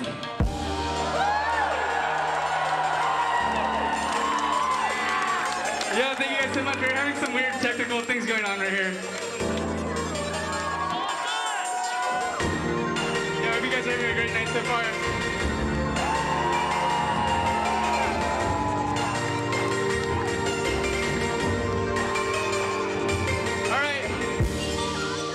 All right, Kevin's gonna film you guys. You wanna make some noise?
Let's go!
The MIDI fighter!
Shout out Bandbox now.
Make some fucking noise to show Wasabi!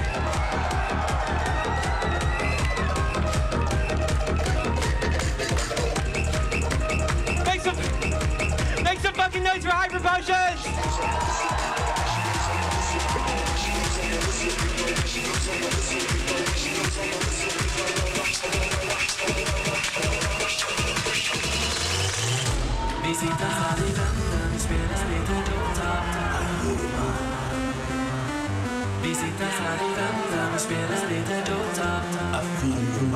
Y'all seen that shit?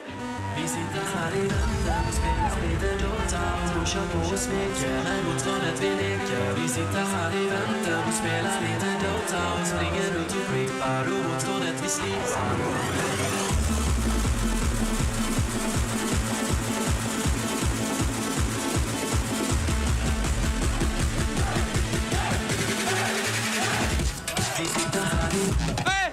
Hey! Hey!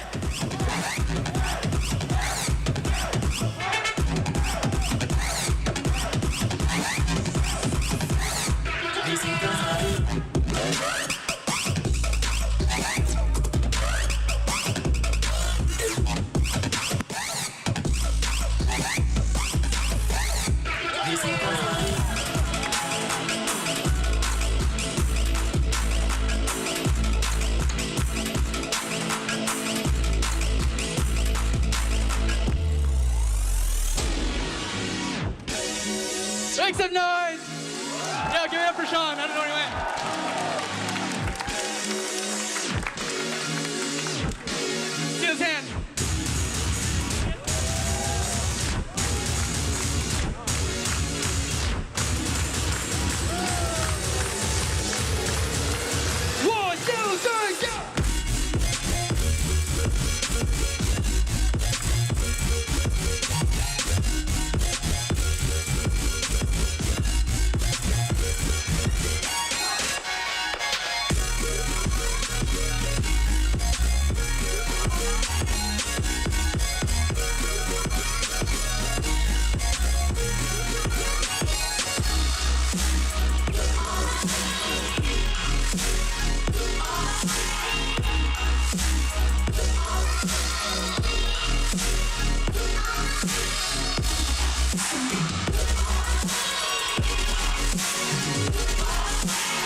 Potions, all right? All right, so yo, what the fuck is up, PAX West? It's so wonderful to see all of your beautiful faces. Hi, I'm Sean Wasabi. You're such a beautiful crowd. Oh my God, the mini fire 3D. Yes. Hold on. Yo, sign it. We signed it already. Wait, who signed it? We signed it. Signed it. Okay. Sign it. Give us. Sign give it. us 10 sign seconds. It, sign it. Take this.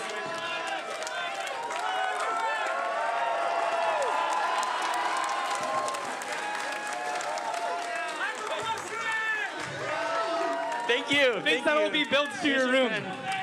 Oh my goodness. Woo! Thank you everyone for coming out.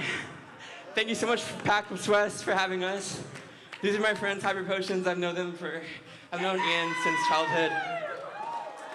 We're about to do it back to back. We're gonna DJ, go back and forth. I'll shut the fuck up. Let's go.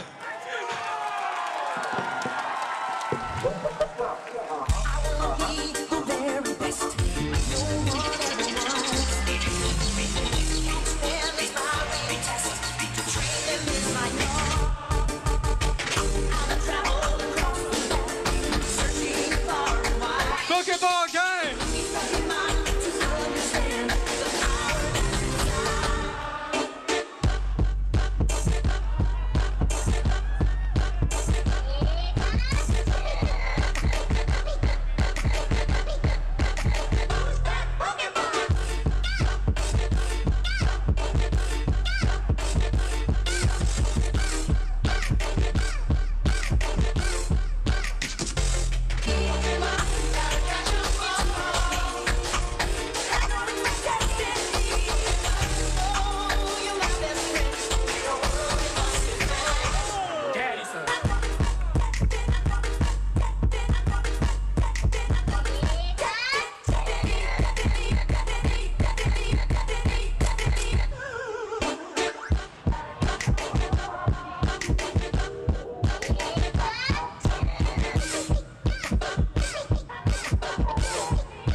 fucking noise!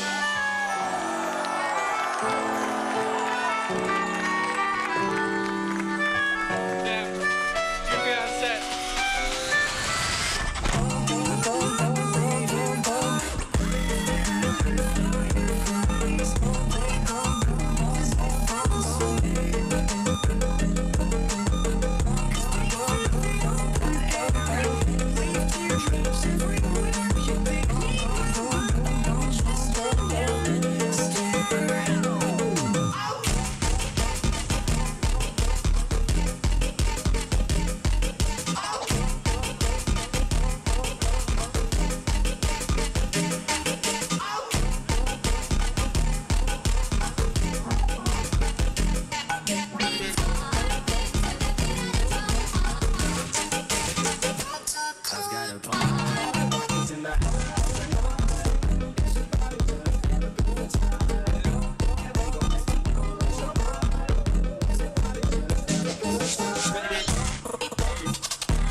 love you, folks. Thank you so much.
love this energy.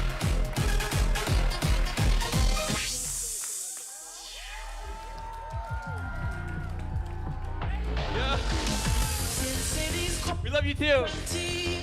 Thank you so much for being here. Judge me, I can see clearly when you're gone. I said,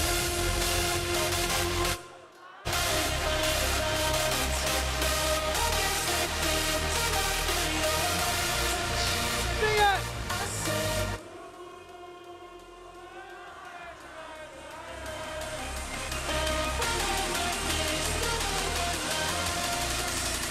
One, two, three, go.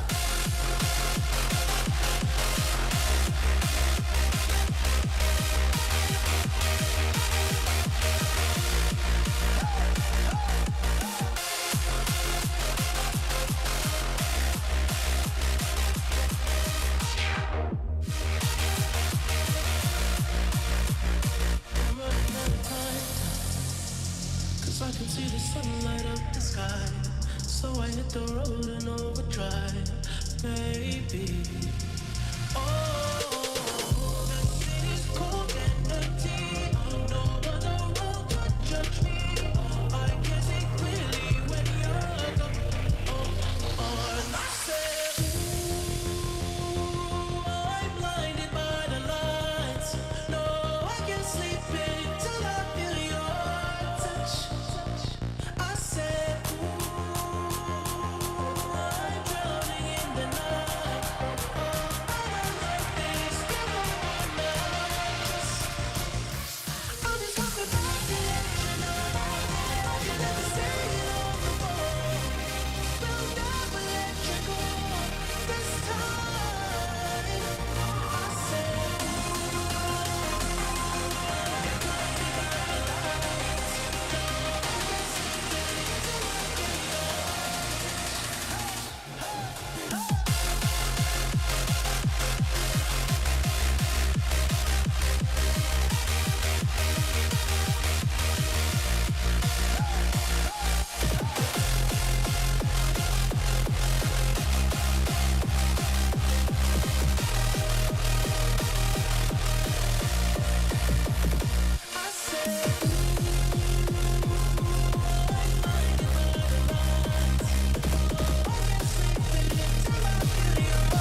me see all those phones.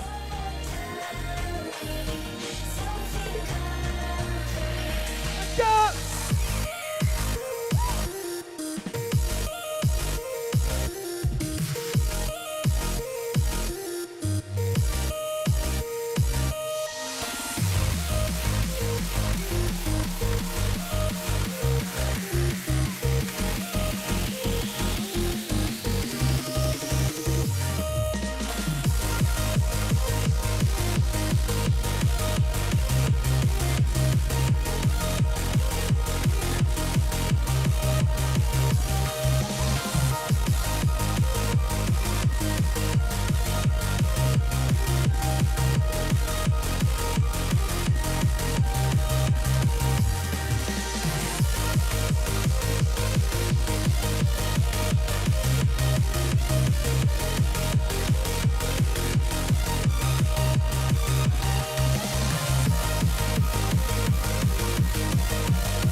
Let a nigga know. Trap, you smoking on midnight gas, finessing a nigga with pounds of the swag. My bitches that bustin' you niggas, you cooking, I chop at the bend of the onions. What you want? What you want? My nigga got booty in them Zans, lapping the bitches around. You don't want problems, bitch, I got troubles, Afghanistan. Nigga got X and mall, you might fuck around and get wrong. Better go change that flex, but I ain't never had no job. 2250, try to jump this kid, dump this like this. I trap in the kitchen with weed, and the activists killing my kidneys. I said 5 to a 10, I said 20 to a 50. 40 more, they hit your water shot. Let me take a ride with the 50. I said 5 to a 10, I said 20 to a 50. 40 more, they hit your water shot. Let me take a ride with the 50. What you want? Tell me what you want. Like what you want. Like who you want. What you want. Let a nigga know. Let a nigga know.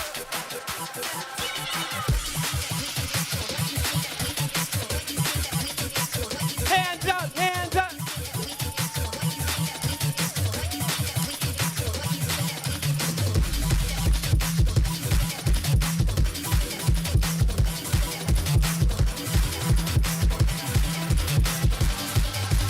One, two, three, go!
Thank you. You're the best.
Yo, make some noise!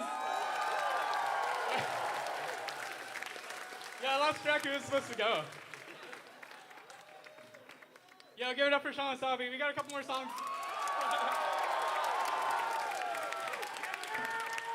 Make some noise for Hyper Potions. Woo! All right, hold on, I need to catch my breath. Thank you so much, all of you. Woo! Well, I will sign that.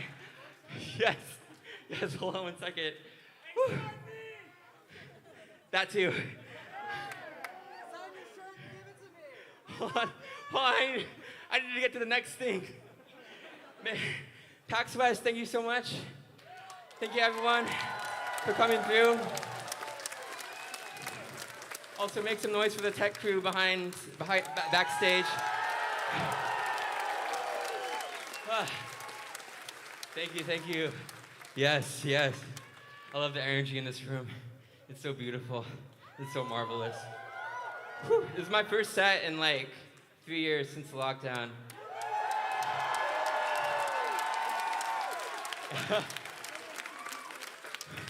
I'm gonna play some tunes for the next 30 minutes. Me and Hyper Potions, we're great friends. We've been around since childhood days. So I'm really glad and grateful to like have them on stage with me.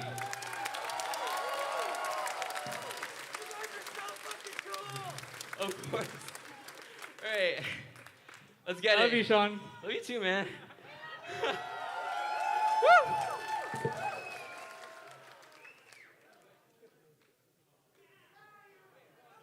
Wait, 1 second before I start, I want to get a picture with all of us in this room. Woo! Yes. Hold on, where's my phone? Did you take my phone? Oh my god. All right. Here, can someone get a picture of all? Yeah. Do a selfie? Yeah. All right, Jason. Jason! This is our tour manager, Jason, helping us out.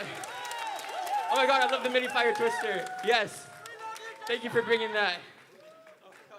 All right, we're gonna take a picture, all of us. All right, get close together. We're gonna get intimate.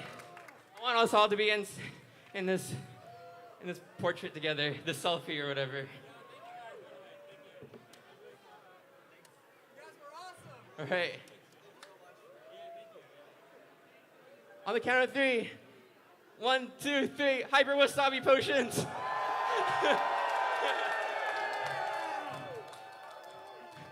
Get like 100. All right, sweet.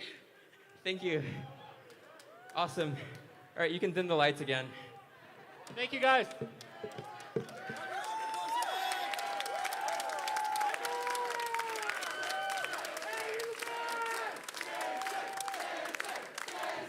Jason!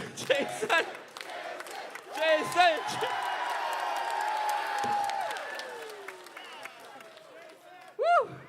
Oh my goodness. Okay. Hold on, I gotta find the right playlist. Give me a minute. What the heck?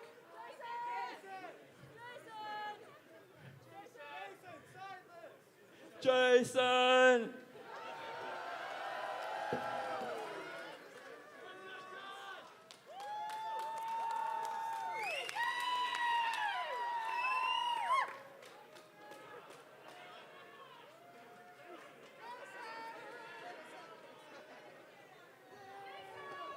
Technical difficulties.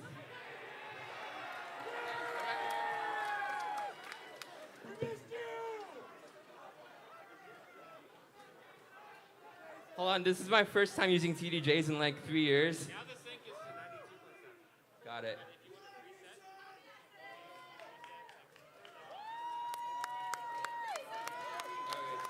Oh, wait, it's still not reading.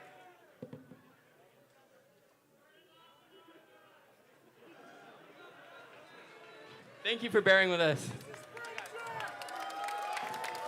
This is the best part of the show. You get to watch us like bumble around on stage. Perfect, yes.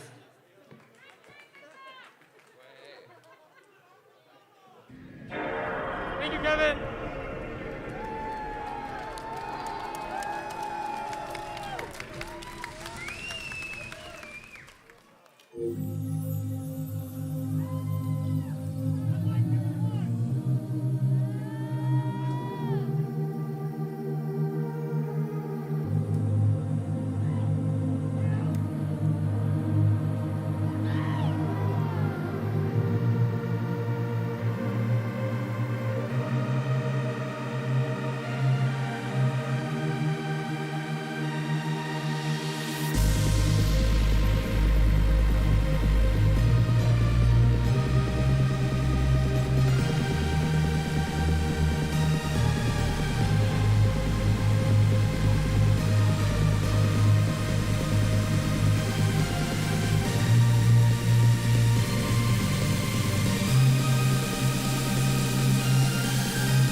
Hold up, that's the wrong playlist. I'm so sorry.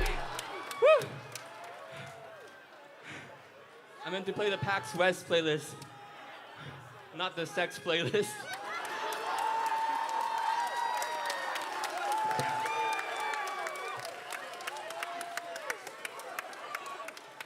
Thank you. I'm so sorry for that. All right, let's get it.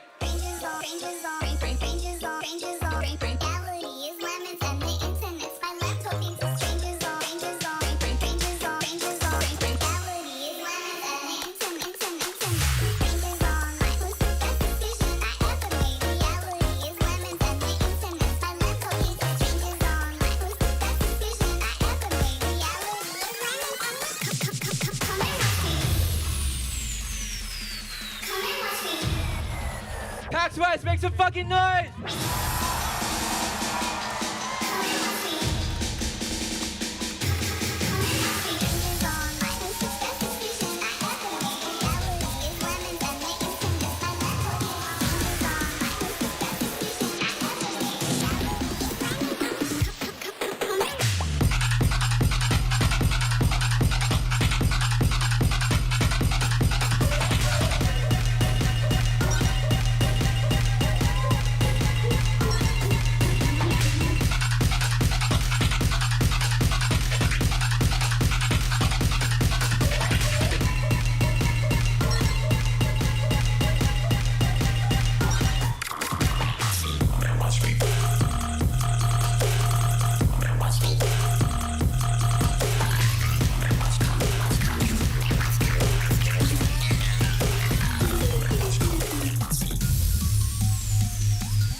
To my ears, that doesn't sound too bad.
my neck and some sake. Space girl, Jimmy, pull up to the party. I'll be coolin' with my friends if you want me. Whoa, with my Tokyo girls, sippin' Tokyo tea. And we are in Japan, sippin' Tokyo tea. Tokyo tea, Tokyo tea. And we are in Japan, sippin' Tokyo tea. Pax, you're amazing.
Thank you so much.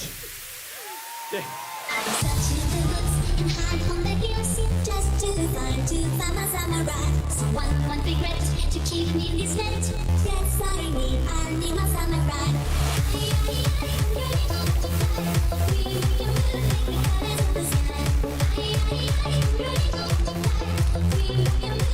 Colors in the sky. Waves of summer ride. Waves of summer ride.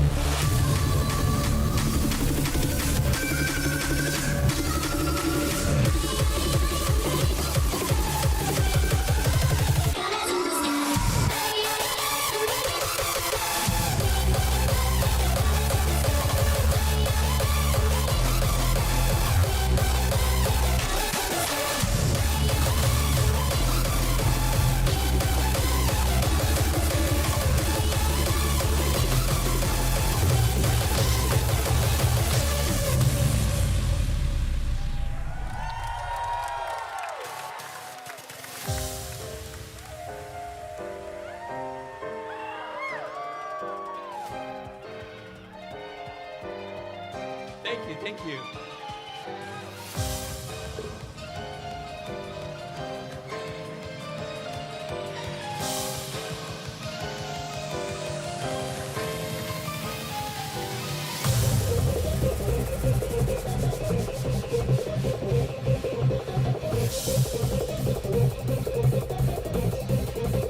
Gosh, we're gonna have so much fun tonight. Make some fucking noise!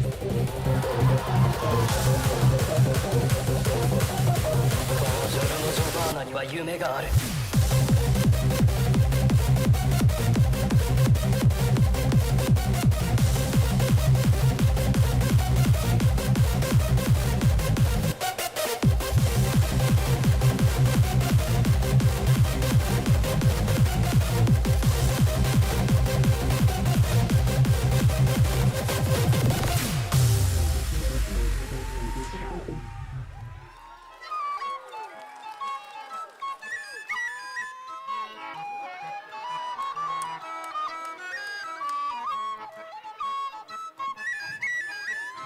I'm fucking you around. I love this one too.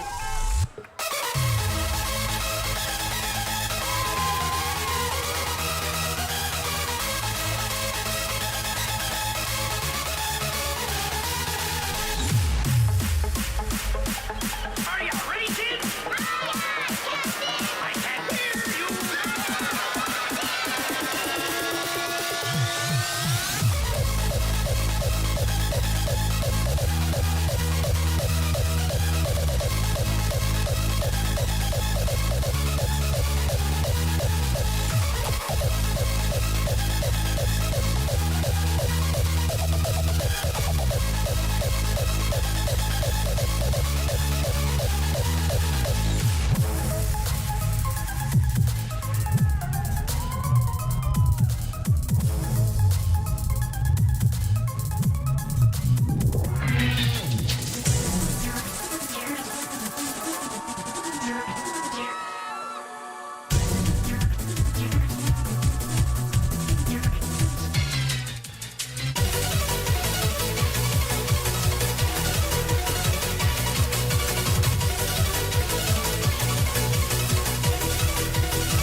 Let's go faster.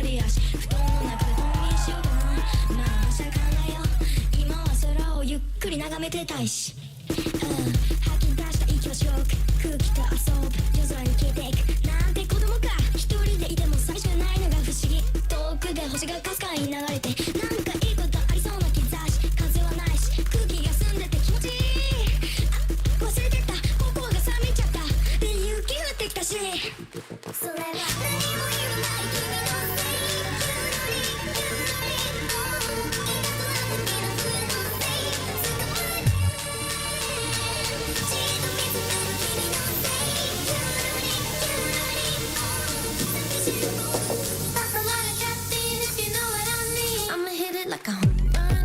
Maybe skip a few pieces, make a donut. I'ma make a cute impression on your whole team. So your enemies are crushing on my homies. We all want some of this home run. Maybe skip a few pieces, make a donut. Faster! I'ma make a cute impression on your whole team. So your enemies are crushing on my homies. We all want some of this. Ooh, no, I can't cook, but I'll try cooking for you. See, I'm not perfect, but I am. I'm high, never tired, keep you wired like I'm marching in your way. That's a lot of caffeine if you know what I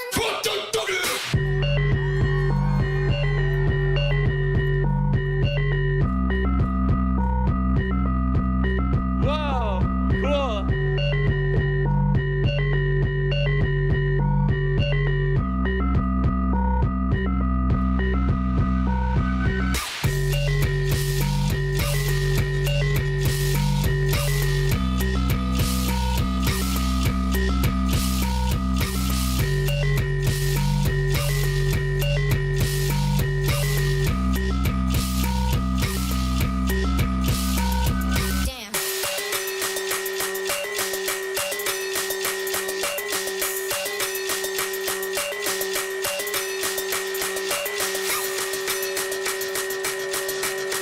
Hands up, hands up. Let me feel that.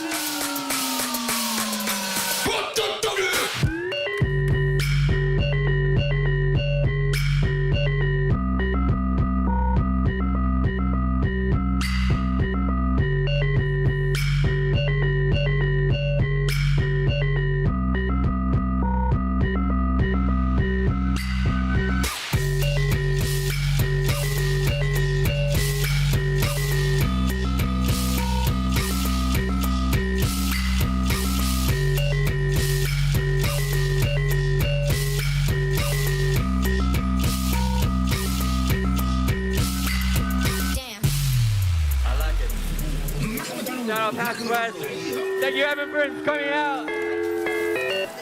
Make some fucking noise. It's such a beautiful crowd. Thank you. Thank you. Thank you, everyone. Thank you so much. Oh my gosh. Yes. Sword. Yes, sword.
On the water squawk. Skip. Your dirty moment cap. Skip, skip, skip. All can ninjas go rabble, rabble, rabble, rabble, rabble, rabble, rabble. On the water squawk. Squawk. Skip. Skip. Your dirty moment cap. Wait. Wait. All can ninjas go rabble, rabble, rabble. It's nice to meet you.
Yo, thank you so much for having me.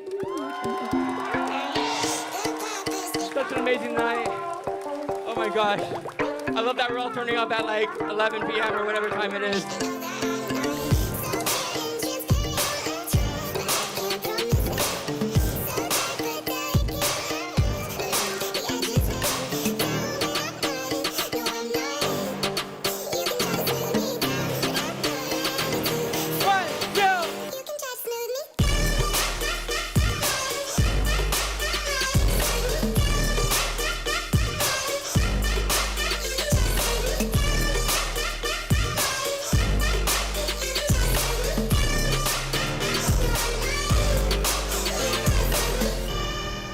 PAX, thank you so much. Make some noise for yourselves. Oh God. It's past my bedtime.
Make some fucking noise!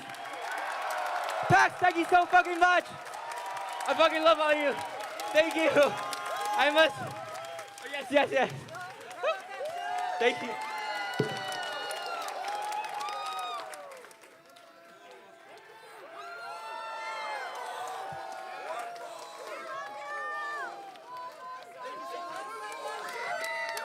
I didn't forget. Look.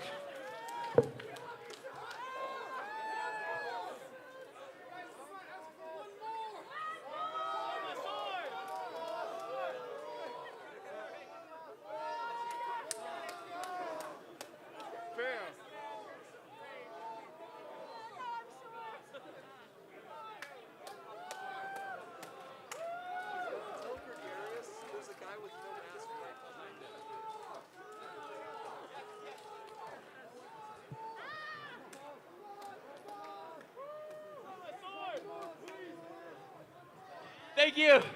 Thank you so much. Have a good night, all of y'all.